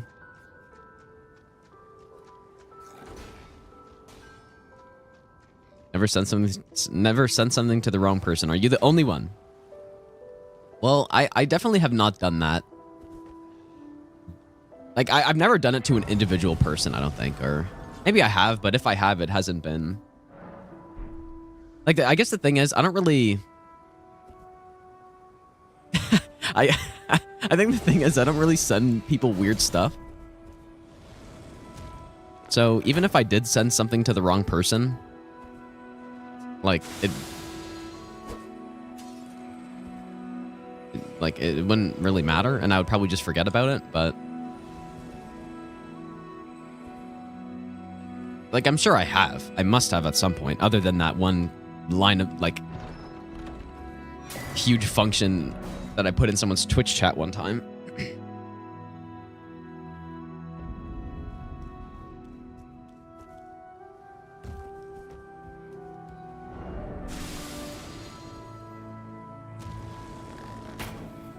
I'm from Ottawa, Soul Devi. Good old Ottawa. Pretty nice city. Atrocious hockey teams, though. Well, at least at professional levels, it seems.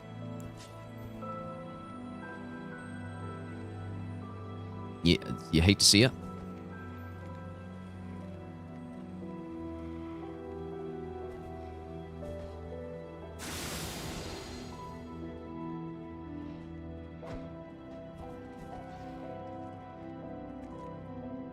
Like, the women's Ottawa team is honestly really bad, too. Which kind of sucks, man. But, yeah, the men's team's even worse. Maybe I'll give you the best nut ever. Although, yeah, I mean, like, in the non-professional leagues, it's a different story, but... Oh, you went to the PWHL Ottawa versus Boston game? Nice, dude. I went to the season opener in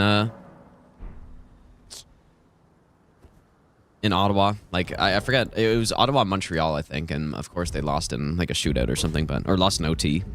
It was like, it's really nice to see the league is doing well. At least it looks like it.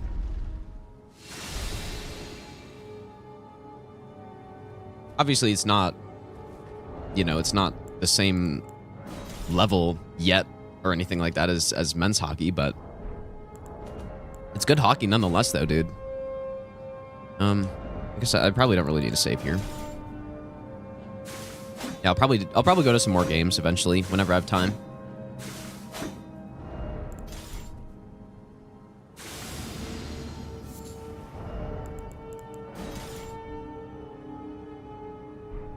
Maybe this would have been a good boss to try the slash, but...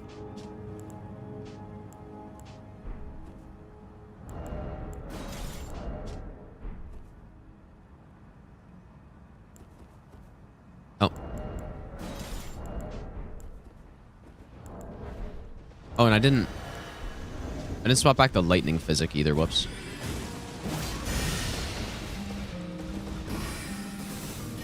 Oh man, yeah, whoops.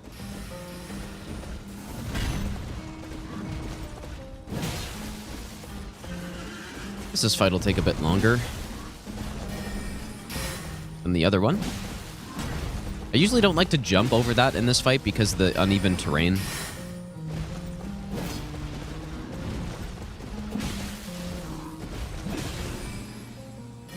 Yeah, I mean, maybe I should be practicing bingo, but Bree's gonna carry the team.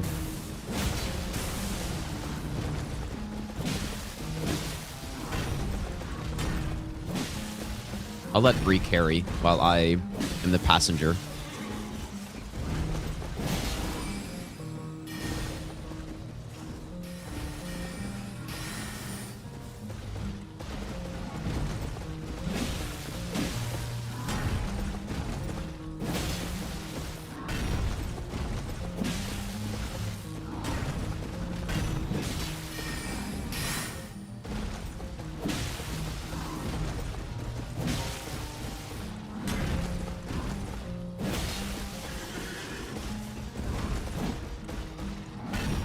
I think if it's on the flat part, I can jump it, but...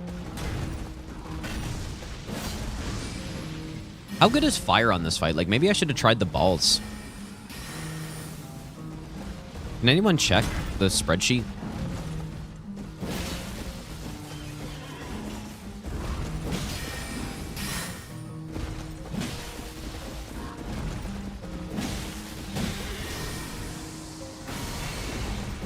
Nice one.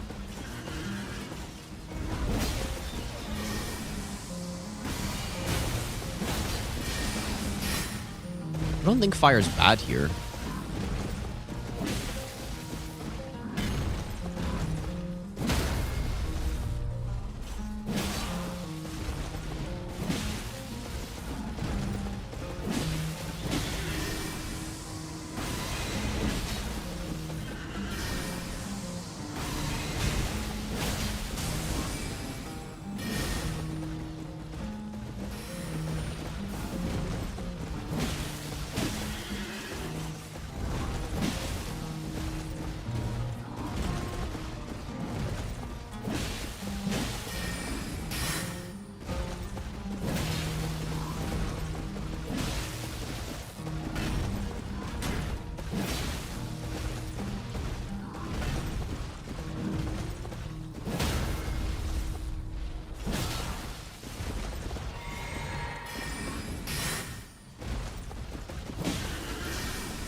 Yeah, this is probably the best place to ask, actually. Well, maybe not the best. I don't know about that, but... Thypho. So I would say, if you're... So the best way to practice for doing runs is using some kind of practice tool where... Whoops, what the hell? Nice one. where so like let's say you're trying to learn a boss fight, right? Like doing a normal playthrough is never going to be the best way to learn a boss because there's a significant amount of time between your attempts of the boss fight, and it's not as easy to practice like specific moves and all this stuff. So if you like usually so the best way to practice stuff is using like some sort of practice tool, whether that's cheat engine or ER tool, or you know there's like another practice tool that people use, whatever. So that's kind of how people normally practice stuff, and the whole idea is that you want to maximize the amount of time you spend in a boss fight while minimizing the amount of time you spend not inside the boss fight, right? So doing like most people do level 1 as their first kind of challenge run, which like it's unfortunate that that's the popular thing to do because it's definitely not the best way to learn the game. Holy shit, that was close. Like level 1, when you think about how that run is balanced, right? So like I said earlier, you want to maximize your time in the boss fights and minimize your time outside of them, right? We're doing level 1. You die mostly in one hit. And your damage, when you compare it to a run like no upgrade, for example, is significantly higher. So you're dying fast, and you're also killing kind of fast, right? That means you're not really maximizing the amount of time you spend in the boss fight. So if you want to do just a fun run that isn't using any like practice tools or anything, then no upgrade is probably the best way to go. Which is what I always say for people to do. But if you're looking to be like as optimal as possible, then you're going to want to get a practice tool and just turn on invincibility for you and the boss. And then, you know, that's how you get 100% of the time you're practicing in the boss.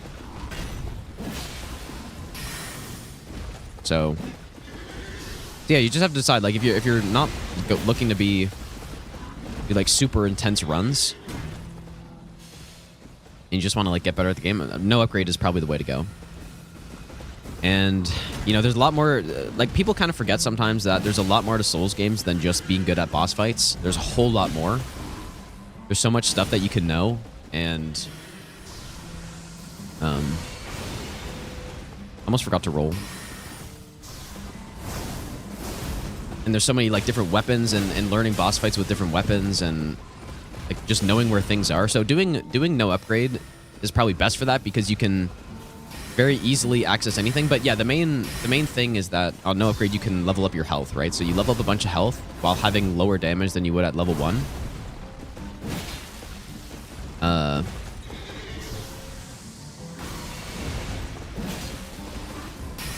Ooh.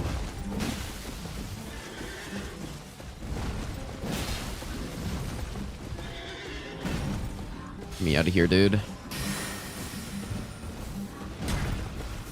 Holy shit. That's kind of scary. Maybe I'll give you the best nut ever.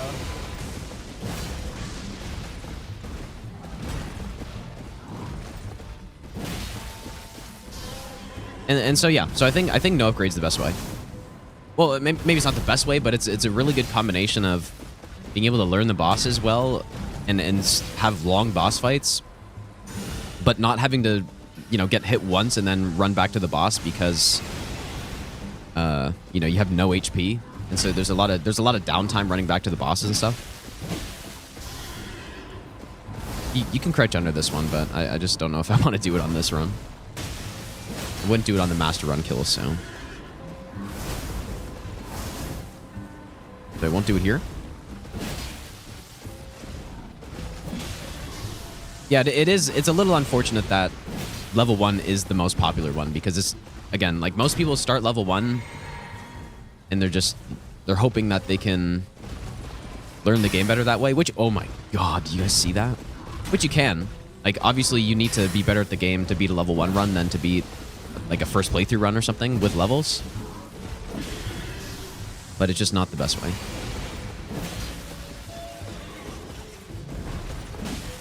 That attack is so scuffed when you're point blank on it. Maybe I'll give you the best nut ever.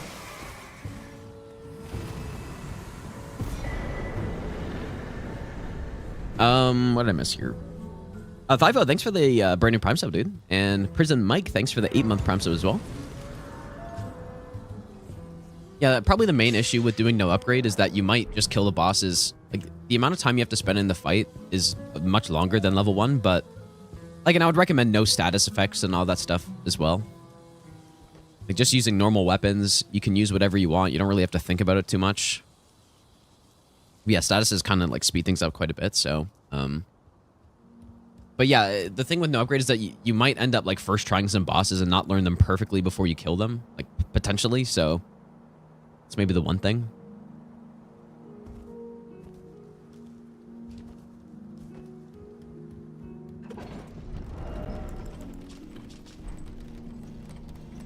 Like, generally, when I learn bosses, it is with Cheat Engine and doing it that way, but that's probably not as fun for most people, and I think the only reason why you would want to do that is if you're, like, trying to do hard runs or something. But if you're just trying to get better at the game, then no upgrade's definitely the way to go.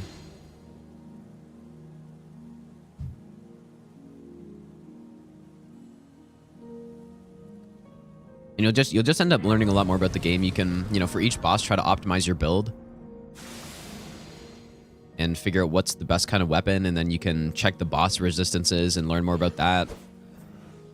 Figure out what damage type is the best on a certain boss. If you do res sheet, !res sheet, you can get the spreadsheet of all that stuff.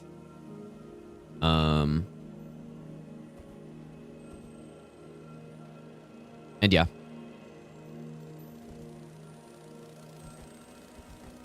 But yeah, so for level 1, because not everyone wants to do level 1 as a way to get better at the game necessarily. A lot of people just like to do it as an extra challenge, which it definitely is good for that. So yeah, I'm just talking about level 1 is not the best. If you're gonna do a full run through like that, level 1 is definitely not the best for learning the game. But that's not to say it's not fun to do, obviously. Like, especially if you're just like you don't really care, or you just want to do a hard run, then it's definitely a good thing to do.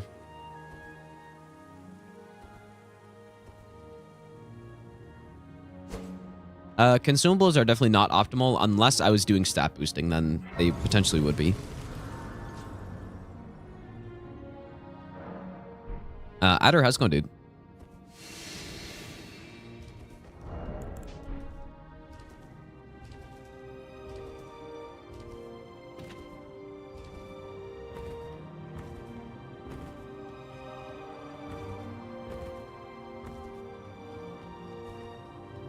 Oh yeah, 100%. Like, if you have an optimized level 1 build, then...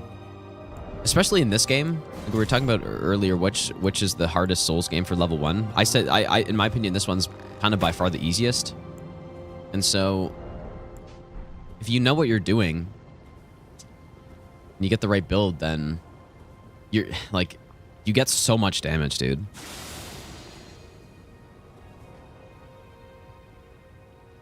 You get a lot of damage in this game.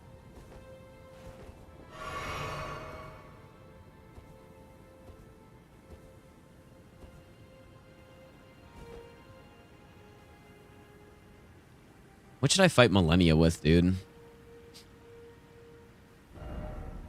I think I'm going to fight her today, but I said I would get to her.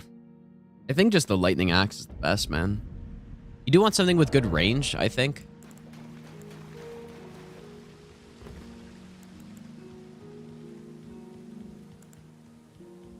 The balls are also a good option here, too. Problem with the balls is the fire in the middle. Or the water.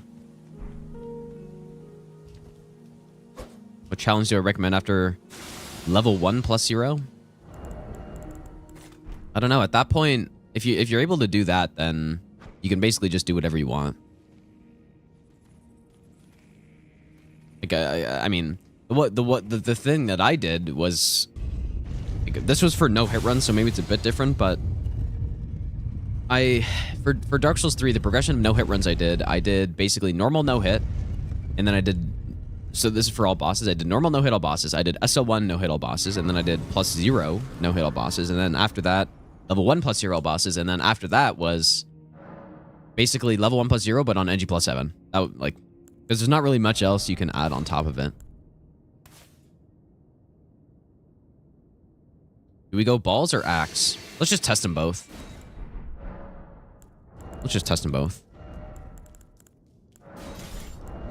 I do wonder if parrying would be good to throw in on this fight.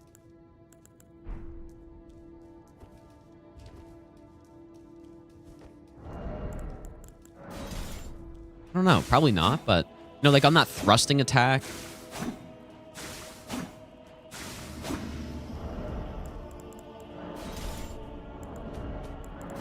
Gonna make a save here. Let's just do a damage check. So this is with lightning tier in.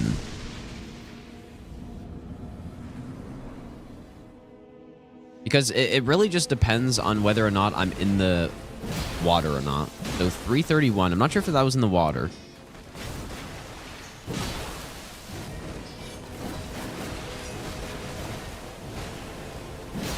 $355 in the water.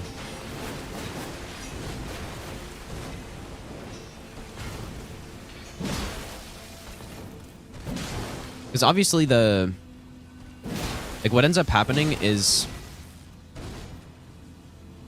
with, oh boy, with fire, when you're, what am I saying? I wonder if this is... Holy shit, dude. What the hell? But yeah, so with fire, as long as you're not in the water, then fire... Like, it depends. Fire in the water is the same as... Dude, what the fuck am I saying? Is this really safe? That's crazy.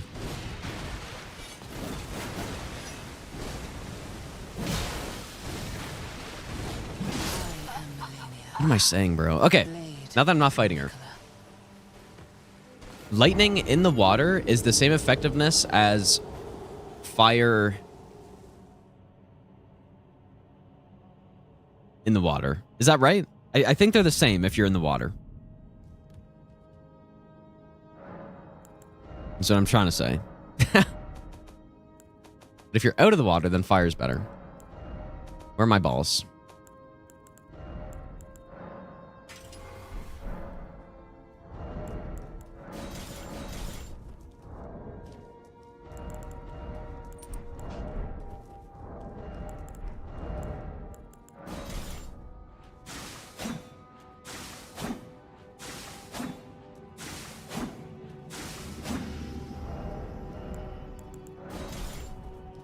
So how much is this? I'll just make a save for each one. Oh. Dang. Well, yeah, lightning is increased in water, fire decreased, but that's why they're the same, because she's more weak to fire than lightning. So, unless I'm mistaken, but I remember we were talking about this for some other run that I did at some point.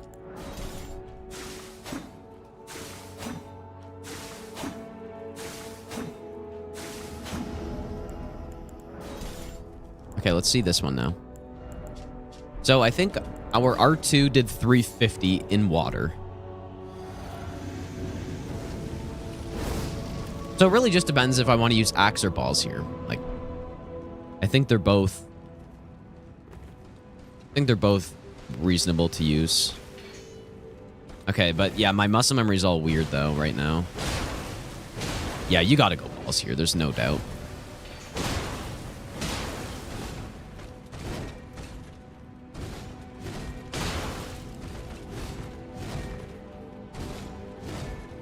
There's no doubt you go balls here. Yeah, 100%. It's a really good moveset on her.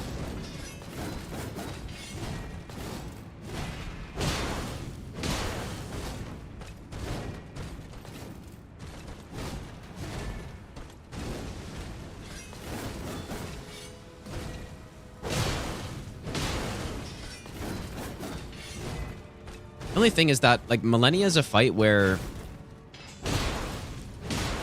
the fight changes drastically depending on what weapons you're using. So I'm not an expert on this fight with this weapon, that's for sure. So I would, you know, there's probably some...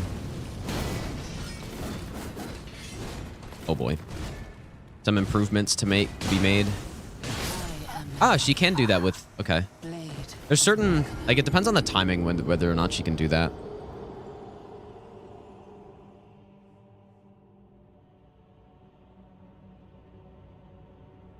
I think we'll go fire.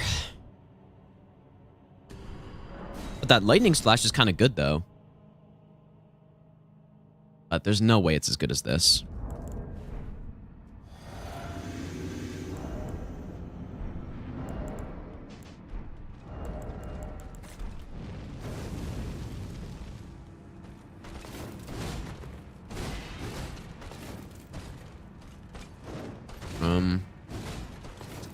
Trying to remember all the...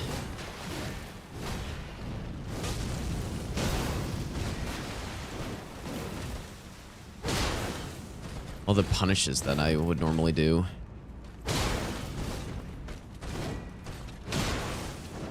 Not really sure.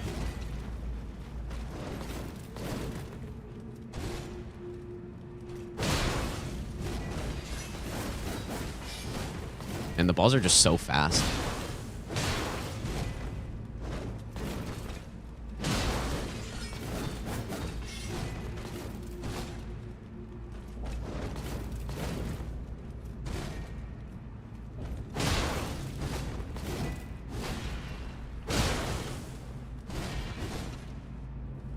And so when can I get Flaming Strike off as well? Probably almost in any situation. Whoops.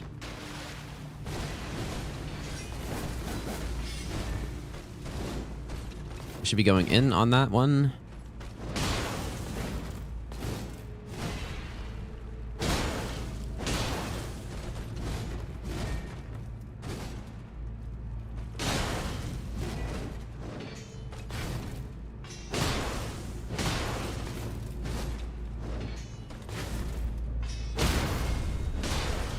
Yeah, wow, the balls are just so good here.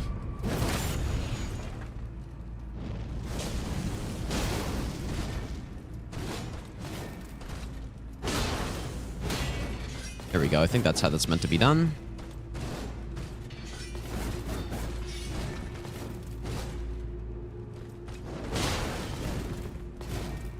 Look at that. Like, just a full charge R2 and G sprinting towards you. It's pretty insane.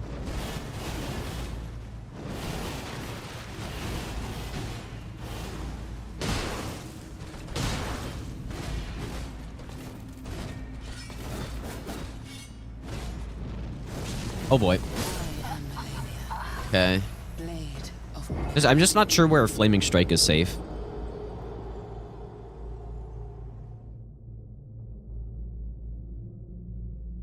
Because it's almost like...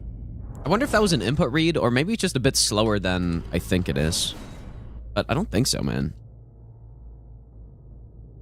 But yeah, so anyways, I guess... like I said, I'm not going to kill her today, probably, but... next stream we continue this. We'll kill her. We'll skip Godskin Duo. Sens do suck, you're right. They're really bad. And actually, just insane how atrocious they are, dude.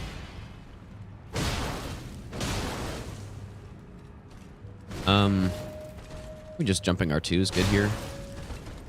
God, look at, like, just the speed's insane.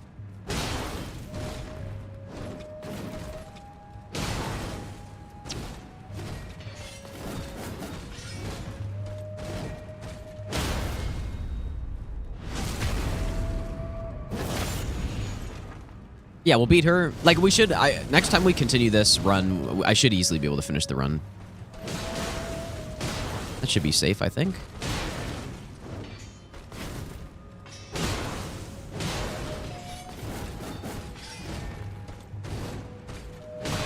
Whoops. Oh, dude, I was... It was, I don't know what I was doing. I was thinking I was going to go for another R2 somehow.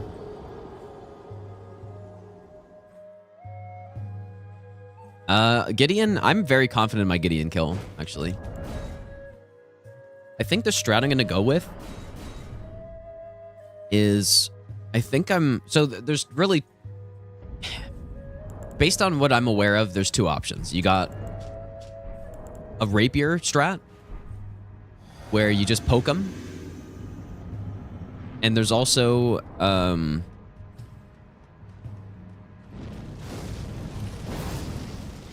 another critical hit strat, basically. I'm pretty sure... Can I... Yeah, I remember doing that.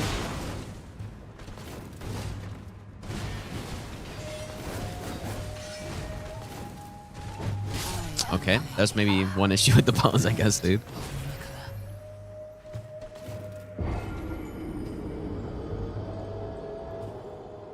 Yeah, so I'm probably going to go with the crit strat, because the only time I've ever done the rapier strat is with the Clean Rot Knight Rapier, which is the longest one, which can't be wielded on this run. So I'm not sure. The only rapier that I can wield is the Noble Estoc, I think it's called. And I don't know. I'm not sure what's a better strat, honestly. Like, I feel like the crit strat is more consistent.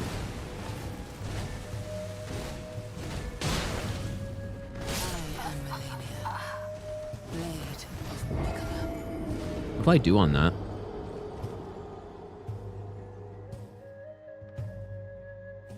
Oh boy. Yeah, see, this is actually a good example. When you're learning a boss, this is not how to do it. like if you're doing SO1, you don't just run in and just die constantly, right? What I will do though is I'm gonna turn on no death and figure out what punishes I should do, and then, because yeah, Malenia is a tough fight when you're like, she's so different depending on what weapons you're using.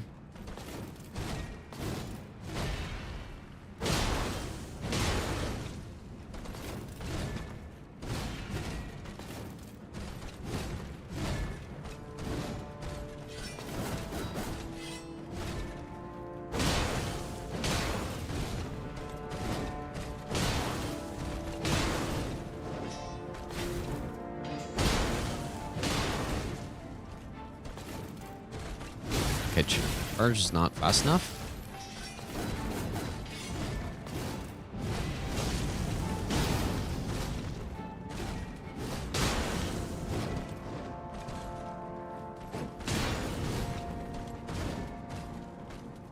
Seriously? Holy. I got clipped by that. What you can do on that attack is you can do, you can attack. I think I did it on the Asmongold run. Where you like get an attack and then she just whiffs you because of the aim punch.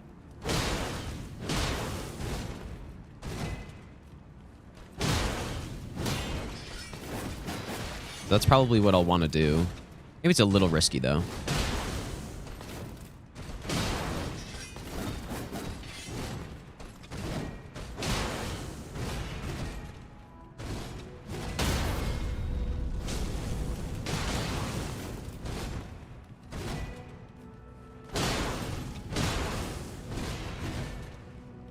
Surely this won't mess up my master run muscle memory.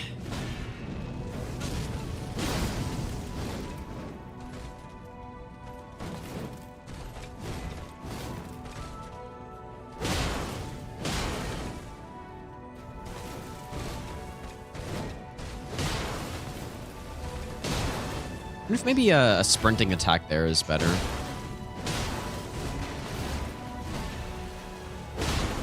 One thing I do know you can do on certain punishes is you can do an R1, which doesn't stun her, right? You do an R1. I remember seeing Raymond do that in his like fist-only kills. I don't really know where you do that though.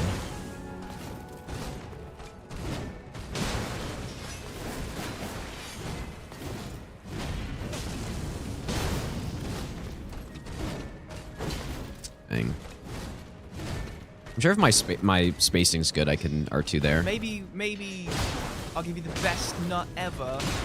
Hope you're doing well, Gino and chat.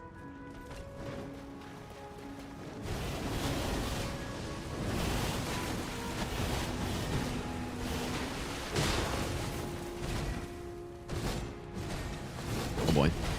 Yeah, that's not good.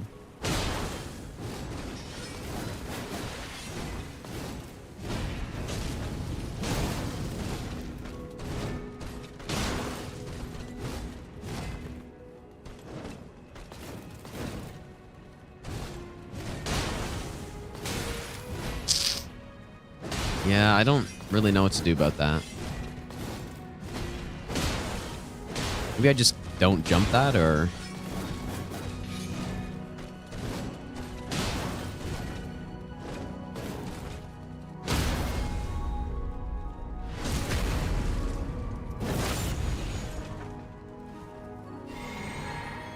Because that was an issue with some other build I did. Where I was doing that jump attack, that was also an issue.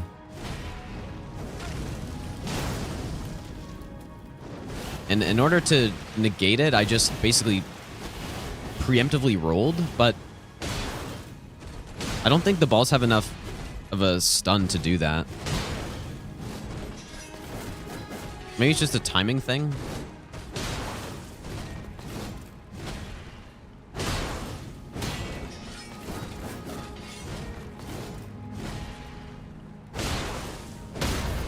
Yeah, I think, you know what? I think right on that flip, you can do an R1 first. Because you have so much time there.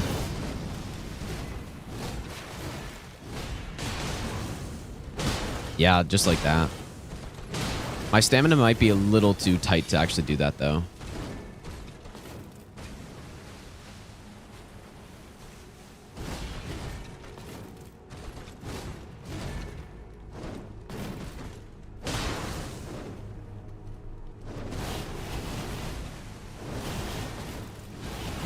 Maybe I'll give you the best nut ever.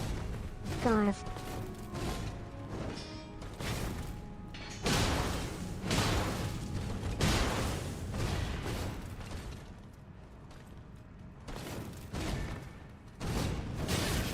Can't do that.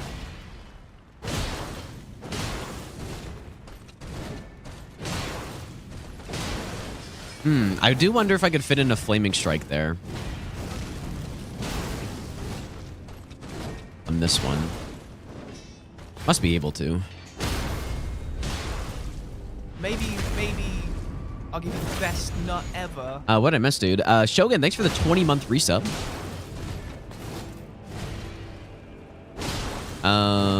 Brandy, thanks for the 5-month resub, and FHM, thanks for the brand new Prime sub as well.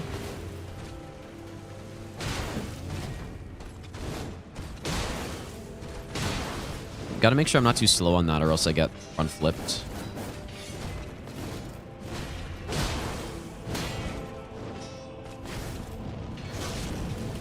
Yeah, Flaming Strike is really good. There's a lot of openings for it, clearly.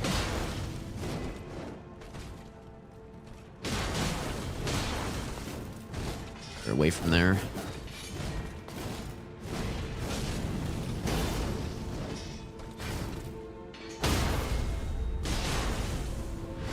This is not bad at all.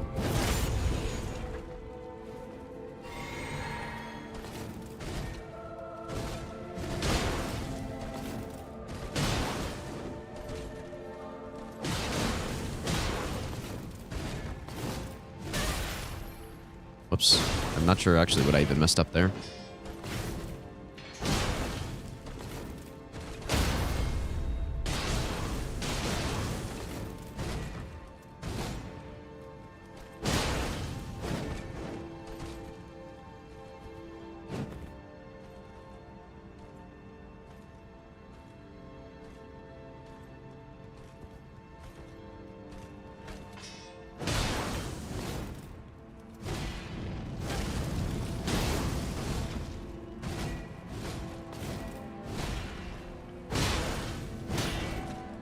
Whoops.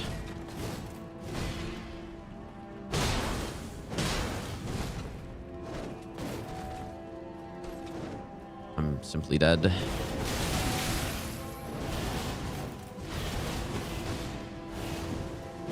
Yeah, this is probably the only boss on this run that I'm actually gonna need to Best nut ever. do this sort of thing for, like actually practice her first.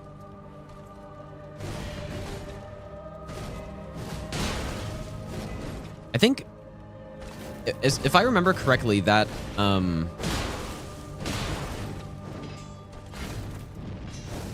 Okay, yeah, that's not fast enough. Whether or not she can do the instant front flip there just depends on... It's just based on your timing.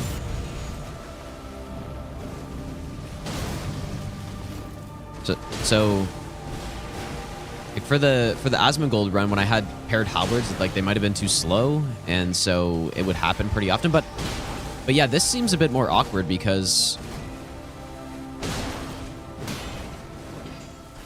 the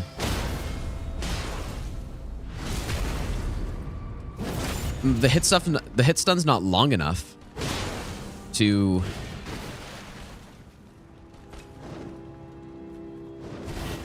like do that preemptive roll away, because you're not really going to react to that. So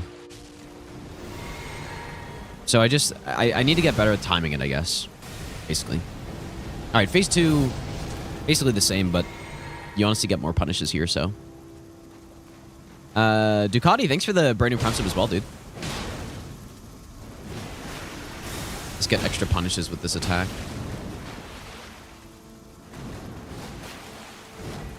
And it's a bit harder to see.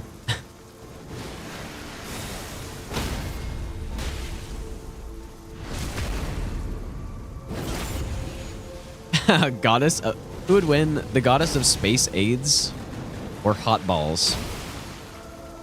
This is a fantastic question.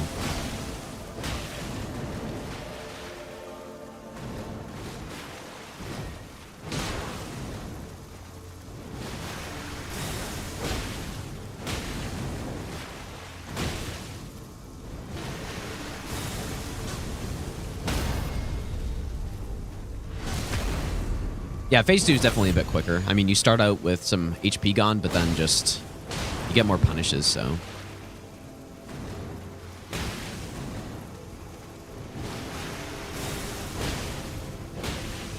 Yeah, I'm not sure if fitting in any extra R1s is actually...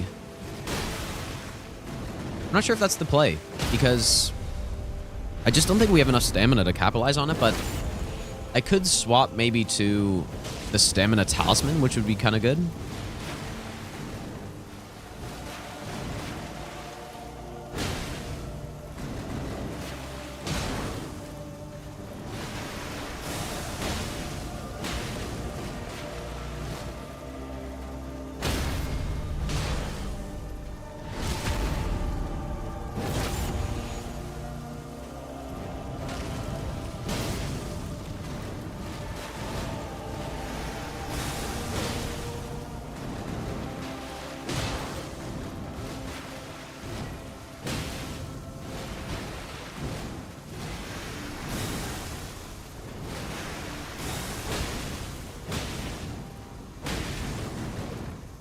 My stamina back.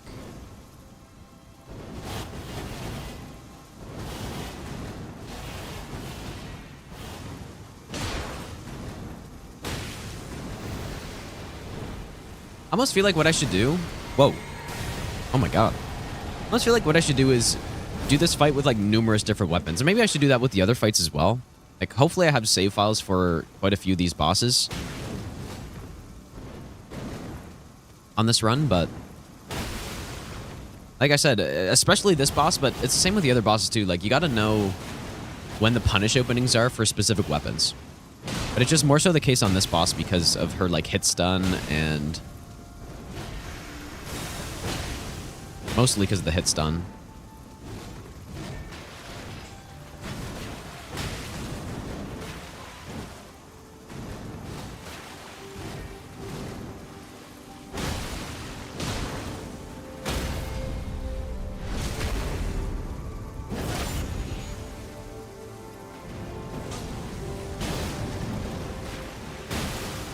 Am I, like, getting headshots there or something, or why do I hear that headshot noise?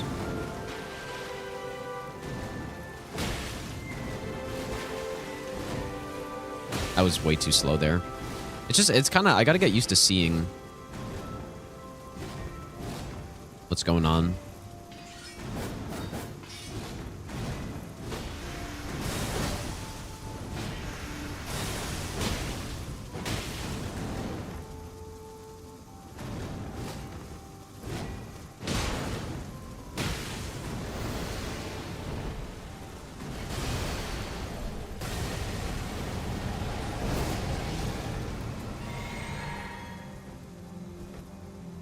Anyways, yeah, like I said, so I will do this. Next stream, we continue this run. I should be able to finish the base game bosses. I'm fairly certain I'm headshotting her there. That's interesting.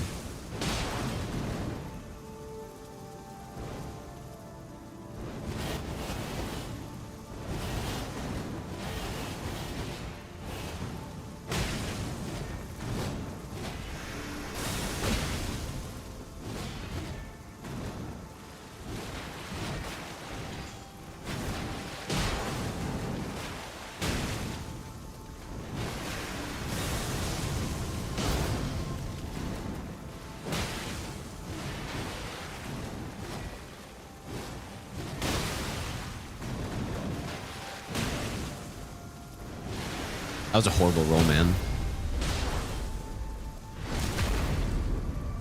I've already killed Rykard, and Rykard is the easiest boss on this because you just use the Serpent Hunter. He was probably the easiest boss.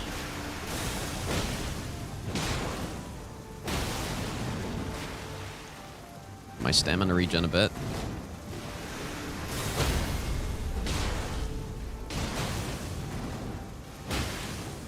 Whoa, what a brutal roll that was.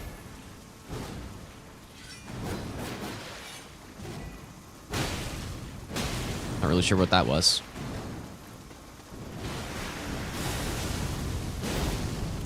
Oh, wow.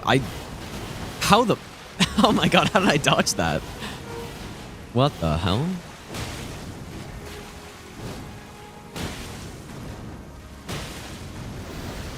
What an insane dodge that was.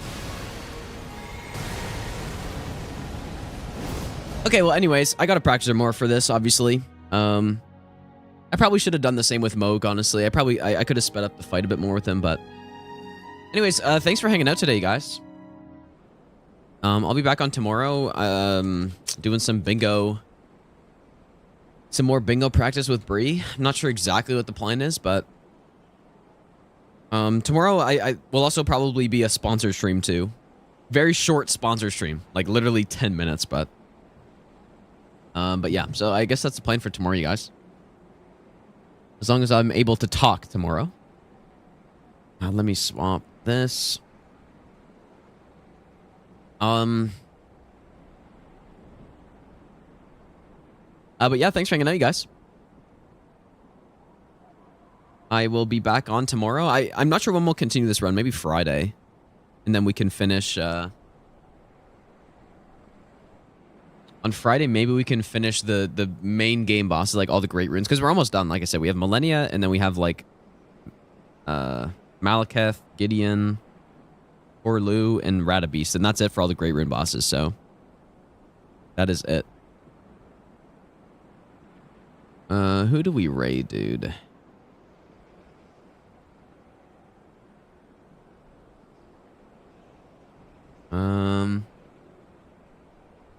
We'll trade Bender. Bender's doing no-hit all great runes using the Bloodhound Claws right now. It's a fun weapon.